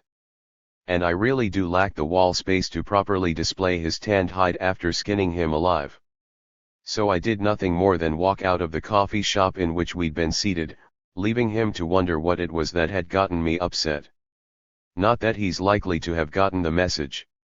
The result of my inaction is that, so far as I know, the man is still out there cruising the cerebral seas in search of spiritual landscapes to explore and pillage. Worse, he's still sending his booty back to his buddies in hopes of their casting some new synthesis of paganism, read, advancement of civilization as we know it, in which they will be able to continue their occupancy of a presumed position at the center of the universe. We must get out of ourselves, or, more accurately, the selves we have been conned into believing are us. We must break out of the cage of artificial self in which we have been entrapped as men by today's society. We must get in touch with our true selves, recapturing the wild man, the animal, the primitive warrior being which exists in the core of every man. We 214 must rediscover the meaning of maleness, the art of being male, the way of the warrior priest. In doing so, we free ourselves from the alienate tyranny of being what it is we're told we are, or what it is we should be. We free ourselves to redefine the meaning of man, to be who and what we can be, and what it is we ultimately must be. I speak here, of course, of genuine liberation from society's false expectations and thus from the false selves these expectations have instilled in each and every one of us here in this room. Let the wild man loose, I say. Free our warrior spirit. Robert Bly. 1991. In retrospect, it seems entirely predictable that, amidst Robert Bligh's welter of babble concerning the value of assorted strains of imagined primitivism and warrior spirit, a substantial segment of his following and he himself in the workshops he offers on practical ritual would end up gravitating most heavily toward things Indian. After all, Native Americans and our ceremonial life constitute living, ongoing entities. We are therefore far more accessible in terms of both time and space than the Druids or the Old Norse Odinists. Further, our traditions offer the distinct advantage of seeming satisfyingly exotic to the average Euro-American yuppie male, even while not forcing them to clank about in the suits of chainmail and heavy steel armor which would be required if they were to opt to act out their leaders' hyper-literate Arthurian fantasies. I mean, really. Justing, anyone. A warrior-type fella could get seriously hurt that way. 9A main sticking point, of course, rests precisely 215. In the fact that the cultures indigenous to America are living, ongoing entities. Unlike the Druids or the ancient Greek man cults who thronged around Hector and Achilles, Native American societies can and do suffer the socio-culturally debilitating effects of spiritual trivialization and appropriation at the hands of the massively larger Euro-immigrant population which has come to dominate literally every other aspect of our existence.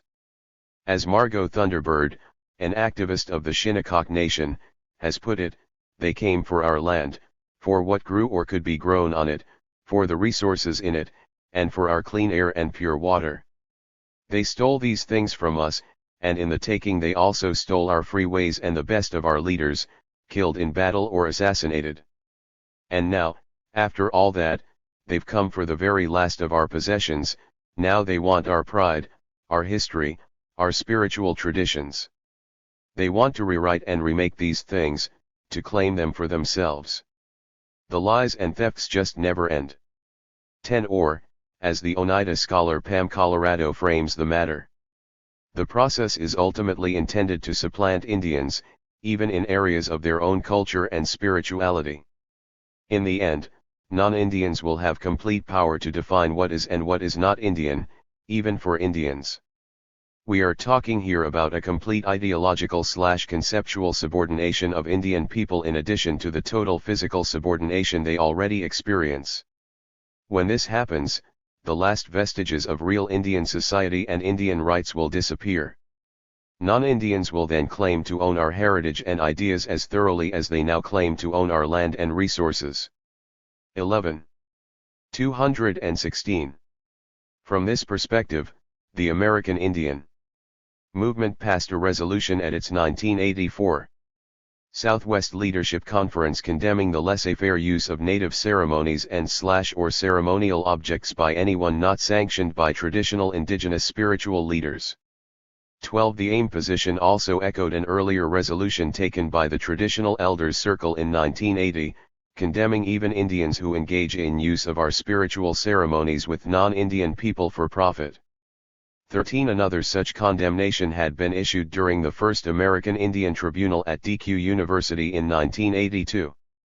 14. As of this writing, June 1993, the Lakota Nation as a whole is preparing to enact a similar resolution denouncing non-Lakotas who presume to adopt their rituals, and censoring those Lakotas who have chosen to facilitate such cultural appropriation. See Declaration of War Against Exploiters of Lakota Spirituality, following this essay. Several other indigenous nations and national organizations have already taken comparable positions, or are preparing to.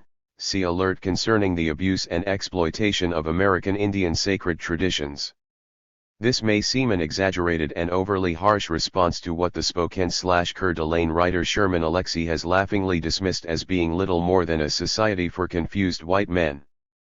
15. But the hard edges of Euro-American hubris and assertion of proprietary interest in native assets which has always marked Indian/white relations are abundantly manifested in the organizational literature of the men's movement itself. Of even greater concern is the fact that the sort of appropriation evidenced in these periodicals is no longer 217. Restricted simply to claiming ownership of Indian ceremonies and spiritual objects, as in a passage in a recent issue of the Men's Council Journal explaining that sweats, drumming, dancing, and four-direction calling are once indigenous now ours rituals. 16 Rather, participants have increasingly assumed a stance of expropriating native identity altogether, as when, in the same journal, it is repeatedly asserted that we are all Lakota and that members of the men's movement are now displacing actual Lakotas from their previous role as warrior protectors, of what is left unclear. 17 The indigenous response to such presumption was perhaps best expressed by AIM leader Russell Means, himself an Oglala Lakota, when he recently stated that this is the ultimate degradation of our people, even worse than what's been done to us by Hollywood and the publishing industry. Or the sports teams who portray us as mascots and pets. What these people are doing is like Adolf Eichmann claiming during his trial that, at heart, he was really a Zionist, or members of the Aryan nations in Idaho claiming to be true Jews. 18 Elsewhere, Means has observed that what's at issue here is the same old question that Europeans have always posed with regard to American Indians, whether what's ours isn't somehow theirs. And, of course, they've always answered the question in the affirmative. We are resisting this because spirituality is the basis of our culture. If our culture is dissolved via the expedients of spiritual appropriation/expropriation, Indian people as such will cease to exist. By definition, the causing of any culture to cease to exist is an act of genocide. 19. 218. Noted Hunkpapa Lakota author Vine Deloria Jr. agrees in principle, finding that as a result of the presumption of groups like the men's movement, as well as academic anthropology, the realities of Indian belief and existence have become so misunderstood and distorted at this point that when a real Indian stands up and speaks the truth at any given moment, he or she is not only unlikely to be believed, but will probably be publicly contradicted and corrected by the citation of some non-Indian and totally inaccurate expert. 20. Moreover, young Indians in ICTs and universities are now being trained to view themselves and their cultures in the terms prescribed by such experts rather than in the traditional terms of the tribal elders. The process automatically sets the members of Indian communities at odds with one another, while outsiders run around picking up the pieces for themselves. In this way, groups like the men's movement are perfecting a system of self-validation in which all semblance of honesty and accuracy are lost. This is absolutely devastating to Indian societies. 21. Even Sherman Alexie, while choosing to treat the men's movement phenomenon with scorn and ridicule rather than open hostility, is compelled to acknowledge that there is a serious problem with the direction taken by Bly's disciples. Peyote is not just an excuse to get high, Alexie points out. A vision quest cannot be completed in a convention room rented for that purpose. Teehee Sweat Lodge is a church, not a free clinic or something. A warrior does not have to scream to release the animal that 219 is supposed to reside inside every man. A warrior does not necessarily have an animal inside him at all. If there happens to be an animal, it can be a parakeet or a mouse just as easily as it can be a bear or a wolf. When a white man adopts an animal, he seems inevitably to choose the largest animal possible. Whether this is because of possible phallic connotations or a kind of spiritual steroid abuse is debatable, but I can imagine a friend of mine, John, who is white, telling me that his spirit animal is the Tyrannosaurus Rex. 22. The men's movement seems designed to appropriate and mutate so many aspects of native traditions. I worry about the possibilities. Men's movement chain stores specializing in portable sweat lodges, the Indians are us commodification of ritual and artifact, white men who continue to show up at powwows in full regalia and dance. 23. Plainly, despite sharp differences in their respective temperaments and resultant stylistic approaches to dealing with problems, Alexie and many other Indians share Russell Means's overall conclusion that the culture vultures of the men's movement are not innocent or innocuous, cute, groovy, hip, enlightened, or any of the rest of the things they want to project themselves as being. No, what they're about is cultural genocide. And genocide is genocide, no matter how you want to qualify it. So some of us are starting to react to these folks accordingly. 24. 220. View from a foreign shore. Western man's connection to the wild man has been disturbed for centuries now, and a lot of fear has been built up, but wild man is part of a company or a community in a man's psyche. The wild man lives in complicated interchanges with other interior beings. A whole community of beings is what is called a grown man. Moreover, when we develop the inner wild man, he keeps track of the wild animals inside us, and warns when they are liable to become extinct. The wild one in you is the one which is willing to leave the busy life, and able to be called away. Robert Bly, 1990. In many ways, the salient questions which present themselves with regard to the men's movement center on motivation. Why, in this day and age, would any group of well-educated and self-proclaimedly sensitive men, the vast majority of whom may be expected to exhibit genuine outrage at my earlier comparison of them to Columbus, elect to engage in activities which can be plausibly categorized as culturally genocidal? Assuming initial ignorance in this regard, why do they choose to persist in these activities, often escalating their behavior after its implications have been explained by its victims repeatedly and in no uncertain terms? And, perhaps most of all, why would such extraordinarily privileged individuals as those who flocked to Robert Bly, a group marked by nothing so much as the kind of ego-driven self-absorption required to insist upon its right to impose itself on a tiny minority even to the point of culturally exterminate? 221. It ought to do so in a manner which makes them appear not only repugnant, but utterly ridiculous to anyone outside their ranks? Sometimes it is necessary to step away from a given setting in order to better understand it. For me, the answers to these seemingly inexplicable questions were to a large extent clarified during a recent, unpaid, political speaking tour of Germany, during which I was repeatedly confronted by the spectacle of Indian hobbyists, all of them men resplendently attired in quill work and bangles, beaded moccasins, chokers, amulets, medicine bags, and so on. 25. Some of them sported feathers and buckskin shirts or jackets, a few wore their blonde hair braided with rawhide in what they imagined to be high plains style. In reality, they looked much more like Vikings than Cheyennes or Shoshones. When queried, many professed to have handcrafted much of their own regalia.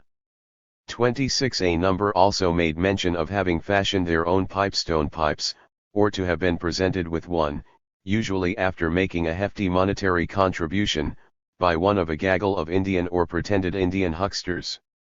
27. Among those falling into this classification, belonging to what Christian theist has branded the Faculty of Medicine currently plying a lucrative Greater Europa Medicine Man circuit, 28 are Wallace Black Elk, Brooke Medicine Eagle, a bogus Cherokee, real name unknown, John Redtail Free Soul, a purported Cheyenne Arapaho, real name unknown, Archie Fire Lame Deer, Northern Cheyenne, Thiani Oahu, supposedly a 27th generation member of the non-existent 222 Etowah Band of the Eastern Cherokees, real name unknown, Eagle Walking Turtle, Gary McLean, an alleged Choctaw, Eagle Man, Ed McGatt, Oglala Lakota, Beautiful Painted Arrow, a supposed Shoshone, real name unknown. 29. Although the success of such people is completely independent of traditional knowledge, just so long as they can impress a public impressed by the books of Carlos Castaneda, 30. Most of the hobbyists I talked to noted they'd received instruction from one or more of these Indian spiritual teachers and had now adopted various deformed fragments of Native American ritual life as being both authentic and their own. Everyone felt they'd been trained to run sweats. Most had been provided similar tutelage in conducting medicine wheel ceremonies and vision quests. Several were pursuing what they thought were Navajo crystal healing techniques, and/or herbal healing, where they figured to gather herbs not native to their habitat was left unaddressed. 2 mentioned they'd participated in a sun dance conducted several years ago in the Black Forest by an unspecified Lakota medicine man. They displayed chest scars verifying that they had indeed done something of the sort, and said they were now considering launching their own version on an annual basis. Half a dozen more inquired as to whether I could provide them entree to the sun dances conducted each summer on stateside reservations. Of special interest are those of the Sioux. 31. One poor soul, a Swiss national as it turned out, proudly observed that he'd somehow managed to survive living in an alpine teepee for the past several years. 32. All of 223 them maintain that at this point they actually consider themselves to be Indians, at least in Spear. It. 33. These Indians of Europe, as Feist has termed them, were uniformly quite candid as to why they felt this way. 34. Bluntly put, and the majority were precisely this harsh in their own articulations, they absolutely hate the idea of being Europeans, especially Germans. Abundant mention was made of their collective revulsion to the European heritage of colonization and genocide, particularly the ravages of Nazism. Some went deeper, addressing what they felt to be the intrinsically unacceptable character of European civilization's relationship to the natural order in its entirety. Their response, as a group, was to try and disassociate themselves from what it was/is they object to by announcing their personal identities in terms as diametrically opposed to it as they could conceive.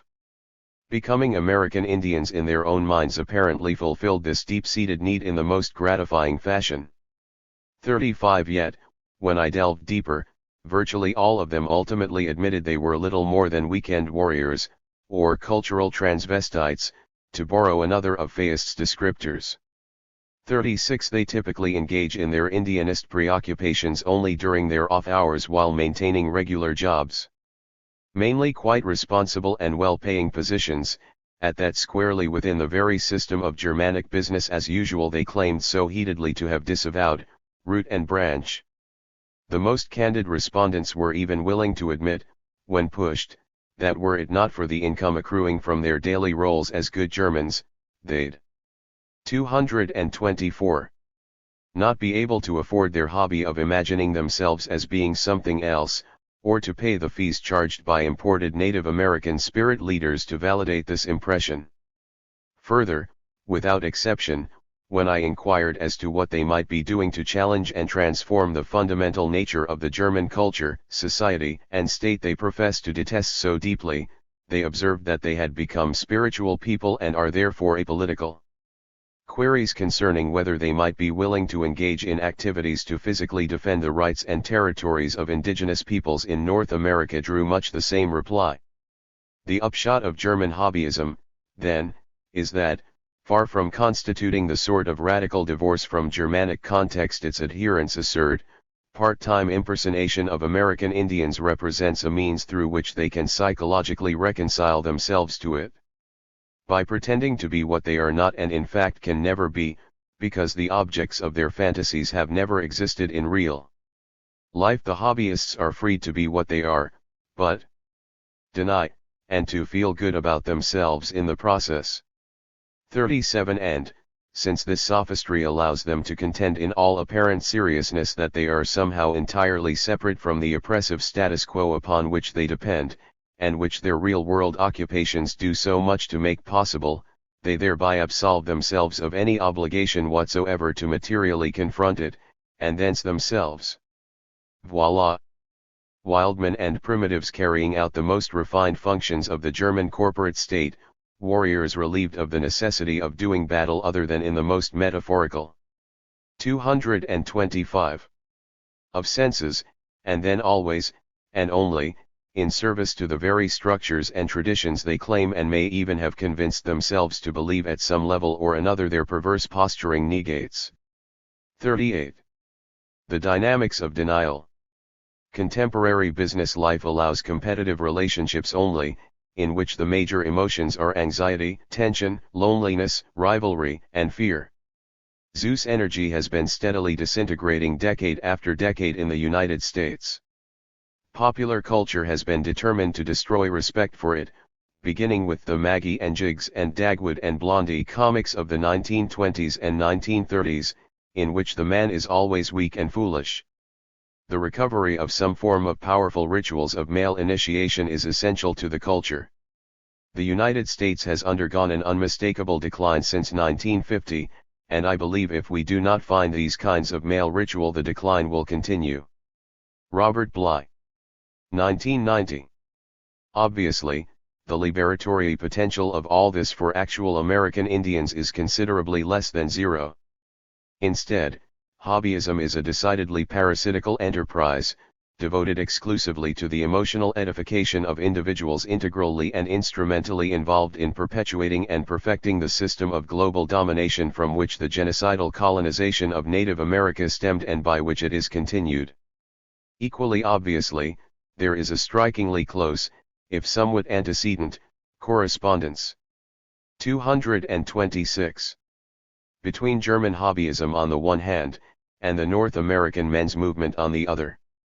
The class and ethnic compositions are virtually identical, as are the resulting social functions, internal dynamics, and external impacts. 39. So close is the match, not only demographically, but motivationally and behaviorally, that Robert Bly himself has scheduled a tour of Germany during the summer of 1993 to bring the Old World's Teutonic sector into his burgeoning fold. 40. Perhaps the only significant difference between the men's movement at home and hobbyism abroad is just that, the hobbyists at least are over there. But the men's movement is right here, where we live. Hobbyism in Germany may contribute to what both Adolf Hitler and George Bush called the New World Order, and thus yield a negative but somewhat indirect effect upon native people in North America, but the men's movement is quite directly connected to the ever more efficient imposition of that order upon Indian lands and lives in the US and Canada. The mining engineer who joins the men's movement and thereafter spends his weekends communing with nature in the manner of an Indian does so in precisely the same fashion as his German colleagues in order to exempt himself from either literal or emotional responsibility for the fact that, to be who he is and live at the standard he does, he will spend the rest of his week making wholesale destruction of the environment an operant reality. Not infrequently, the land being strip-mined under his supervision belongs to the very Indians whose spiritual traditions he appropriates and reifies in the process of finding inner peace. 227. i.e., empowering himself to do what he does. 41. By the same token, the corporate lawyer, the Wall Street broker, and the commercial banker who accompany the engineer into a sweat lodge do so because, intellectually, they understand quite well that, without them, his vocation would be impossible. The same can be said for the government bureaucrat, the corporate executive, and the marketing consultant who keep sacred pipes on the walls of their respective offices. All of them are engaged, to a greater or lesser degree, although, if asked, most will adamantly reject the slightest hint that they are involved at all in the systematic destruction of the residue of territory upon which prospects of native life itself are balanced. The charade by which they cloak themselves in the identity of their victims is their best and ultimately most compulsive hedge against the psychic consequences of acknowledging who and what they really are. 42. Self-evidently, then, New Age-style rhetoric to the contrary notwithstanding, this pattern of emotional/psychological avoidance embedded in the ritual role-playing of Indians by a relatively privileged stratum of Euro-American men represents no alternative to the status quo. To the contrary, it has become a steadily more crucial ingredient in an emergent complex of psychosocial mechanisms allowing North American business as usual to sustain, stabilize, and re-energize itself.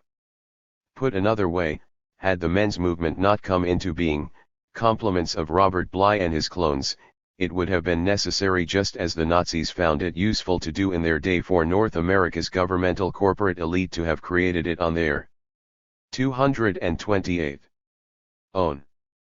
43. On second thought, it's not altogether clear they didn't. 44. Alternatives? The ancient societies believed that a boy becomes a man only through ritual and effort. Only through the active intervention of the older men.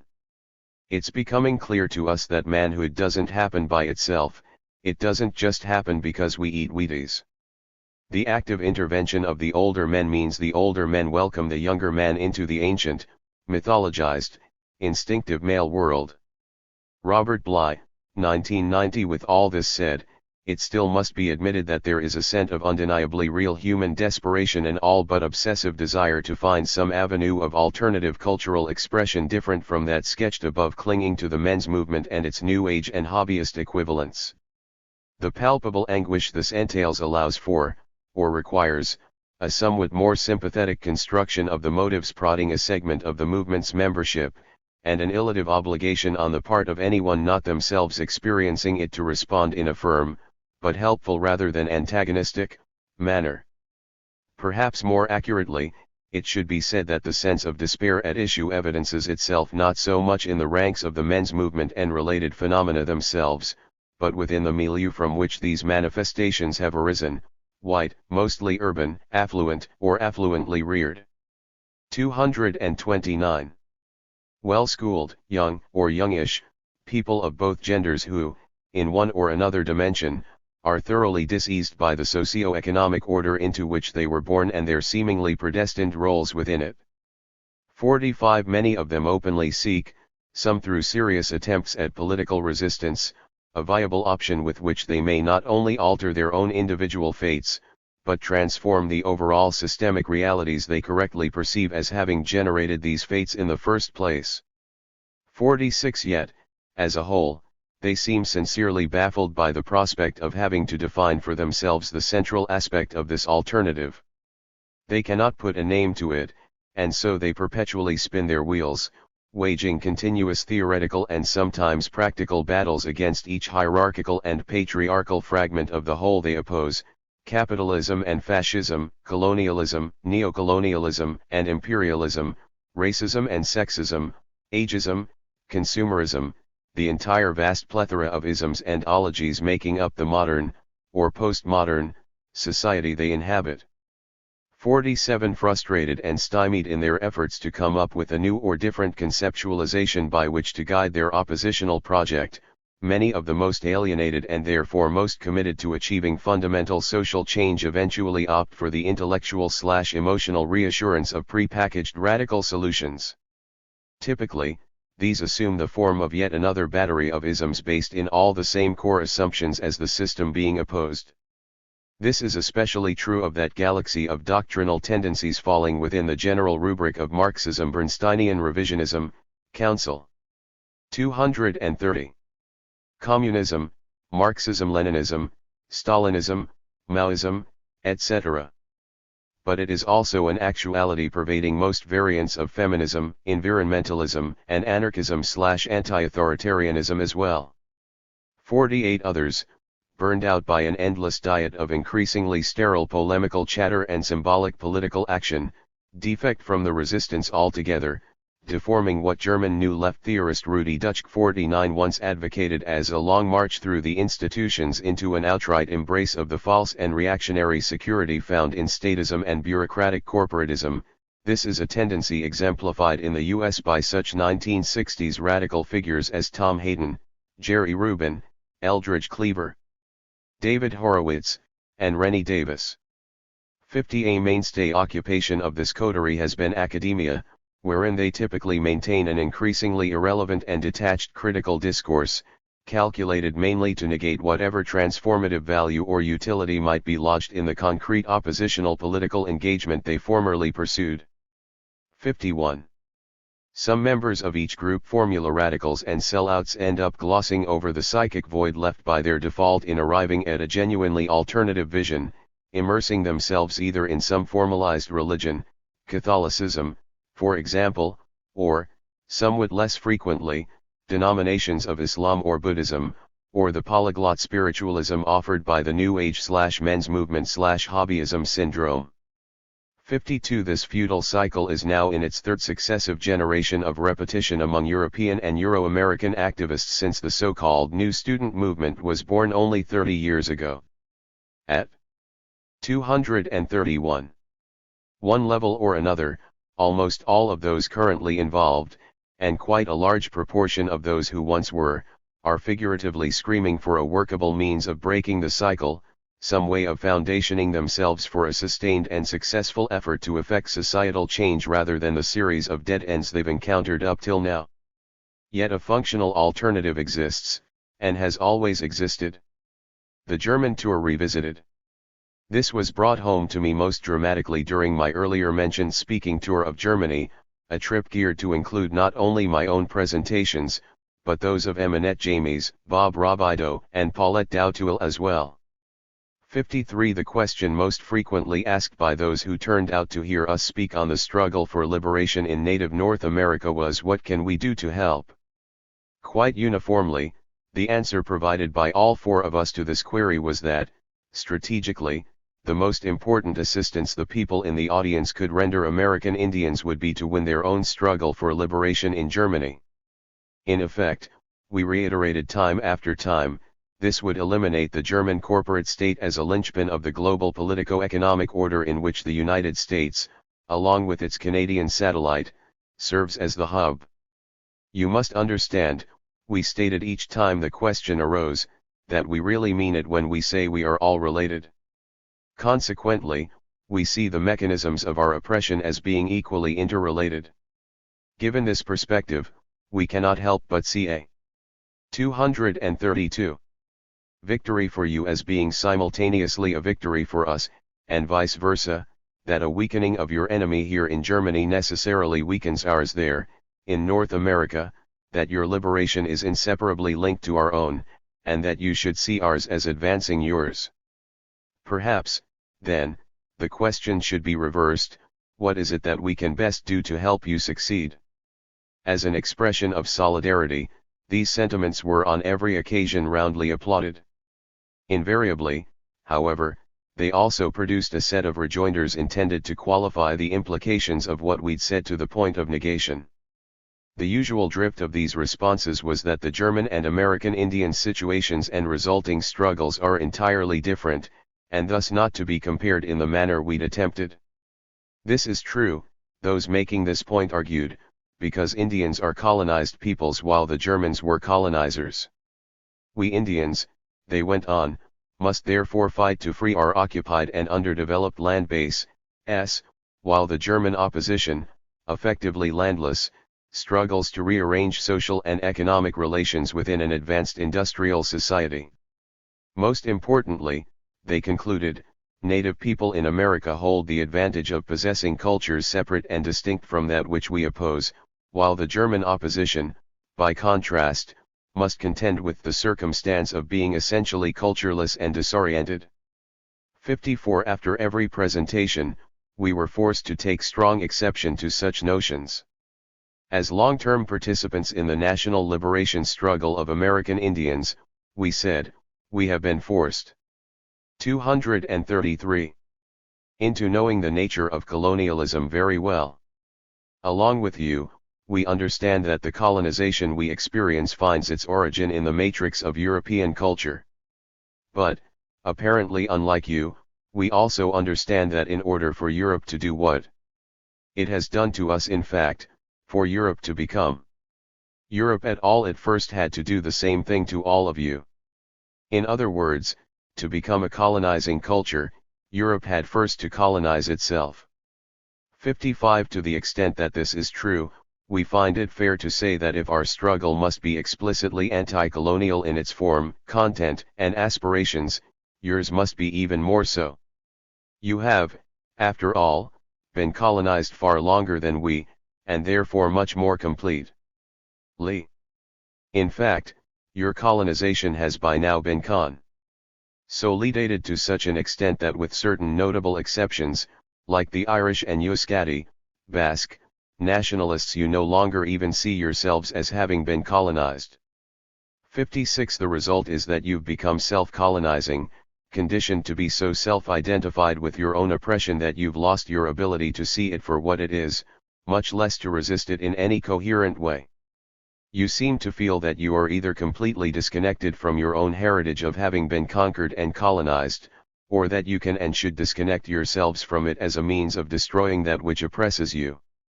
We believe, on the other hand, that your internalization of this self-hating outlook is exactly what your oppressors want most to see you do. Such a posture on your part simply perfects and completes the structure of your domination. It is inherently self-defeating because in denying yourselves the meaning of your own his. 234. Tory and traditions, you leave yourselves with neither an established point of departure from which to launch your own struggle for liberation, nor any set of goals and objectives to guide that struggle other than abstractions. You are thereby left effectively anchorless and rudderless, adrift on a stormy sea. You have lost your maps and compass, so you have no idea where you are or where to turn for help. Worst of all, you sense that the ship on which you find yourselves trapped is rapidly sinking. We can imagine no more terrifying situation to be in, and, as relatives, we would like to throw you a life preserver. So here it is, we went on. It takes the form of an insight offered by our elders. To understand where you are, you must know where you've been, and you must know where you are to understand where you are going. 57 For us, you see, the past, present, and future are all equally important parts of the same indivisible whole. And we believe this is as true for you as it is for us. In other words, you must set yourselves to reclaiming your own indigenous past. You must come to know it in its own terms, the terms of its internal values and understandings, and the way these were applied to living in this world, not the terms imposed upon it by the order which set out to destroy it.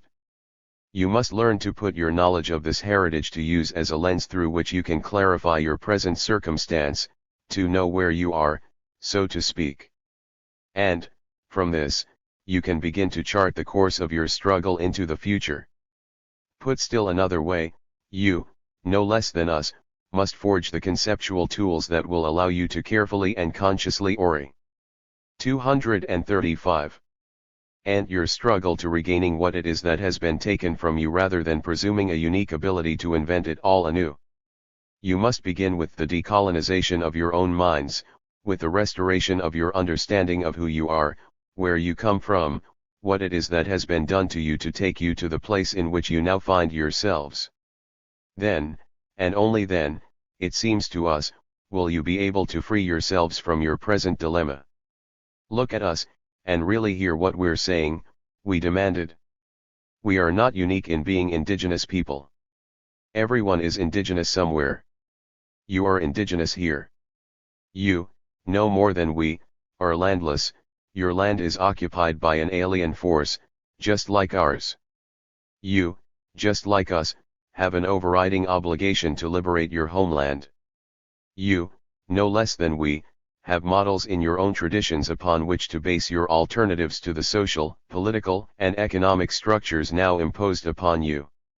It is your responsibility to put yourselves in direct communication with these traditions, just as it is our responsibility to remain in contact with ours.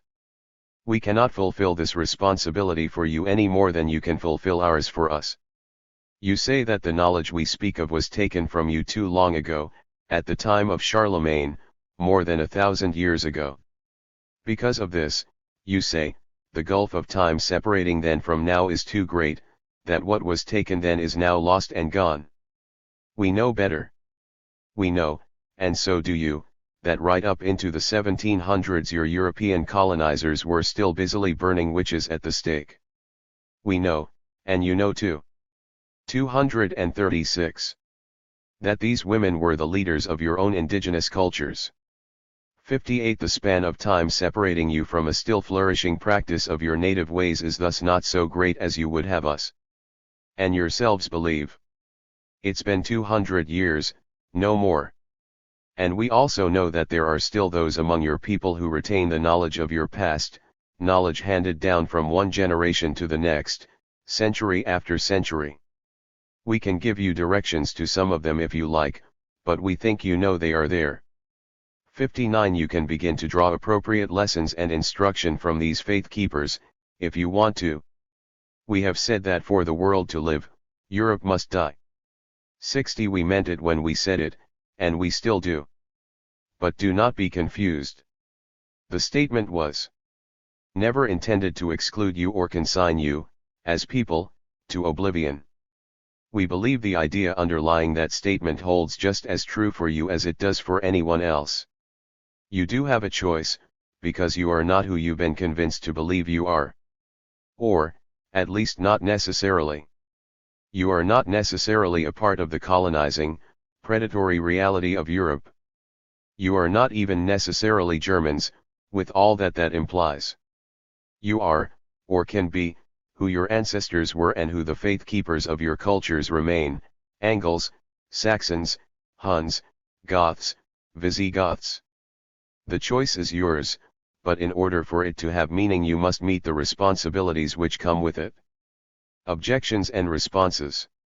Such reasoning provoked considerable consternation among listeners. But, more than one. 237. Exclaimed with unpretended horror, think of who you're speaking to. These are very dangerous ideas you are advocating.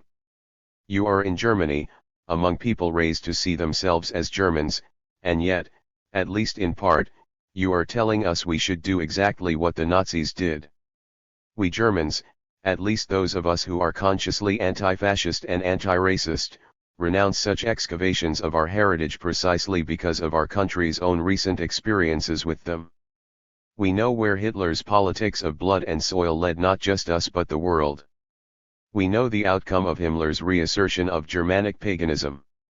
Right now, we are being forced to confront a resurgence of Nazism in this country. Surely you can't be arguing that we should join in the resurrection of all that. Of course not, we retorted. We, as American Indians, have at least as much reason to hate Nazism as any people on earth.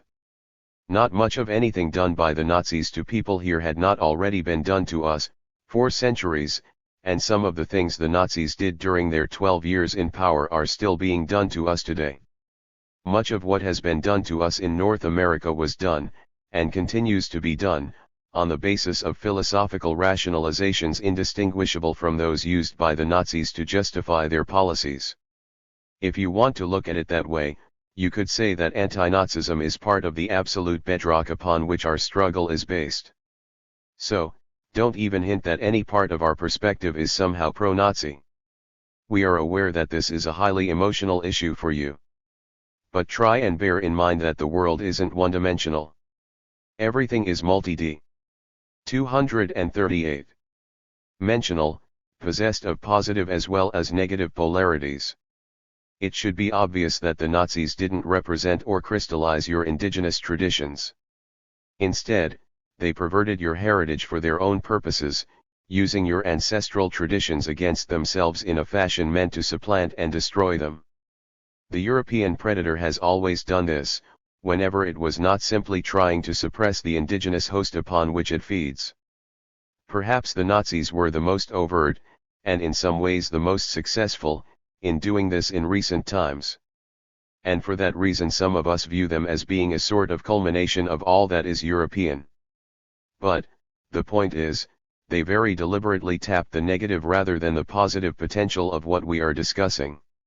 Now, polarities aside, we continued, the magnitude of favorable response accorded by the mass of Germans to the themes taken up by the Nazis during the 1930s illustrates perfectly the importance of the question we are raising. 61 There is unquestionably a tremendous yearning among all peoples, including your own and you yourselves, for that matter for a sense of connectedness to their roots. This yearning, although often sublimated, translates quite readily into transformative power whenever, and however, it is effectively addressed. 62 Hence, part of what we are arguing is that you must consciously establish the positive polarity of your heritage as a counter to the negative impulse created by the Nazis. If you don't, it's likely we're going to witness German officials walking around in Black Death's head uniforms all over again. The signs are there, you must admit. 63 and 239. You must also admit there's a certain logic involved, since you yourselves seem bent upon abandoning the power of your indigenous traditions to Nazism. Suffice it to say we'd not give our traditions over to the uncontested use of Nazis. Maybe you shouldn't either. Such remarks usually engendered commentary about how the audience had never viewed the matter in this light, followed by questions as to how a positive expression of German indigenism might be fostered. Actually, we said, it seems to us you're already doing this. It's all in how you look at things and how you go about explaining them to others. Try this, you have currently, as a collective response to perceived problems of centralization within the German left, atomized into what you call Autonkmen. These we understand to be a panorama of autonomous affinity groups bound together in certain lines of thought and action by a definable range of issues and aspirations. 64 correct? So, instead of trying to explain this development to yourselves and everyone else as some new and revolutionary tendency, which it certainly is not, how about conceiving of it as an effort to recreate the kinds of social organization and political consensus marking your ancient tribal cultures, adapted of course to the contemporary context? Making such an effort to connect what you are doing to what was done quite successfully by your ancestors, and using that connection as a mode through which to prefigure what you wish to accomplish in the future, would serve to contextualize your efforts in a way you've never before attempted. It would allow you to obtain a sense of your own 240 cultural continuity, which, at present, appears to be conspicuously absent in your struggle. It would allow you to experience the sense of empowerment which comes with reaching into your own history at the deepest level and altering outcomes you've quite correctly decided are unacceptable. This is as opposed to your trying to invent some entirely different history for yourselves. We predict a project of this sort, if approached carefully and with considerable flexibility from the outset, would revitalize your struggle in ways which will astound you. Here's another possibility: you are at the moment seriously engaged in efforts to redefine power relations between men and women, and in finding ways to actualize these redefined relationships. Instead of trying to reinvent the wheel in this respect, why not see it as an attempt to reconstitute in the modern setting the kind of gender balance that prevailed among your ancestors? Surely this makes as much sense as attempting to fabricate a whole new set of relations. And, quite possibly, it would enable you to explain your intentions in this regard to a whole range of people who are frankly skeptical right now, in a manner which would attract them rather than repelling them. Again, you are primarily an urban-based movement in which squatting plays a very prominent role. 65 Why not frame this in terms of liberating your space in very much the same way we approach the liberation of our land? The particulars are very different, but the principle involved would seem to us to be quite similar. And it looks likely to us that thinking of squatting in this way would tend to lead you right back toward your traditional relationship. 241. To land/space. This seems even more probable when squatting is considered in combination with the experiments in collectivism and communalism, which are its integral aspects. A lot of translation is required to make these connections, but that too is exactly the point. Translation between the concrete and the theoretical is always necessary in the formation of praxis. What we're recommending is no different from any other approach in this respect. The question is whether these translations will serve to link political activity to reassertion of indigenous traditions, or to force an even further disjuncture in that regard. That's true in any setting, whether it's yours or ours. As we said, there are choices to be made. These are merely a few preliminary possibilities we've been able to observe during the short time we've been here, we concluded. We're sure there are many others. What's important, however, is that we can and must all begin wherever we find ourselves. Start with what already exists in terms of resistance, link this resistance directly to your own native traditions, and build from there. The sequence is a bit different, but that's basically what we in the American Indian movement have had to do. And we can testify that the process works. You end up with a truly organic and internally sustainable framework within which to engage in liberatory struggle. Plainly, this is something very different from Adolf Hitler's conducting of blood rituals on the playing fields of Nuremberg, 66, or Heinrich Himmler's convening of some kind of mystic order of the SS in a castle at Wolfsburg, 67, just as it's something very different from tripped-out hippies. 242. Prancing about in the grass every spring pretending they're rediscovering the literal ceremonial forms of the ancient Celts, or a bunch of yuppies spending their off hours playing at being American Indians. All of these are facets of the negative polarity you so rightly reject. We are arguing, not that you should drop your rejection of the negative, but that you should its positive alternative. Let's not confuse the two. And let's not throw the baby out with the bath water. Okay. Applications to North America. It is not necessary for crows to become eagles. 5. Sitting Bull. 1888. Much of what has been said with regard to Germany can be transposed for application in North America, albeit there can be no suggestion that Euro-Americans are in any way indigenous to this land. Cutesy bumper stickers reading Colorado native and displayed by blonde suburbanites do nothing to change this. What is meant is that the imperative of reconnecting themselves to their own traditional roots pertains as much, and in some ways more, to this dislocated segment of the European population as it does to their cousins who have remained in the Old World. By extension, the same point can be made with regard to the descendants of those groups of European invaders who washed up on the beach in other quarters of the planet these past 500 years, in various locales of South and Central America, for instance, and in Australia, New Zealand, South Africa, and 243. Much of Polynesia and Micronesia. In effect, the rule would apply wherever settler state colonialism has come into existence. 68. Likely, it will be far more difficult for those caught up in Europe's far-flung diaspora to accomplish this than it may be for those still within the confines of their native geography. The latter plainly enjoy a much greater proximity to the sources of their indigenous traditions, while the former have undergone several generations of continuous indoctrination to see themselves as new peoples forging entirely new cultures.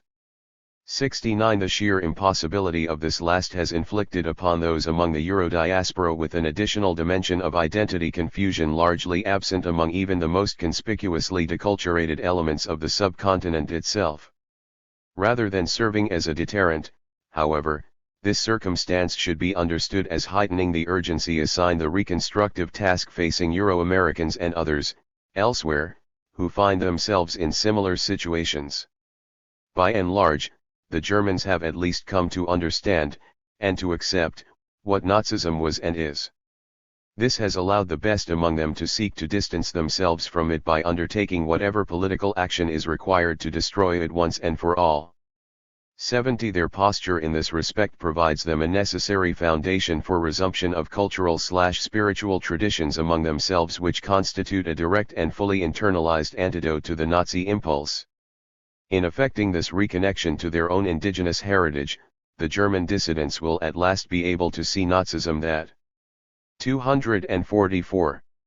Logical culmination of so much of the predatory synthesis which is Europe as being, not something born of their own traditions, but as something as alien and antithetical to those traditions as it was/is to the traditions of any other people in the world. In this way, by reintegrating themselves with their indigenous selves, they simultaneously reintegrate themselves with the rest of humanity itself. In North America, by contrast, no such cognition can be said to have taken hold, even among the most politically developed sectors of the Euro-American population. Instead, denial remains the norm. Otherwise, progressive whites still seek at all costs to evade even the most obvious correlations between their own history in the New World and that of the Nazis in the Old. A favorite intellectual parlor game remains the debate over whether genocide is really an appropriate term to describe the physical eradication of some 98% of the continent's native population between 1500 and 1900. 71. Concern is usually expressed that comparisons between the U.S. government's assertion of its manifest destiny to expropriate through armed force about 97.5% of all native land, and the Nazis' subsequent effort to implement what they called Lebensraumpolitik, the expropriation through conquest of territory belonging to the Poles, Slavs, and other inferior peoples only a generation later might be misleading or oversimplified. 72. The logical contortions through which Euro-Americans persist in putting themselves in this process of avoiding reality are sometimes truly amazing. A salient example is that of James Axtell, a white revisionist historian quite prone to 245. Announcing his sympathies with Indians, has repeatedly gone on record arguing in the most vociferous fashion that it is both unfair and contrary to sound historiography to compare European invaders and settlers in the Americas to Nazis. His reasoning? Because, he says, the former were, after all, human beings. They were husbands, fathers, brothers, uncles, sons, and lovers. And we must try to reach back in time to understand them as such. 73 Exactly what he thinks the Nazis were, if not human beings fulfilling identical roles in their society, is left unstated.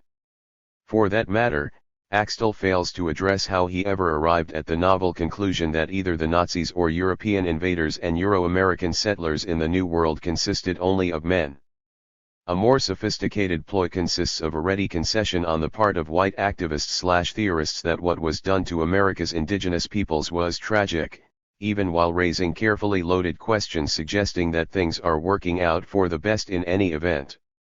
74 Didn't Indians fight wars with one another, the question goes, implying that the native practice of engaging in rough intergroup skirmishing, a matter more akin to full-contact sports like football, hockey, and rugby than anything else, somehow equates to Europe's wars of conquest and annihilation, and that traditional indigenous societies therefore stand to gain as much from Euro-American conceptions of pacifism as anyone else.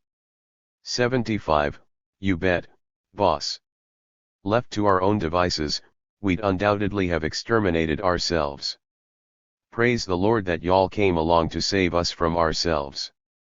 246.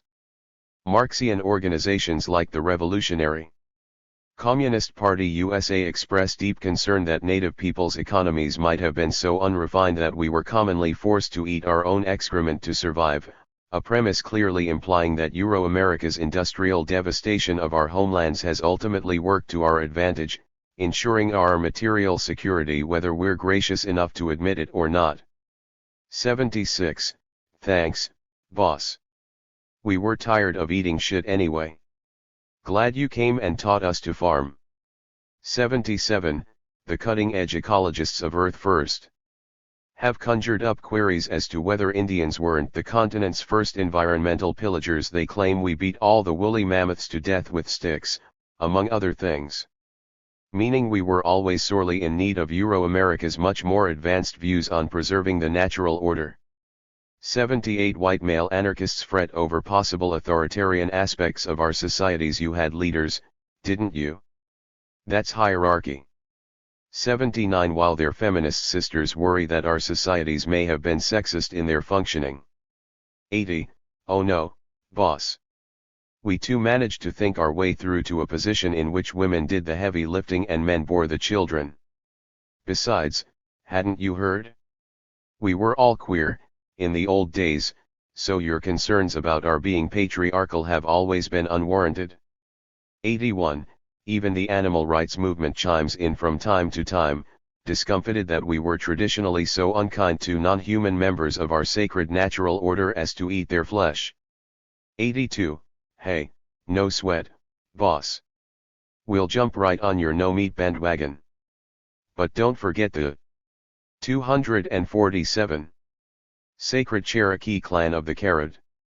You'll have to reciprocate our gesture of solidarity by not eating any more fruits and vegetables either. Or had you forgotten that plants are non-human members of the natural order as well? Have a nice fast, buckaroo. Not until such apologist and ultimately white supremacist attitudes begin to be dispelled within at least that sector of Euro-American society which claims to represent an alternative to U.S/Canadian business as usual can there be hope of any genuinely positive social transformation in North America. And only in acknowledging the real rather than invented nature of their history, as the German opposition has done long since, can they begin to come to grips with such things. 83 From there, they too will be able to position themselves psychologically, intellectually, and eventually in practical terms to step outside that history, not in a manner which continues it by presuming to appropriate the histories and cultural identities of its victims, but in ways allowing them to recapture its antecedent meanings and values. Restated, Euro-Americans, like their European counterparts, will then be able to start reconnecting themselves to their indigenous traditions and identities in ways which instill pride rather than guilt, empowering themselves to join in the negation of the construct of Europe which has temporarily suppressed their cultures as well as ours. At base, the same principle applies here that pertains over there. As our delegation put it repeatedly to the Germans in our closing remarks, the indigenous peoples of the Americas can, have 248, and will continue to join hands with the indigenous peoples of this land, just as we do with those of any other. We are reaching out to you by our very act of being here, and of saying what we are saying to you. We have faith in you, a faith that you will be able to rejoin the family of humanity as peoples interacting respectfully and harmoniously on the basis of your own ancestral ways with the traditions of all other peoples. We are at this time expressing a faith in you that you perhaps lack in yourselves. But, and make no mistake about this, we cannot and will not join hands with those who default on this responsibility, who instead insist upon wielding an imagined right to stand as part of Europe's synthetic and predatory tradition, the tradition of colonization, genocide, racism, and ecocide. The choice, as we've said over and over again, is yours to make. It cannot be made for you. You alone must make your choice and act on it, just as we have had to make and act upon ours. In North America, it will be evident that affirmative choices along these lines have begun to emerge among self-proclaimed progressives, not when figures like Robert Bly are simply dismissed as being ridiculous kooks, or condoned as harmless irrelevancies, 84, but when they come to be treated by their own as signifying the kind of menace they actually entail. Only when white males themselves start to display the sort of profound outrage at the activities of groups like the men's movement as is manifested by its victims, when they rather than we begin to shut down the movement's meetings, burn its sweat lodges, impound and return the sacred objects it desecrates, and otherwise make its 249 functioning impossible, will we be able to say with confidence that Euro-America has finally accepted that Indians are Indians, not toys to be played with by whoever can afford the price of the game. Only then will we be able to say that the Indians are us brand of cultural appropriation and genocide has passed, or at least is passing, and that Euro-Americans are finally coming to terms with who they've been and, much more importantly, who and what it is they can become. Then, finally, these immigrants can at last be accepted among us upon our shores, fulfilling the speculation of the Duwamish leader Seattle in 1854, we may be brothers after all. As he said then, we shall see. 85. Declaration of War against exploiters of Lakota spirituality. Ratified by the Dakota, Lakota, and Nakota nations, June 1993. Whereas we are the conveners of an ongoing series of comprehensive forums on the abuse and exploitation of Lakota spirituality, and whereas we represent the recognized traditional spiritual leaders, traditional elders, and grassroots advocates of the Lakota people, and whereas for too long we have suffered the unspeakable indignity of having our most precious Lakota ceremonies and spiritual practices desecrated, mocked, and abused by non-Indian wannabes, hucksters, cultists, commercial profiteers, and self-styled New Age shamans and their followers, and whereas our precious sacred pipe is being desecrated through the sale of pipestone pipes at flea markets, powwows, and New Age retail stores, and 273. Whereas pseudo-religious corporations have been formed to charge people money for admission to phony sweat lodges and vision quest programs, and whereas sacrilegious sun dances for non-Indians are being conducted by charlatans and cult leaders who promote abominable and obscene imitations of sacred Lakota sun dance rites, and whereas non-Indians have organized themselves into tribes, assigning themselves make-believe Indian names to facilitate their wholesale expropriation and commercialization of our Lakota traditions, and whereas academic disciplines have sprung up at colleges and universities institutionalizing the sacrilegious imitation of our spiritual practices by students and instructors under the guise of educational programs in shamanism, and whereas non-Indian charlatans and wannabes are selling books that promote the systematic colonization of our Lakota spirituality, and whereas the television and film industry continues to saturate the entertainment media with vulgar, sensationalist, and grossly distorted representations of Lakota spirituality and culture which reinforce the public's negative stereotype. 274. Declaration of war. Of Indian people and which gravely impair the self-esteem of our children, and whereas individuals and groups involved in the New Age movement, the men's movement, in other neo-pagan cults, and in shamanism workshops all have exploited the spiritual traditions of our Lakota people by imitating our ceremonial ways and by mixing such imitation rituals with non-Indian occult practices in an offensive and harmful pseudo-religious hodgepodge, and whereas the absurd public posturing of this scandalous assortment of pseudo-Indian charlatans, wannabes, commercial profiteers, cultists, and New Age shamans comprises a momentous obstacle in the struggle of traditional Lakota people for an adequate public appraisal of the legitimate political, legal, and spiritual needs of real Lakota people, and whereas this exponential exploitation of our Lakota spiritual traditions requires that we take immediate action to defend our most precious Lakota spirituality from further contamination, desecration, and abuse. Therefore we resolve as follows. 1. We hereby and henceforth declare war against all persons who persist in exploiting, abusing, and misrepresenting the sacred traditions and 275 spiritual practices of our Lakota, Dakota, and Nakota people. 2. We call upon all Lakota, Dakota, and Nakota brothers and sisters from reservations, reserves, and traditional communities in the United States and Canada to actively and vocally oppose this alarming takeover and systematic destruction of our sacred traditions.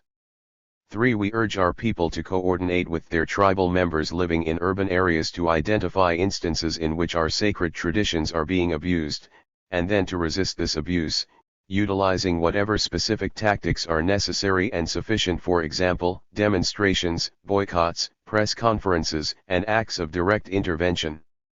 4. We especially urge all our Lakota, Dakota, and Nakota people to take action to prevent our people from contributing to and enabling abuse of our sacred ceremonies and spiritual practices by outsiders, for, as we all know, there are certain ones among our own people who are prostituting our spiritual ways for their own selfish gain, with no regard for the spiritual well-being of the people as a whole. 5. We assert a posture of zero tolerance for any white man's shaman who rises from within our own communities to authorize the expropriation of our ceremonial ways by non-Indians. All such plastic medicine men are enemies of the 276. Declaration of War. Lakota, Dakota, and Nakota people. 6. We urge traditional people, tribal leaders, and governing councils of all other Indian nations, as well as the national Indian organizations, to join us in calling for an immediate end to the rampant exploitation of our respective American Indian sacred traditions by issuing statements denouncing such abuse, for it is not the Lakota, Dakota, and Nakota people alone whose spiritual practices are being systematically violated by non-Indians. 7. We urge all our Indian brothers and sisters to act decisively and boldly in our present campaign to end the destruction of our sacred traditions, keeping in mind our highest duty as Indian people, to preserve the purity of our precious traditions for our future generations, so that our children and our children's children will survive and prosper in the sacred manner intended for each of our respective peoples by our Creator. 277. Alert concerning the abuse and exploitation of American Indian sacred traditions. Spring 1993. Center for the Spirit, Support and Protection of Indian Religions and Indigenous Traditions, is a non-profit organization of American Indian people dedicated to the preservation and revitalization of American Indian spiritual practices and religious traditions. Headquartered in the San Francisco Bay Area, we have begun to systematically address the momentous problem of New Age exploitation and expropriation of the sacred traditions of American Indian nations, a problem which has proliferated alarmingly in the Bay Area and throughout California in recent years. We are issuing this bulletin, in our continuing effort to raise public awareness about this new and insidious assault on American Indian religious freedom. Traditional ceremonies and spiritual practices like the Lakota Sacred Pipe Ceremony, the Vision Quest, the Sun Dance, and the Sweat Lodge ceremony, are precious gifts given to Indian people. 279. By our Creator. These sacred ways have enabled us as Indian people to survive miraculously the onslaught of 5 centuries of continuous effort by non-Indians and their government to exterminate us by extinguishing all traces of our traditional ways of life. Today, these precious sacred traditions continue to afford American Indian people of all nations the strength and vitality we need in the struggles we face every day. They also offer us our best hope for a stable and vibrant future. These sacred traditions are an enduring and indispensable life raft without which we would be quickly overwhelmed by the adversities that still threaten our survival. Because our sacred traditions are so precious to us, we cannot allow them to be desecrated and abused. Therefore, we urge all supporters of American Indian people to join us in calling for an immediate end to the cynical, sacrilegious spectacle of non-Indian wannabes, would-be gurus of the New Age, and plastic medicine men shamelessly exploiting and mocking our sacred traditions by performing bastardized imitations of our ceremonies. They are promoters of spiritual genocide against Indian people, and while some of them may be guilty merely of complicity in genocide with good intentions, others have become aggressive in insisting on their right to profiteer by exploiting and prostituting American Indian sacred traditions. It is appropriate and indeed imperative that all supporters of American Indian religious freedom address the onslaught of New Age exploitation and hucksterism as a significant component of the final phase of genocide to which American Indian people are currently exposed. For 5 centuries, we as 280. Alert concerning sacred Indian traditions. Indian people have suffered a holocaust that non-Indians and their government have inflicted upon us. Historically, we have been deprived of our homelands, our natural resources, our health, our prosperity, our children, our native languages, our self-determination, our liberty, and our lives. And now, we are in danger of having our sacred spiritual ways stolen from us, the essence of our identity and the key to our survival. We must raise a united voice of protest against those who would steal our spiritual traditions. You cannot have them. Not today. Not tomorrow. Never. We ask all those who care about Indian people in our struggle for justice and peace to help us put an end to spiritual genocide.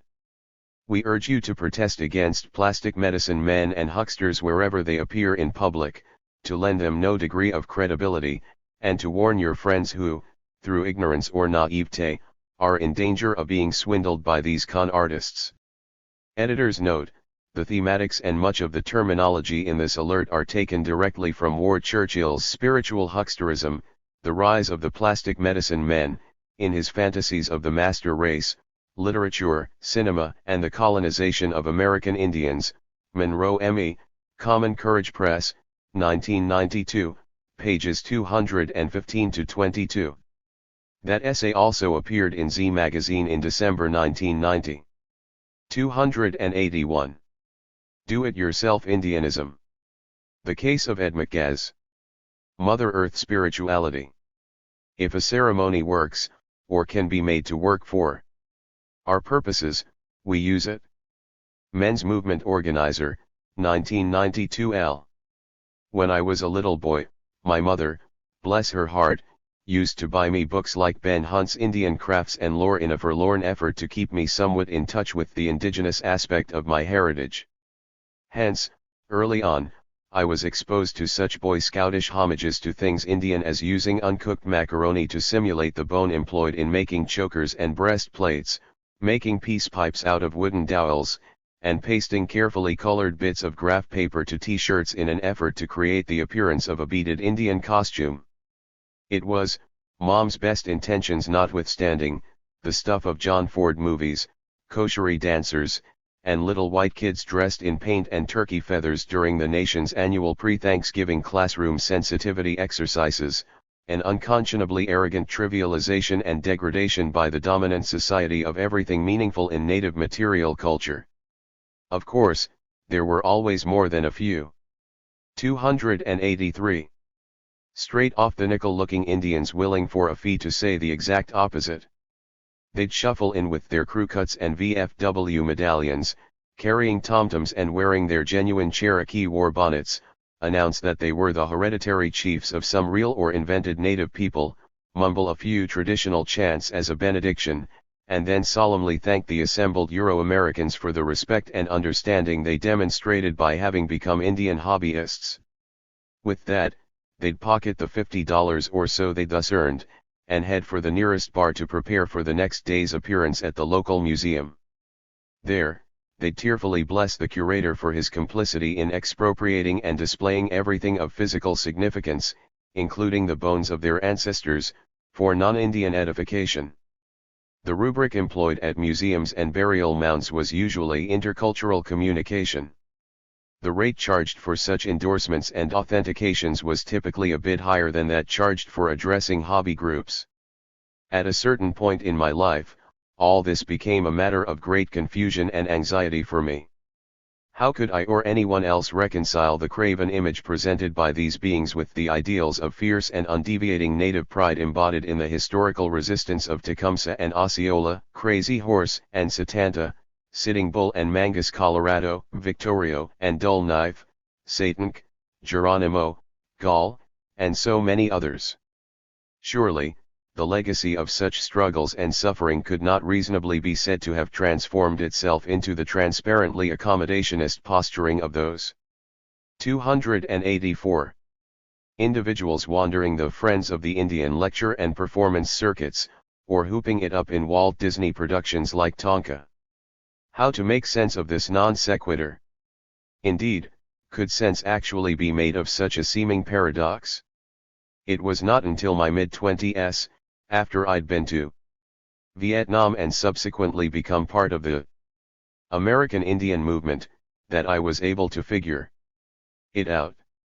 The answer resides in the fact that, for every indigenous nation on the continent, the point of first contact with Euro-Americans marks the end of their own homogeneous histories and traditions. Instead, when confronted with white imperial pretensions, each nation quickly came to manifest at least two mutually exclusive histories and traditions. On the one hand is the reality of native patriotism signified by those who fought back against overwhelming odds to defend their people's rights and ways of life.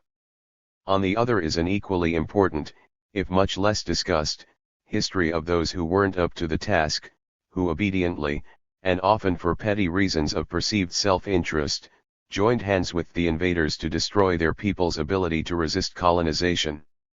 Both histories are real and both are ongoing. The question is merely who is part of which heritage. Viewed in this way, apprehending the meaning of that Indian behavior which once perplexed me is not particularly difficult. Those who participate in a song and dance routine for the pleasure of their conquerors, who say upon command what their conquerors wish to hear, are simply part of that time-honored, if not especially honorable, tradition called hanging around the fort, in more con.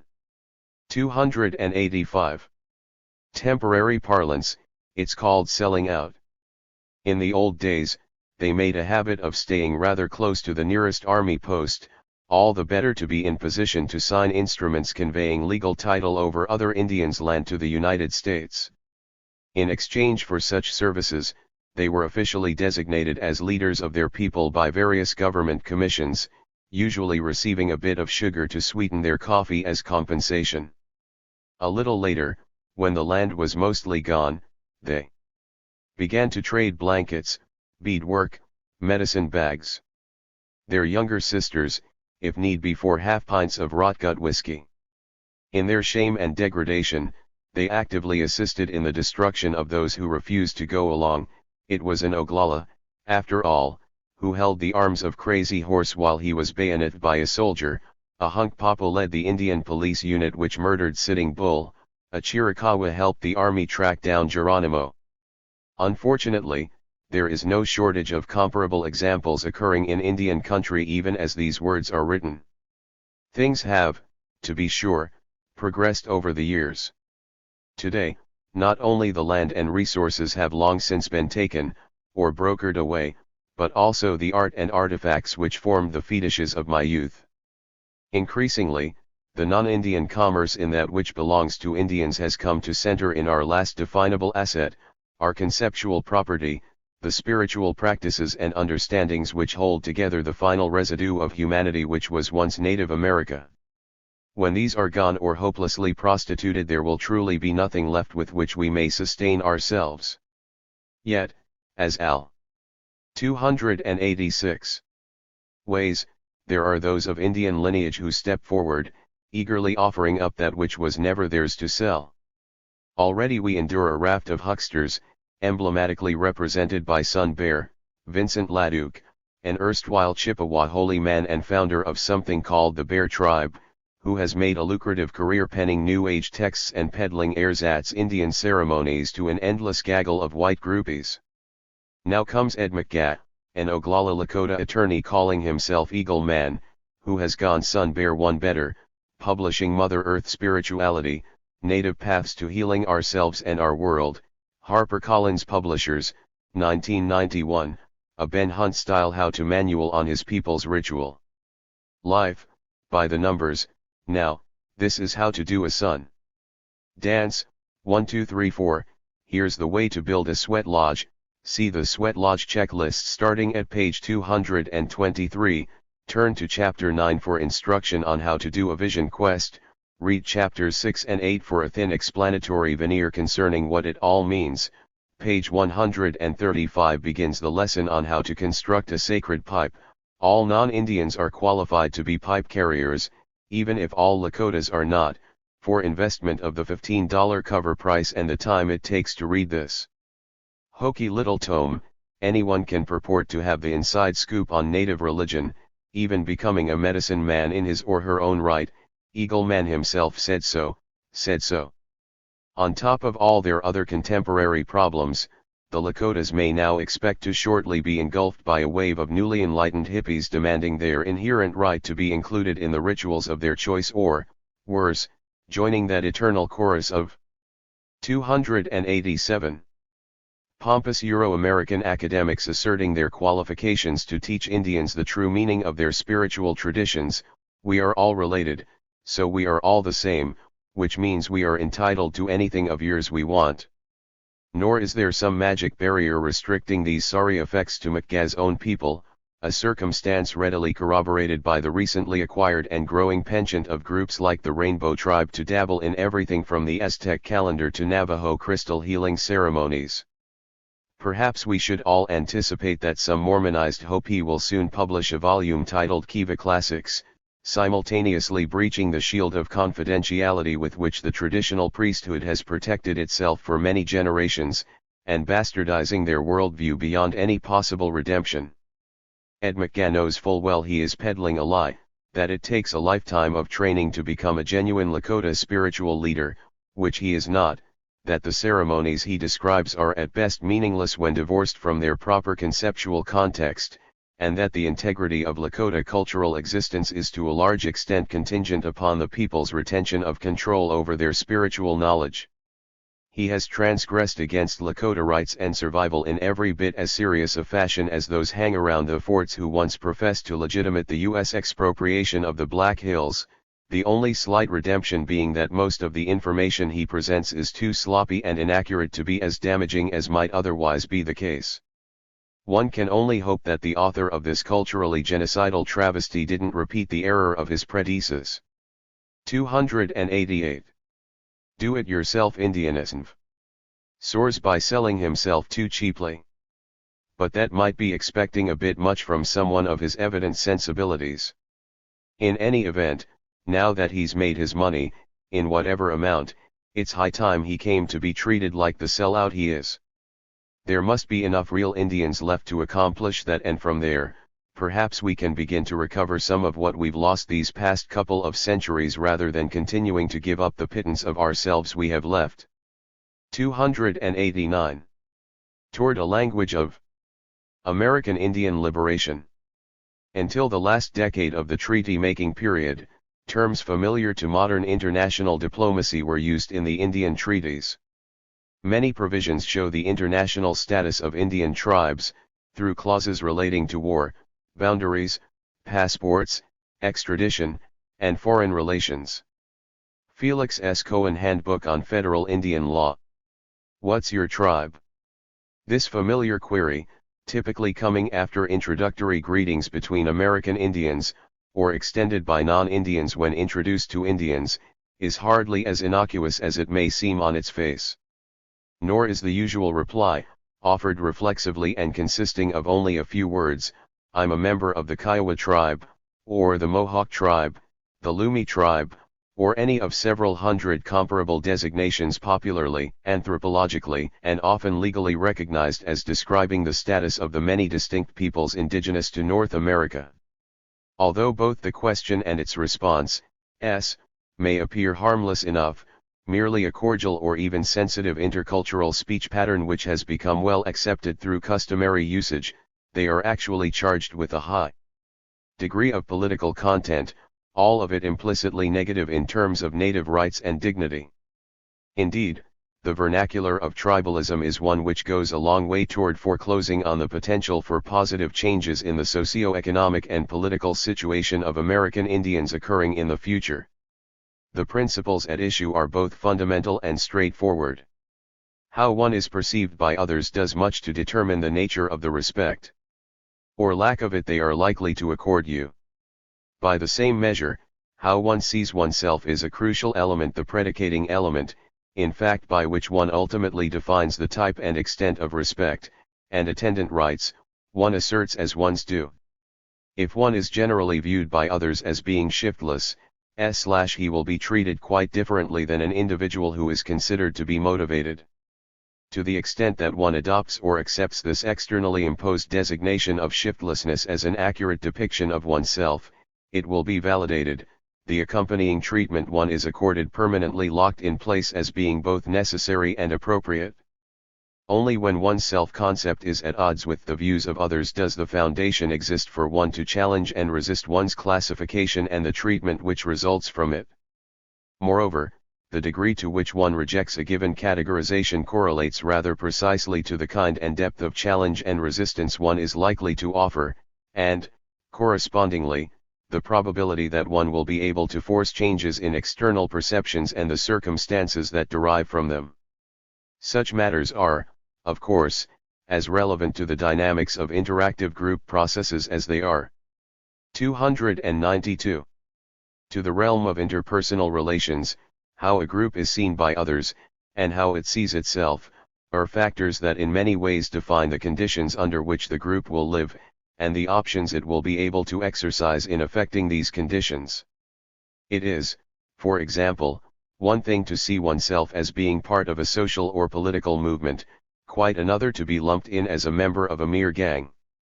Or, to take another illustration, there is a very different connotation to being described as a law enforcement officer on the one hand, and being branded as part of a mob of common thugs on the other, albeit, in practice, it's often hard to tell the difference between the conduct of the two groups. Hence, it seems self-evident that how individuals and groups are labeled or named and, perhaps more importantly, how they name themselves is vital to the circumstances of their existence.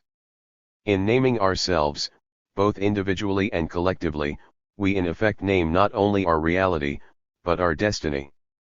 With this in mind, the distinction between American Indians being identified as members of peoples understood to constitute nations in our own right, and being cast as members of groups commonly perceived as comprising something less.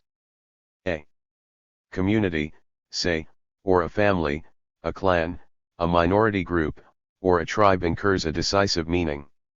Words such as nation and tribe are not, all protestations of government officials and responsible tribal leaders notwithstanding, interchangeable in either political or legal contexts. To the contrary, phrases such as tribal sovereignty, currently in vogue in such circles, add up to near perfect. 293. Politico-judicial oxymorons, logical impossibilities designed to distort and confuse rather than to inform or clarify discussion of indigenous rights. Referring to someone, or to oneself, as a member of an Indian tribe is not, and has never been, a friendly or value-neutral act. This essay will endeavor to explain why. Tribes versus peoples. The ongoing significance of Europeans' bestowal of the term tribes upon the native peoples they encountered during the period of their expansion across the globe may be apprehended in a meaning of the word which was being developed concurrently. According to the definitive Oxford English Dictionary, OED, a tribe is a group in the classification of plants, animals, etc., used as superior and sometimes inferior to a family, also, loosely, any group or series of animals. 1. There is thus little disparity between categorizing indigenous peoples as tribes, and classifying them as being aggregated into herds, packs, gaggles, coveys, flocks, or any other mode of lower animal organization. When applied to specifically human groups, the term takes as its primary focus the lineage of the people included within its rubric, in much the same manner that cattle breeders concern themselves with the pedigree of their livestock. In fact, Webster's New Collegiate Dictionary continues to directly associate the term with stock breeding, emphasis in the original, as in a group of animals descended from some particular female progenitor, through the female line. 2. It is in this light that the balance of the OED's current definition of tribe should be 294. Considered a group of persons forming a community and claiming common ancestry. A particular race of recognized ancestry, a family. The families or communities of persons having the same surname. A race of people, now especially to a primary aggregate of people in a primitive or barbarous condition, under a headman or chief. Or, examine the pertinent language in Webster's A New York aggregation of people, especially in a primitive or nomadic state, believed to be of a common stock. No matter which way one twists it, to be addressed as tribal by English-speaking people and by speakers of all other major European languages as well is to be demeaned in a most extraordinarily vicious way. Not only is one society definitionally restricted from having achieved any level of cultural attainment beyond that of primitivism or barbarism, both thoroughgoing pejoratives in the Western lexicon, but one is personally reduced thereby to being construed as no more than the product of one's gene pool. Suffice it to say that a more resoundingly racist construction would be difficult to conceive. 3. Undoubtedly, there are those, non-Indian and Indian alike, who will wish to argue that such an assessment is overly harsh, that it is somehow skewed toward the negative. Use of the term with regard to American Indians in this day and age, they will contend, is actually a positive gesture affording appropriately respectful homage to the uniqueness of Native American traditions, especially the importance of kinship systems in indigenous societies. Despite the surface plausibility of such 295 assertions, they are ultimately vacuous, overlooking as they do the operant realities of traditional native life. While it is true that most indigenous societies were, and in many cases still are, organized along lines of kinship, this hardly implies the preoccupation with bloodlines connoted by the term tribe. For assuming hypothetically that there was ever a genetic structure by which Cheyenne blood might have been distinguished from that of a Comanche, Pawnee, or Maidu, a biological impossibility in itself, any such distinction would have disappeared thousands of years ago, entirely as a result of the normal, traditional, functioning of the societies involved. It is no great mystery that most, perhaps all native peoples customarily incorporated members of other indigenous groups into themselves through various means, most often by marriage, adoption, and the taking of captives. Sometimes this occurred through the merger of entire groups into a new whole. Once the invasion of North America began in earnest, the scope of such inclusion was extended by many indigenous peoples to encompass not only Indians of other groups, but considerable numbers of Europeans and Africans as well.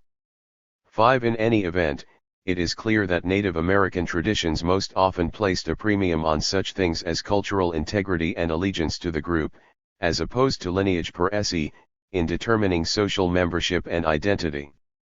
This may explain why no native language in North America, and surely language must be taken as a key indicator of traditional concepts, contains a word which translates accurately as tribe. The literal translation of most American Indian peoples' 296 names for themselves was traditionally, exactly that, people. The consistency with which what is at best a mistranslation has been substituted for more accurate terminology cannot be dismissed as something either benign or inadvertent. Consider the relevant portion of Webster's definition of most native groups' own self-descriptor. PEOPLE-L. A body of persons united by a common character, culture, or sentiment, the individuals collectively of any characteristic group, conceived apart from the unity of the group as subject to common government, that is, as a state, or as issued from a common stock, that is, as a race or tribe. 2. A race, tribe, or nation, as, the peoples of Europe emphases in the original. The OED amplifies this, defining a people as being a body of persons composing a community, tribe, race, or nation, equals folk. Sometimes viewed as a unity, sometimes as a collective of number. The persons belonging to a place or occupying a particular concourse, congregation, company, or class. Those to whom any one belongs, the members of one's tribe, clan, family, community, association, church, etc., collectively. The common people, the commonality. The whole body of enfranchised or qualified citizens, considered as the source of power, especially in a democratic state, the electorate. Men or women indefinitely, men and women, persons, folk. Plainly, there is nothing positive which can be said to be intrinsic to the meaning of tribe and not immediately encompassed within the much more broadly delineated term people. The significance of 297. The Euro-Americans' continuing insistence upon referring to native societies as tribes rather than as peoples can thus be located primarily though not necessarily exclusively, as will be explained below. In the expressly animalistic emphasis embodied in the former, a matter readily contrasted to the fact that the latter relates, as the OED puts it, specifically and emphatically to human beings, emphasis in the original. It follows that, when indigenous peoples are passed off as tribes, and conditioned to view themselves in this way, they are effectively cast as being subhuman. The upshot is unmistakable. Designation of Indians as tribes provides a near-perfect psychic rationalization/justification of the perpetual, natural, and inevitable subordination of native, tribal and therefore lower, lesser, or inferior, societies to their purported European/Euro-American betters, non-tribal, and therefore, by definition, superior. From the imposition of such linguistic subordination, it is but the easiest of steps, both psychologically and physically, to what has always been Eurosupremacism's business as usual, the wholesale and systematic expropriation of American Indian assets. 6. That the term involved functions as a sort of polite code for what is actually being said does nothing at all to mitigate or change the situation for the better. Instead, it in many ways makes things worse. Because it to some extent confuses and conceals the nature of the real aspersion being hurled, the code has served as a convenient mask behind which the dominant society's desired, impressions of Native America might be ever more deeply and subliminally embedded in the popular con. 298. Cousness, a circumstance extended at this point even to their adoption as a matter of cultural pride *, no less by Indians themselves. 7. To be oppressed is one thing, but to be conned into validating that oppression, engaging in outright self-oppression, is quite another and far more insidious proposition. The meaning of nation. Nor has people ever been the only terminological alternative to tribe available to English speakers, were they to seek to adequately describe the makeup of indigenous groups. The word nation, for example, is defined by Webster's as being properly applicable to a people connected by supposed ties of blood generally manifested by a community of language, religion, customs, etc. Any aggregation of people having institutions and customs and a sense of social homogeneity and mutual interest. The body of inhabitants of a country united under a single independent government. Or, to take the meaning formulated by the OED, a nation is an extensive aggregate of persons, so closely associated with one another by common descent, language, or history, as to form a distinct race or people, usually organized as a separate political state and occupying a definite territory. In early examples the racial idea is usually stronger than the political. In recent use the notion of political unity and independence is more prominent. A country. The whole people of a country, frequency. In contrast to some smaller or narrower body within it, such as a community, clan, family, or tribe. 299. This would, in a number of important ways, seem to be the most accurate possible English language depiction of the functional realities traditionally evidenced by American Indian societies. Indeed, almost as an afterthought, Webster's acknowledges that nation is a term which might be correctly applied to any one of a group of Indian tribes, as, the Six Nations, the reference being to the Haudenosaunee, or Iroquois Six Nations Confederacy, as it is called in English, emphasis in the original. The OED goes a bit further, observing that the word nation might best serve to supplant certain archaic or inappropriate terminology, like Irish clans or tribes of North American Indians, with a more satisfactory and fitting explanation of the social contexts involved. In the real world, however, suggestions that Indians should actually be referred to as composing nations rather than tribes are often met with rather flippant, or vociferous, dismissal as being rhetorical, polemical or, to borrow a catchphrase presently in vogue among reactionaries, politically correct. 8. It is frequently asserted, usually by Euro-American academics, opinion makers, and politicos having little or no knowledge of the subject matter, that attempting to apply contemporary concepts of nationhood to historical indigenous societies is an exercise in revisionism, a post hoc effort to inject a form and dignity into native settings in which it was never really present. 9. A not inconsiderable number of Indian leaders, most often those anointed as such, not by their own peoples, but by the dominant society, have joined the chorus, claiming that utilizing modern terms like nation would serve to 300.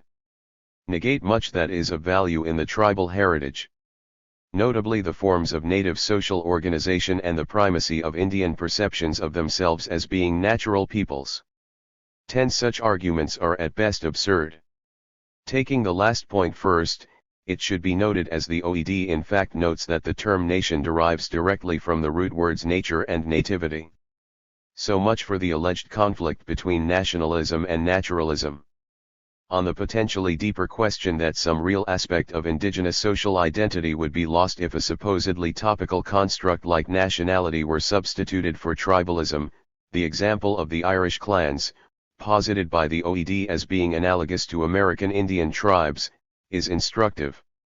Indisputably, the Irish have, over the past several centuries, advanced an increasingly undeviating emphasis upon a sense of their entitlement to be perceived as a nation.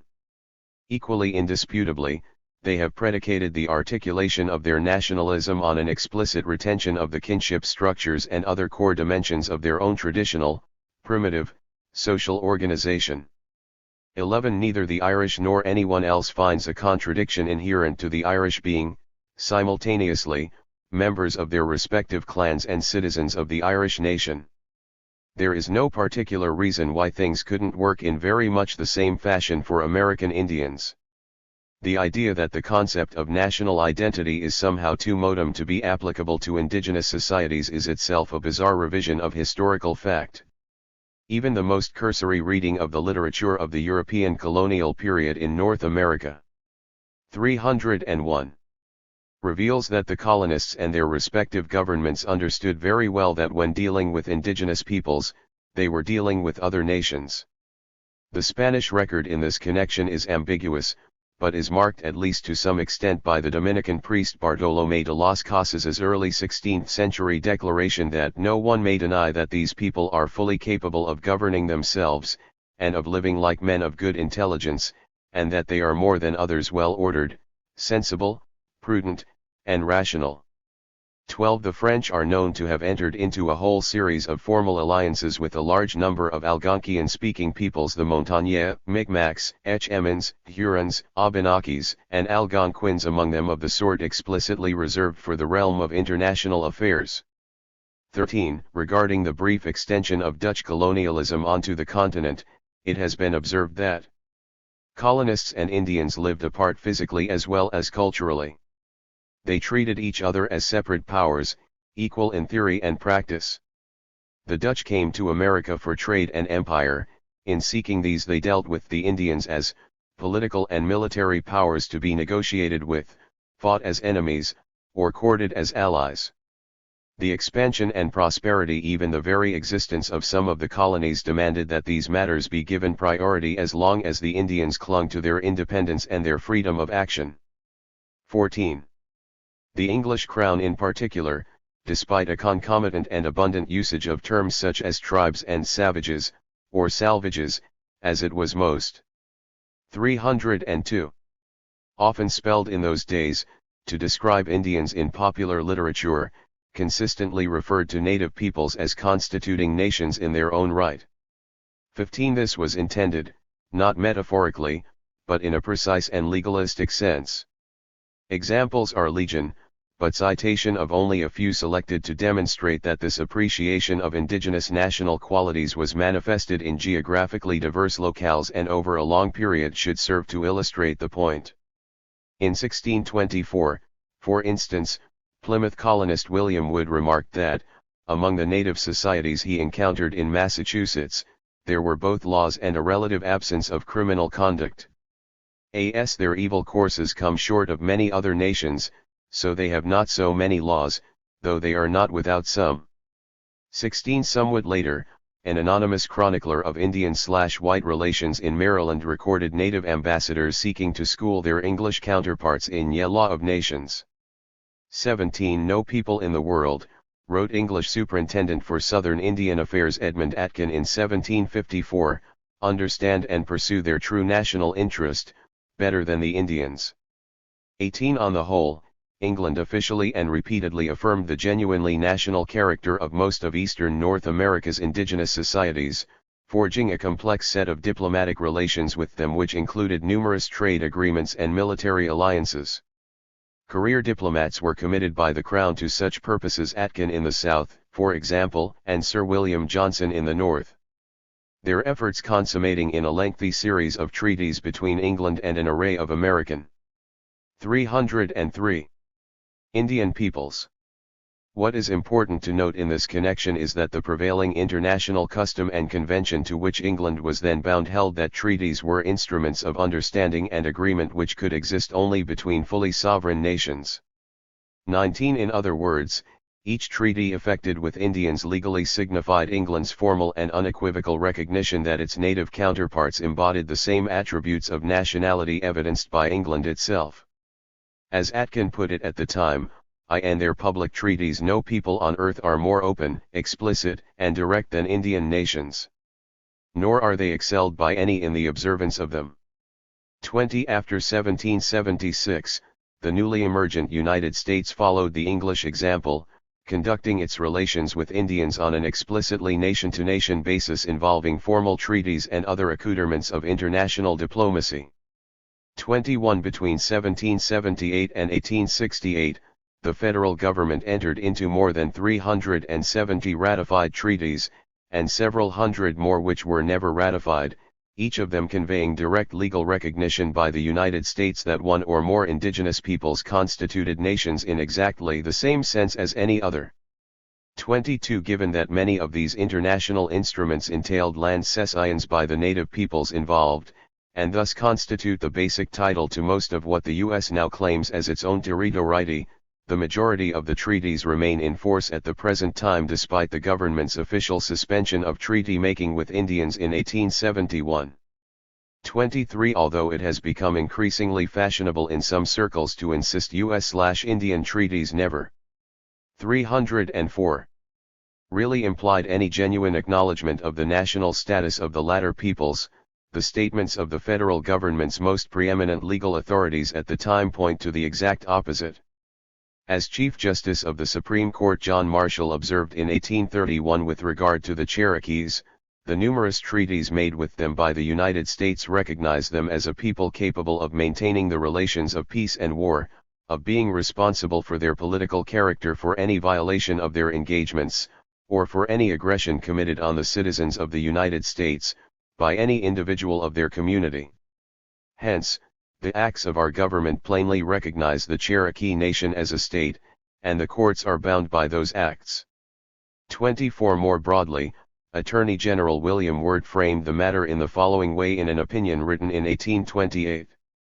The point, once conceded, that the Indians are independent to the purpose of treating, their independence is, to that purpose, as absolute as that of any other nation. Nor can it be conceded that their independence as a nation is a limited independence. Like all other independent nations, they are governed solely by their own laws. Like all other independent nations, they have the absolute power of war and peace. Like all other independent nations, their territory is inviolable by any other sovereignty. They treat, or refuse to treat, at their pleasure, and there is no human power that can rightfully control them in the exercise of their discretion in this respect. In their treaties, in all their contracts with regard to their property, they are as free, sovereign, and independent as any other nation.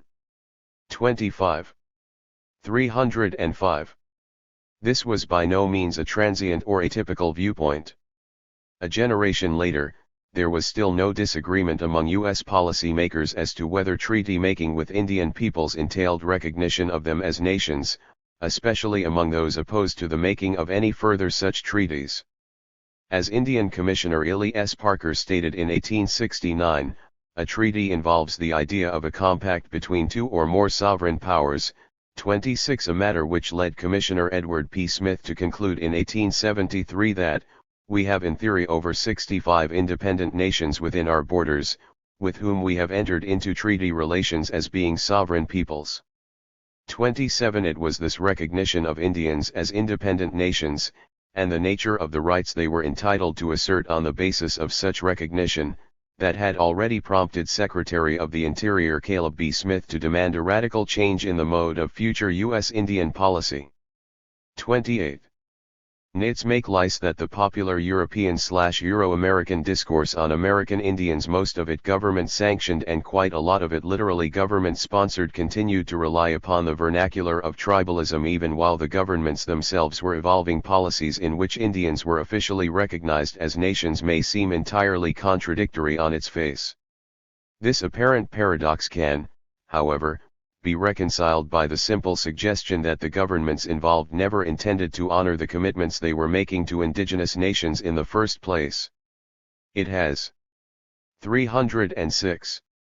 Been demonstrated quite compellingly by Robert A. Williams and others that, far from displaying any real concern with the rights of native peoples, the colonizing powers were preoccupied mainly with the forging of a system of international law which would anchor their relationship to one another in such a way as to allow for maximally efficient global expansion. 29. Indians were merely convenient props, or a laboratory employed as a means to perfect the desired legal structure. To the extent that there was a more direct utility to Europe's international diplomacy and treaty making with Indians, accelerated after the Revolution by the United States, it was mainly tactical, to gain certain advantages over them which would serve over the long run to minimize the costs incurred in their total dispossession and, often enough, outright obliteration. 30. In effect, native nations could be readily acknowledged as such because their national rights would, in the future, be extinguished via their physical liquidation, at least as early as 1830. Federal statutes are known to contain clauses stipulating Indian lands would revert to the U.S. if the Indians become extinct. 31. Once this end result had been attained by extra-legal means, of course, the means themselves could be legitimate through denials that those liquidated had ever possessed bona fide national rights in the first place.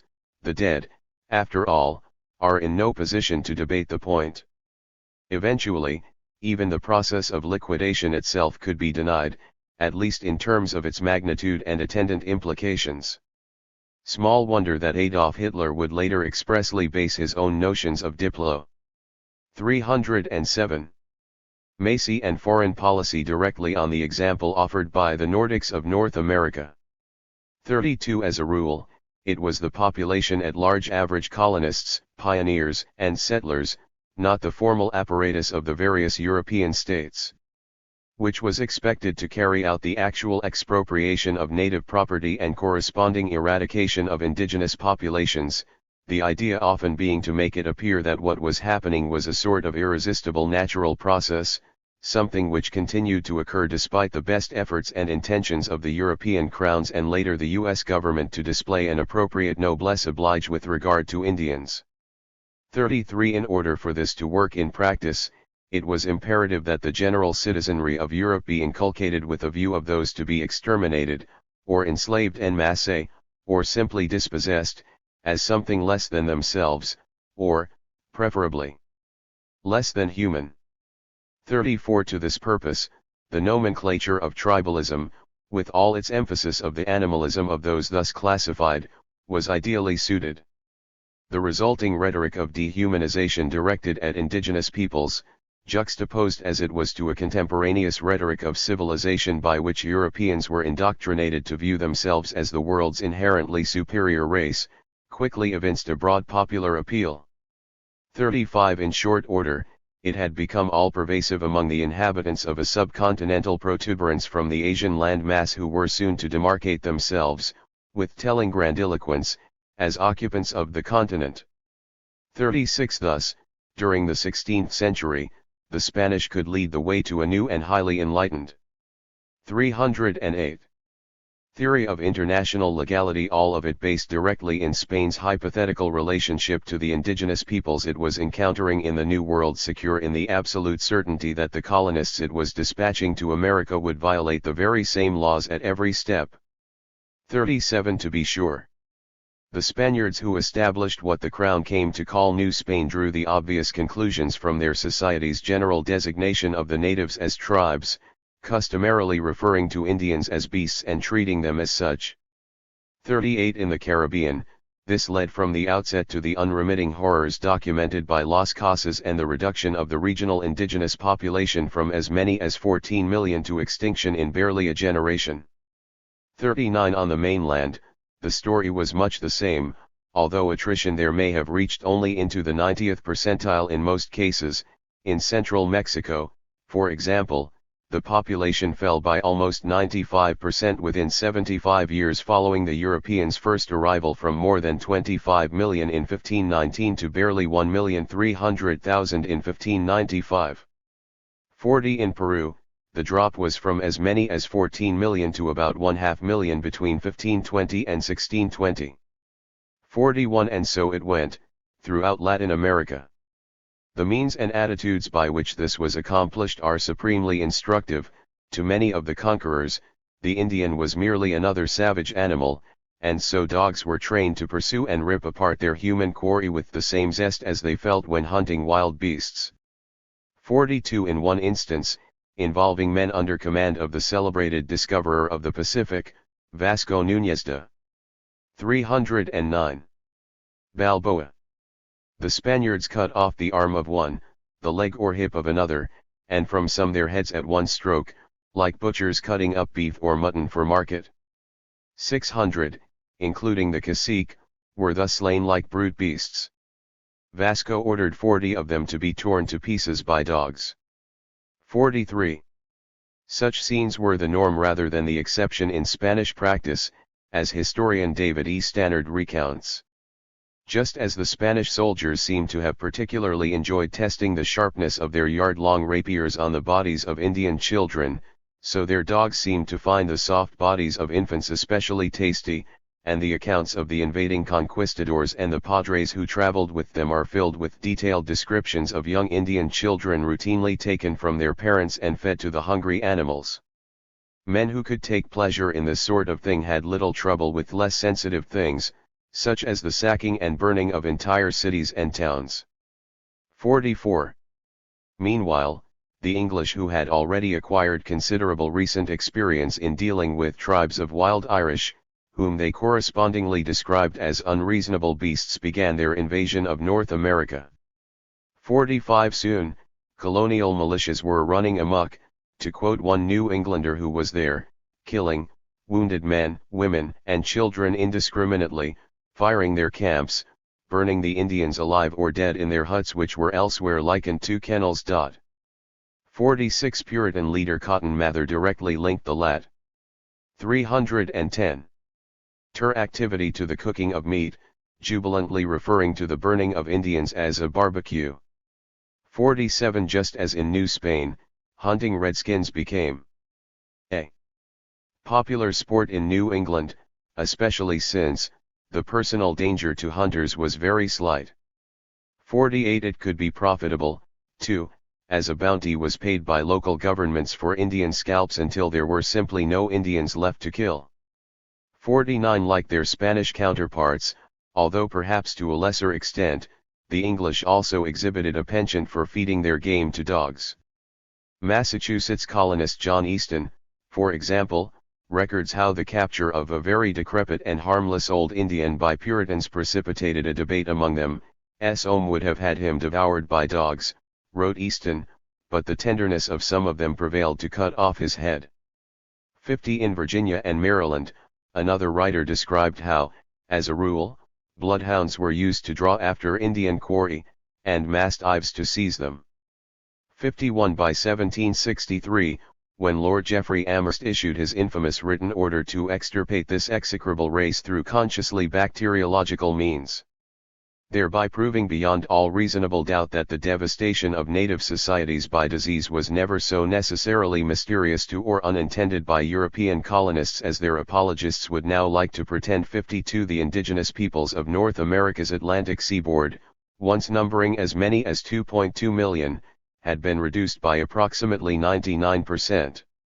53 While it may be that rank-and-file colonists had become so brainwashed by the incessant barrage of anti-Indian propaganda that they were unable to grasp what it was they'd done. 311. The same cannot be said of English officials. The Indians of the East, wrote one of them in a back-channel communication to the Crown, were now so routed, slain and dispersed, that they are no longer a nation. 54 After it successfully broke away from England, the new U.S. settler state not only perpetuated, but expanded and accelerated the process. Referring to Indians as wolves, both being beasts of prey, though different in shape, George Washington ordered in 1783 that those remaining within the areas of the initial 13 states be hunted like beasts, and that a war of extermination be waged against those barring U.S. access to certain desired areas, notably the Ohio River Valley. 55 Or, as Thomas Jefferson put it in 1812, Euro-Americans should drive every Indian in its path with the beasts of the forests into the Stony Mountains. Alternatively, as he'd already stated in 1807, the U.S. should pursue the Indians into extermination, or drive them to new seats beyond our reach. National policy should be to wage war against each native people it encountered until that tribe is exterminated, or driven beyond the Mississippi. 56 Over the next 40 years, even as the federal government was acknowledging by treaty hundreds of times over that the peoples at issue were in fact nations of human beings, the private sentiments of Washington and Jefferson concerning the implications of their tribal nature were being worked out at a more popular level. Andrew Jackson, to take one notorious example, rode into the White House in 1828 on the breadth of public approval attending his standard characterization of Indians. 312. As wild dogs, and his frequent boasts that, in the manner of a trophy hunter, he had on all occasions preserved the scalps of the many native people he'd personally murdered. 57 Jackson was, of course, far more than an individual butcher. He was a grassroots Euro-American leader who came by the status as the commander of large bodies of volunteer Indian fighters. He was the same Andrew Jackson who had supervised the mutilation of 800 or South Creek Indian corpses, the bodies of men, women, and children that he and his men had massacred at a place called Horseshoe Bend, in Alabama, cutting off their noses to count and preserve a record of the dead, slicing long strips of flesh from their bodies to tan and turn into bridle reins. The same Andrew Jackson who after his presidency was over still was recommending that American troops specifically seek out and systematically kill Indian women and children who were hiding. To do otherwise, he wrote, was equivalent to pursuing a wolf in the hammocks without knowing first where her den and whelps are. 58. By the 1850s, such phenomena had been consolidated into what analyst David Svaldi has termed an outright rhetoric of extermination, a discourse in which Indians were not simply dehumanized as beasts, dogs, and wolves in the popular consciousness, but as vermin. 59. Although such sensibilities were to be, and had been, concretized through an unrelenting series of wholesale massacres like that at Horseshoe Bend, nowhere was it better epitomized than in Colorado Territory. There, in 1863, a local newspaper, the Rocky Mountain News, launched an all-out campaign to create a CLI 313 mate in which the citizenry would undertake an unconstrained effort to exterminate the Red Devils, in this case Cheyennes and Arapahoes, whom editors of the news described as being a dissolute, vagabondish, brutal, and ungrateful race which should be wiped from the face of the earth. 60. The paper then threw its enthusiastic support behind Colonel John Milton Chivington, a former Methodist minister who served as commander of the territory's volunteer militia.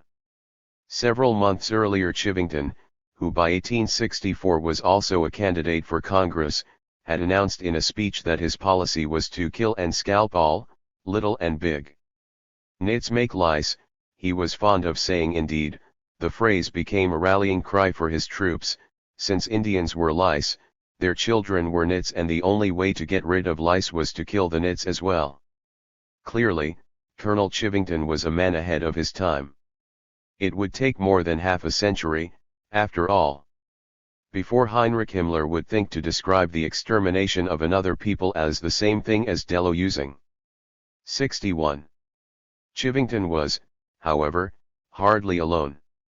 After he and some 750 of his men staged a surprise attack on a peaceful Cheyenne encampment on November 29, 1864, killing somewhere between 150 and 300 women and children who were there under ostensible government protection, and who had displayed a white flag of surrender when the militia approached. They mutilated the bodies, returned to Denver, and then conducted a triumphal march through the center of the city, proudly displaying trophies which included not only scalps, but whole 314 heads and genitalia.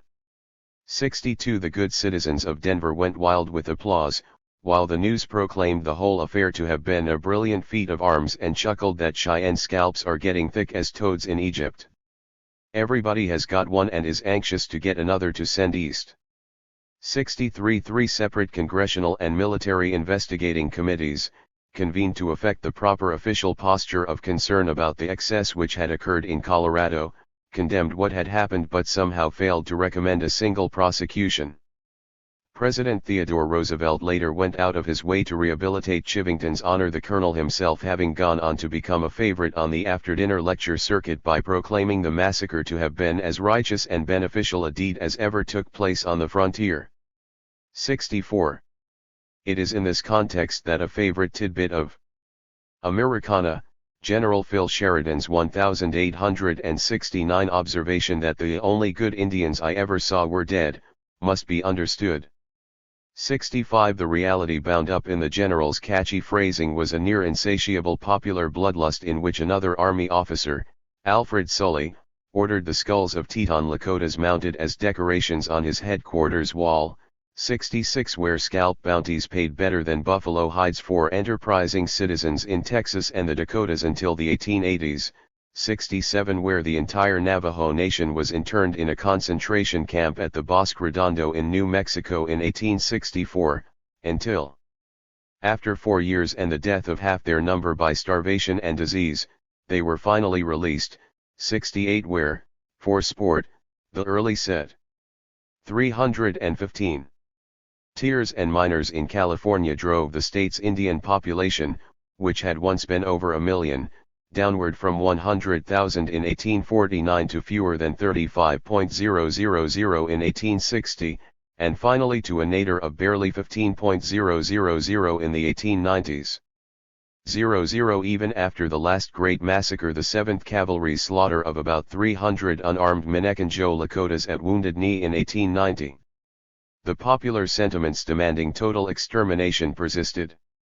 70 The Aberdeen Saturday Pioneer in South Dakota, to take but one example, recommended in the aftermath of Wounded Knee that we had better, in order to protect our civilization, follow it up and wipe these untamed and untamable creatures from the face of the earth.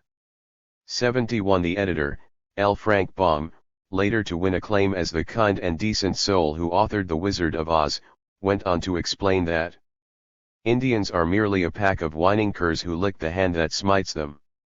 The whites, by law of conquest, by justice of civilization, are masters of the American continent, and the best safety of the frontier settlements will be secured by the total annihilation of the few remaining Indians.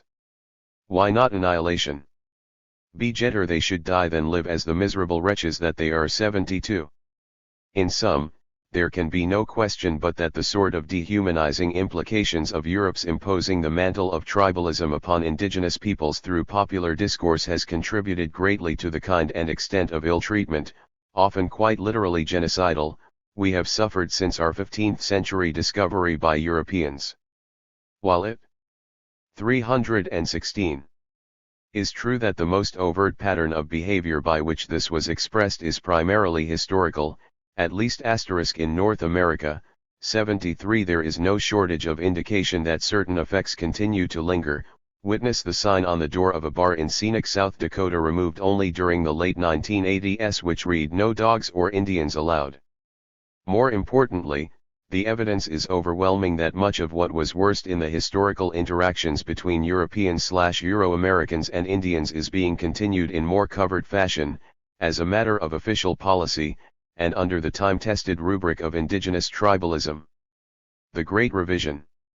For a considerable period, for reasons already mentioned, it was to the advantage of the federal government to maintain its formal relations with indigenous peoples on a reasonably strict international basis, even while allowing, or encouraging, U.S. citizens to exercise a presumed right of exterminating the wild beasts composing native populations.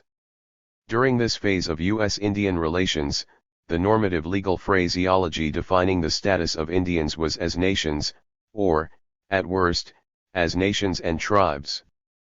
By 1870, however, the need for this tactical excursion into accuracy had largely passed. The military capacity of Indians to defend their lands and rights and therefore their ability to block what the United States had long since proclaimed as its manifest destiny to own their territory in its entirety having been eroded to the point of disappearance. 74 Taking such factors into account, the government commenced an enlightened shift from 317 physical to cultural genocide, advancing a policy of assimilating, literally, of digesting, the native survivors of some 40 officially acknowledged Indian wars and an uninterrupted sequence of individual affairs or private citizen actions which had occurred since 1775. 75. It was at this point that an effort to reconcile official terminology with the semantics of the general public began to emerge, the word tribe completely displacing the word nation in the legal discourse, leading to congressional termination of treaty making with Indians in 1871. For instance, the sixth section of an act passed on March 29, 1867, pointedly stipulates that, A11 the laws allowing the President, the Secretary of the Interior, or the Commissioner of Indian Affairs to enter into treaties with Indian tribes are hereby repealed, and no expense shall hereafter be incurred in negotiating a treaty with any Indian tribe until an appropriation authorizing such expense shall first be made by law, emphasis added. 76 Although it was argued at the time that the suspension of treaty making would not alter the binding effect of existing treaties, a matter presumably including the bilateral recognition of national status embodied in such instruments, events were to quickly disprove such contentions. Probably the first firm sign of what was to come appeared in the second section of an act passed on March 3, 1883, through which Congress assigned itself authority to impound the proceeds of all pasturage and sales of timber, coal, or other product of any Indian reservation, not the result of the labor of any member of such tribe, emphasis added. 4. 318. Purposes of allowing the Secretary of the Interior to administer these resources in trust. 77. This was clearly not a prerogative lawfully enjoyed by the federal government with regard to the assets of any other nation, but might be considered to be so with regard to lesser entities, particularly the sort of primitive and childlike condition legally associated with even the most charitable interpretation of tribalism. 78. With this groundwork laid, Congress moved swiftly, in 1885, to extend its own jurisdiction over the residual territories of all American Indian peoples within its borders. 79. And, in 1887, to rearrange land tenure patterns within the reservations to suit itself. 80. This last set in motion a process culminating in the Indian Citizenship Act of 1924, under provision of which the distinction between national and tribal status was drawn very plainly. Indians were accorded the privilege of retaining membership in their respective tribes while being recast as citizens of the United States. 81. In this context, following from John Marshall's 1831 pronouncement in Cherokee v.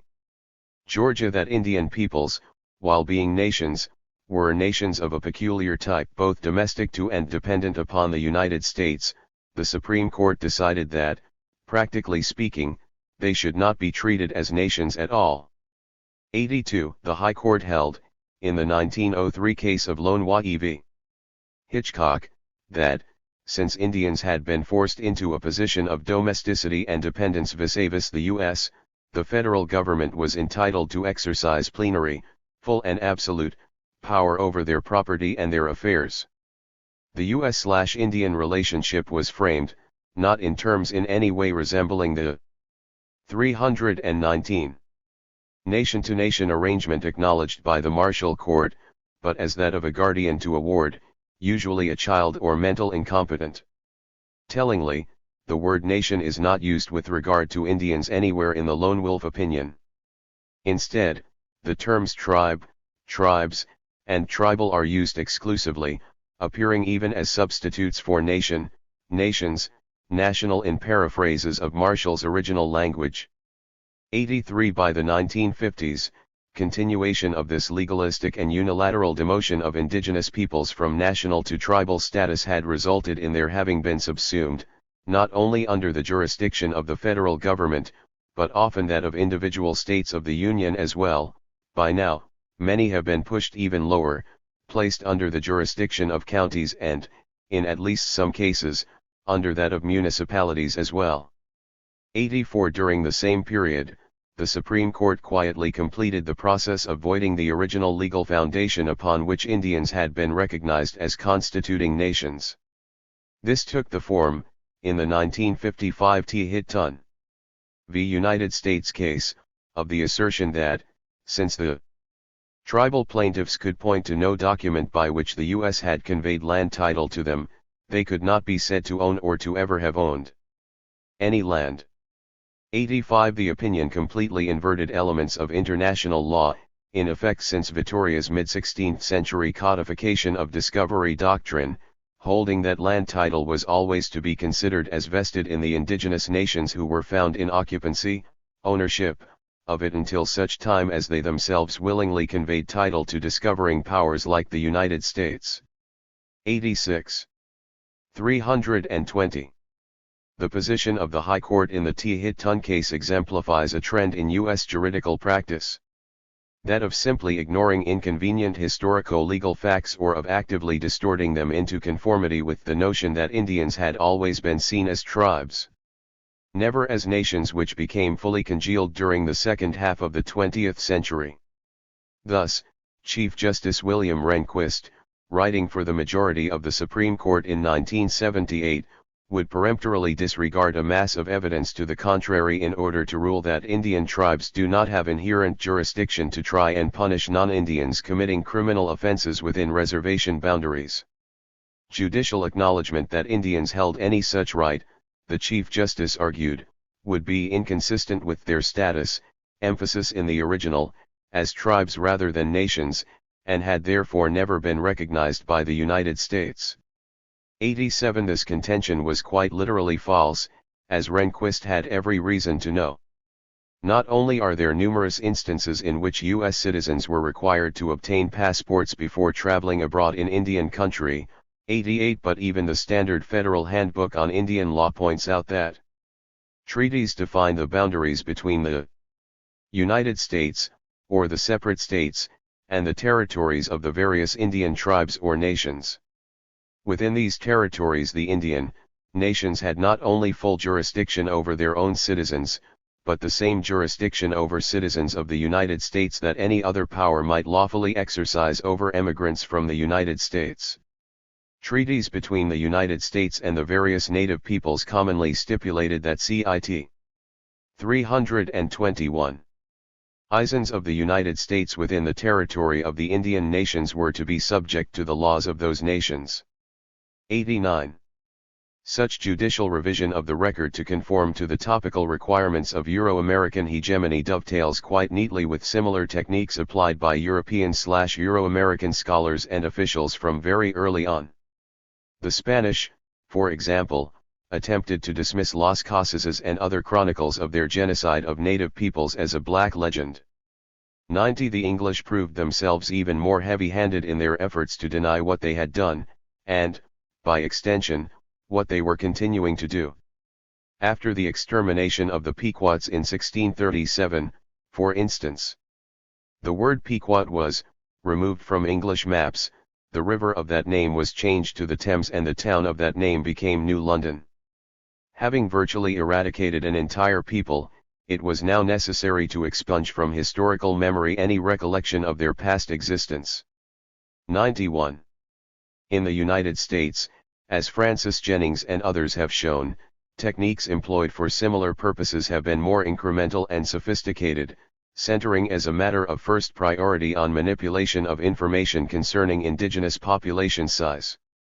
Discussing the groundbreaking work on the matter of historical indigenous demography undertaken by anthropologist James M. Mooney during the early 20th century, Jennings observes that a hint of Mooney's method appears in the St. 322. Mates of New England. Mooney wrote that the original population of New England was probably about 25,000 or about one-half of what the historian John Gorham Palfrey makes it. Apparently Mooney had followed the tradition of Palfrey's own acceptance, that is, he took the estimate of a predecessor and discounted it. The same sort of procedure had been used by every generation of scholars since the original data were recorded in the 17th century, and by Mooney's time discount upon discount had reduced the accepted figures to a small fraction of what was mentioned in the sources. It is as if one were to estimate the population of white Americans in 1790 by successive slashes of the census data of that year on the grounds that the census takers were probably exaggerating their numbers for undisclosed reasons. It appears that Mooney applied the same sort of logic to his estimates for all of North America, making his total 1,100,000. 92. Given the acceptance of such procedures at the highest levels of American scholarship, it is unsurprising that the Dean of American Anthropology, Alfred Lewis Kroeber, would then take Mooney's estimates, unexamined other than to convert them into his own tribal classifications, and then arbitrarily slash them by 10% across the board, giving the U.S. a quasi-official estimate that the pre-invasion population of native North America was not more than 1 million persons. 93. Not only has this figure served to conceal the magnitude of native population attrition which actually occurred. A matter apprehended by contrasting the pre-invasion number to the number of survivors, 237,196, recorded by the U.S. Census Bureau in 1994. 323. But, as Henry Dobbins has noted, it has dramatically distorted resulting contemporary interpretations of New World civilizations and cultures. 95. Conversely, as Jennings points out, the idea that scholars hold of New World cultures directly affects their interpretation of the size of Aboriginal populations. 96. Proponents of the concept of savagery stipulate, among other things, that large populations are impossible in savage tribal societies. It follows that if aboriginal populations can be shown to have been large, they could not have been savage. A logical approach may thus be made into the whole question of the nature of aboriginal society and culture through the gate of numbers. 97. Kroeber himself was astonishingly open in this regard, insofar as his explanation of the sparsity of indigenous population he alleged to have existed in North America prior to the invasion was directly predicated in a virulently articulated presumption of Indian tribalism and savagery. Native societies, he asserted, were characterized by insane, unending, continuously attritional warfare. In the absence of all effective political organization, of the idea of the state. 98. From this, he extrapolated the orthodoxy, repeated endlessly in U.S. educational texts down to the present moment, that prehistoric Indians experienced an essentially squalid existence, wandering perpetually and nomadically across the landscape as they pursued a Stone Age hunting and gathering subsistence, a mode of living devoid of anything resembling true cultural attainment, formation of knowledge, or other accomplishments commonly attributed to human endeavor. 99. By the 1980s, such thinking had progressed to the point. 324. That responsible anthropologists were suggesting that North America's native people had once survived, in part, by consuming their own dung. 100. That this all-pervasive depiction of native North America is utterly untrue. Aggregate American Indian population north of the Rio Grande was actually at least 9 million in 1492, and more likely somewhere between 12.5 and 18.5 million. With all the manifestations of advanced civilization such numbers entail is precisely the point. 101. Euro-American scholarship's conscientious and scientific falsification of pre-Columbian material and cultural realities over the past 100 years conforms exactly to the requirements of the revised U.S. juridico-political posture vis-a-vis native peoples which has been articulated during the same period. The result is a deliberately contrived contemporary confluence of popular and official mythologies about American Indians, both of them casting the continent's indigenous societies as having been and therefore as being something we aren't, never were, and in fact could never have been or be. Unmistakably, the result intended to be fostered through creation of this interlocking and rather Olympian complex of lies, half-truths, and misleading innuendos is the consecration as universal truth of an even greater myth, that no matter how tragic or unfortunate the carefully minimized costs incurred by Indians in the process of being subdued, things have worked out for the best in the end. This is the case, so the story goes, not only for the victors but also for the vanquished, whose descendants continue to benefit from their ancestors having been propelled, however remote. 325. Tantly and by whatever means, from their own condition of primitive tribalism into the modern age, as if, left to our own devices, we might somehow have existed, and would go on existing, in another temporal dimension. 102. Hence, not only does Euro-American society have nothing whatsoever to regret in its enjoyment of spoils deriving from its wantonly genocidal and duplicitous historical behavior, most of which it now feels free to equivocate or deny outright, it is entitled in its own mind to expect those who suffered that behavior to embrace their own consequent subordination and destitution as a symbol of their gratitude for what has been done. No more seamless ideological or psychic self-ratification of an imperial status quo is imaginable. 100. The language of liberation. Predictably, even with all this explained, there will be those who will still seek to argue that the points raised, though interesting in some respects, are merely an academic and perhaps arcane preoccupation, but certainly not adding up to the sort of issue which displays abiding significance to the real-life struggles of American Indians today. Some will obfuscate, insisting that at base questions of terminology reduce to no more than matters of opinion, that things may never have really meant what they seem to mean, and that there is therefore no cause for serious concern. Others will respond that, while what is said above may be objectively true, they have taken as their mission the redemption of terms like tribe and tribalism, devoting themselves to restoring meanings to the words which 326 were never there in the first place. Still others will stipulate that, true or not, they couldn't care less. The dominant society is at liberty to call them most anything it likes, so long as it provides them something tangible in exchange, usually meaning a minor share of the loot deriving from the existing order, thereby proving that no harm is intended. Those inclined to such positions would do well to wonder why, if the vernacular by which indigenous societies are described is essentially inconsequential or irrelevant, representatives of the United States and Canada have spent the past decade adamantly opposing Indians being addressed as peoples. They have insisted, emphatically, that we be defined instead only as populations and or tribal or ethnic groups in the draft of an international legal instrument designed to extend specific United Nations human rights protections over us for the first time. 104 The answer is that the governments of these countries understand quite well, though some of us may not, or do not wish to admit, that there is an umbilical connection between the description imposed upon any group and how it is treated, between the label a group can be convinced to accept as appropriate to itself and the treatment it is ultimately entitled to demand. 105 This is neither an abstraction nor past history.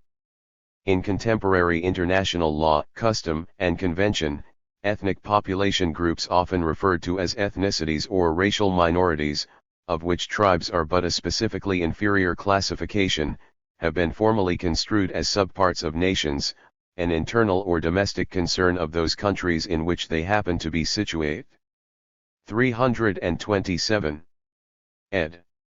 106 Within a fairly well-articulated set of parameters, their needs and interests can be, and usually are, legally, legitimately, subordinated to the greater good or wider interests of the national entities into which they are incorporated. 107 The menu of their rights is thus very much constricted to falling within whatever they can persuade those who most directly dominate them to acknowledge as appropriate to their structurally subordinated circumstances. Beyond this, they have little legal or political recourse in attempting to improve the conditions under which they live. Peoples, on the other hand, are recognized in international law as possessing inherent rights of self-determination. 108. The subjection of peoples to alien subjugation, domination, and exploitation constitutes a denial of fundamental human rights, is contrary to the Charter of the United Nations and is an impediment to world peace and cooperation. All peoples have the right to self-determination.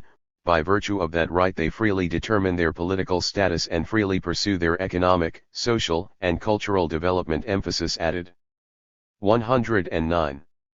It follows that peoples hold a legal right to decide for themselves the nature of their relationships to other entities, such as the larger nations into which they would be arbitrarily lumped if they were relegated to the status of ethnic or racial minority populations. 110 Peoples may decide, for instance, to become, or remain, part of a larger nation, giving up, retaining, or regaining some bilaterally negotiated set of rights in the process. Or they may opt, again on the basis of a bilaterally negotiated arrangement, to enter into some limited autonomy. 328. Relationship home rule, for example, or a form of commonwealth relations with a larger nation. 111 Or they may elect to assert complete national independence in their own right, either alone or as part of some wholly new amalgam, a confederation, say, or some other kind of synthesis, of peoples. 112. All states shall respect the right of self-determination and independence of peoples and nations, to be freely exercised without any foreign pressure, and with absolute respect for human rights and fundamental freedoms. 113. Undeniably, then, the word choices involved in describing native peoples how we describe ourselves, first and foremost hold a contemporary significance in ways which go well beyond considerations of mere gestural insult or esteem, although these, too, are certainly important.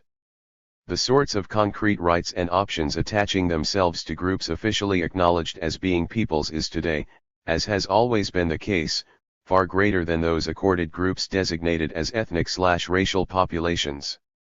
114 And, as always, official terminology itself is subject to reflecting conceptions bound up in the popular vernacular, our own included, which is in turn informed by a discourse purporting to embody more academic or scholarly attributes. As the Indian Law Resource Center has noted, history suggests that those who maintain and assert their self-government, their freedom from outside domination, and their own economic, social, and cultural development are most likely to eventually gain or regain international recognition as peoples who have the right to self-determination, regardless of formal rules deriving from a history of conquest or 329. Colonization. 115. In other words, all is not lost, we retain the capacity to alter the outcomes of what it is that has been done to us up to this point. But, if we are once again to be treated as peoples, or as nations, we must begin once again to conduct ourselves accordingly. And, if we are to comport ourselves as nations, we can only begin by seeing and referring to ourselves as such. It is not something which will be done for us, most assuredly not by those who have expended generations upon generations worth of time and energy converting us into what we are in order that they might preside over what was and is ours. We ourselves must seize the initiative, taking the lead in our revitalization, fostering the general understanding that we constitute living nations of people, rectifying an academic record which miscasts us as anything less, and thus eventually compelling restoration of official recognition that we are who and what we say we are. From there, we acquire the tools necessary to reclaim not only our own rights, but the rights of our posterity. The supplanting of one word, or set of words, with another may seem too small a matter to lead to such results. In and of itself this is no doubt true. But, in and of itself, it is a point of departure which is indispensable, a vital break in the carefully constructed web of false consciousness within which we have become trapped, a web of illusion which has increasingly prevented our knowledge of ourselves, which has led us inexorably from where we once were to where it is we now find ourselves, which denies us even the possibility of regaining the dignity we formerly enjoyed. As it has been put else. 330. Where, the breaching of false consciousness can provide the Archimedean point for a more comprehensive emancipation on an infinitely small space to be sure, but the chance for change depends upon the widening of such small spaces. 116. In effect, by naming ourselves, we name our destiny. The choice is simple enough, we either internalize once and for all the language of our oppression, adopting as both our heritage and our future the dominant society's self-serving invention of us as tribes rather than nations, or we can pursue a language of liberation, one which preserves and asserts our ancestors' conception, not just of who we are, but of who we are, or should be, at the present moment and who we can become in the years ahead. As tribes, we have no practical alternative to watching helplessly as what little is left of our lands and lives is drained off with leech-like efficiency by the settler population which has established itself upon us, deluding us in our weakened condition into believing against all appearances that we have somehow now become and will forever be an integral part of itself. As peoples, and only as peoples wielding internationally acknowledged rights to restore our fully national existences if and to the extent we so desire, we place ourselves in a position to excise the parasite which not only consumes our lifeblood, but which can be expected to go right on consuming it until we die out altogether. Seen clearly, the choice is no choice at all. Rather, an imperative is at hand. Next time, then, instead of inquiring after the fashion of our oppressors as to someone's tribe, ask instead, who are your people, or you are. 331. Part of which people? Better yet, and perhaps less awkwardly, make it simply, what's your nation? Insist that others making such queries do so in the same accurate, appropriate, and respectful manner. Object, and keep on objecting, any time you hear or see Indians and tribes juxtaposed as if there were a natural and necessary correspondence between the two. Don't quit, don't back down. We are not beasts or lice, congregated into packs or swarms or tribes. We have suffered much, far too much, and for far too long, as the result of such verbiage and the attitudes it reveals. The long road to liberation, which is to say, The route back to ourselves begins right there, in our rejection of such naming. And it's long past time we started the journey.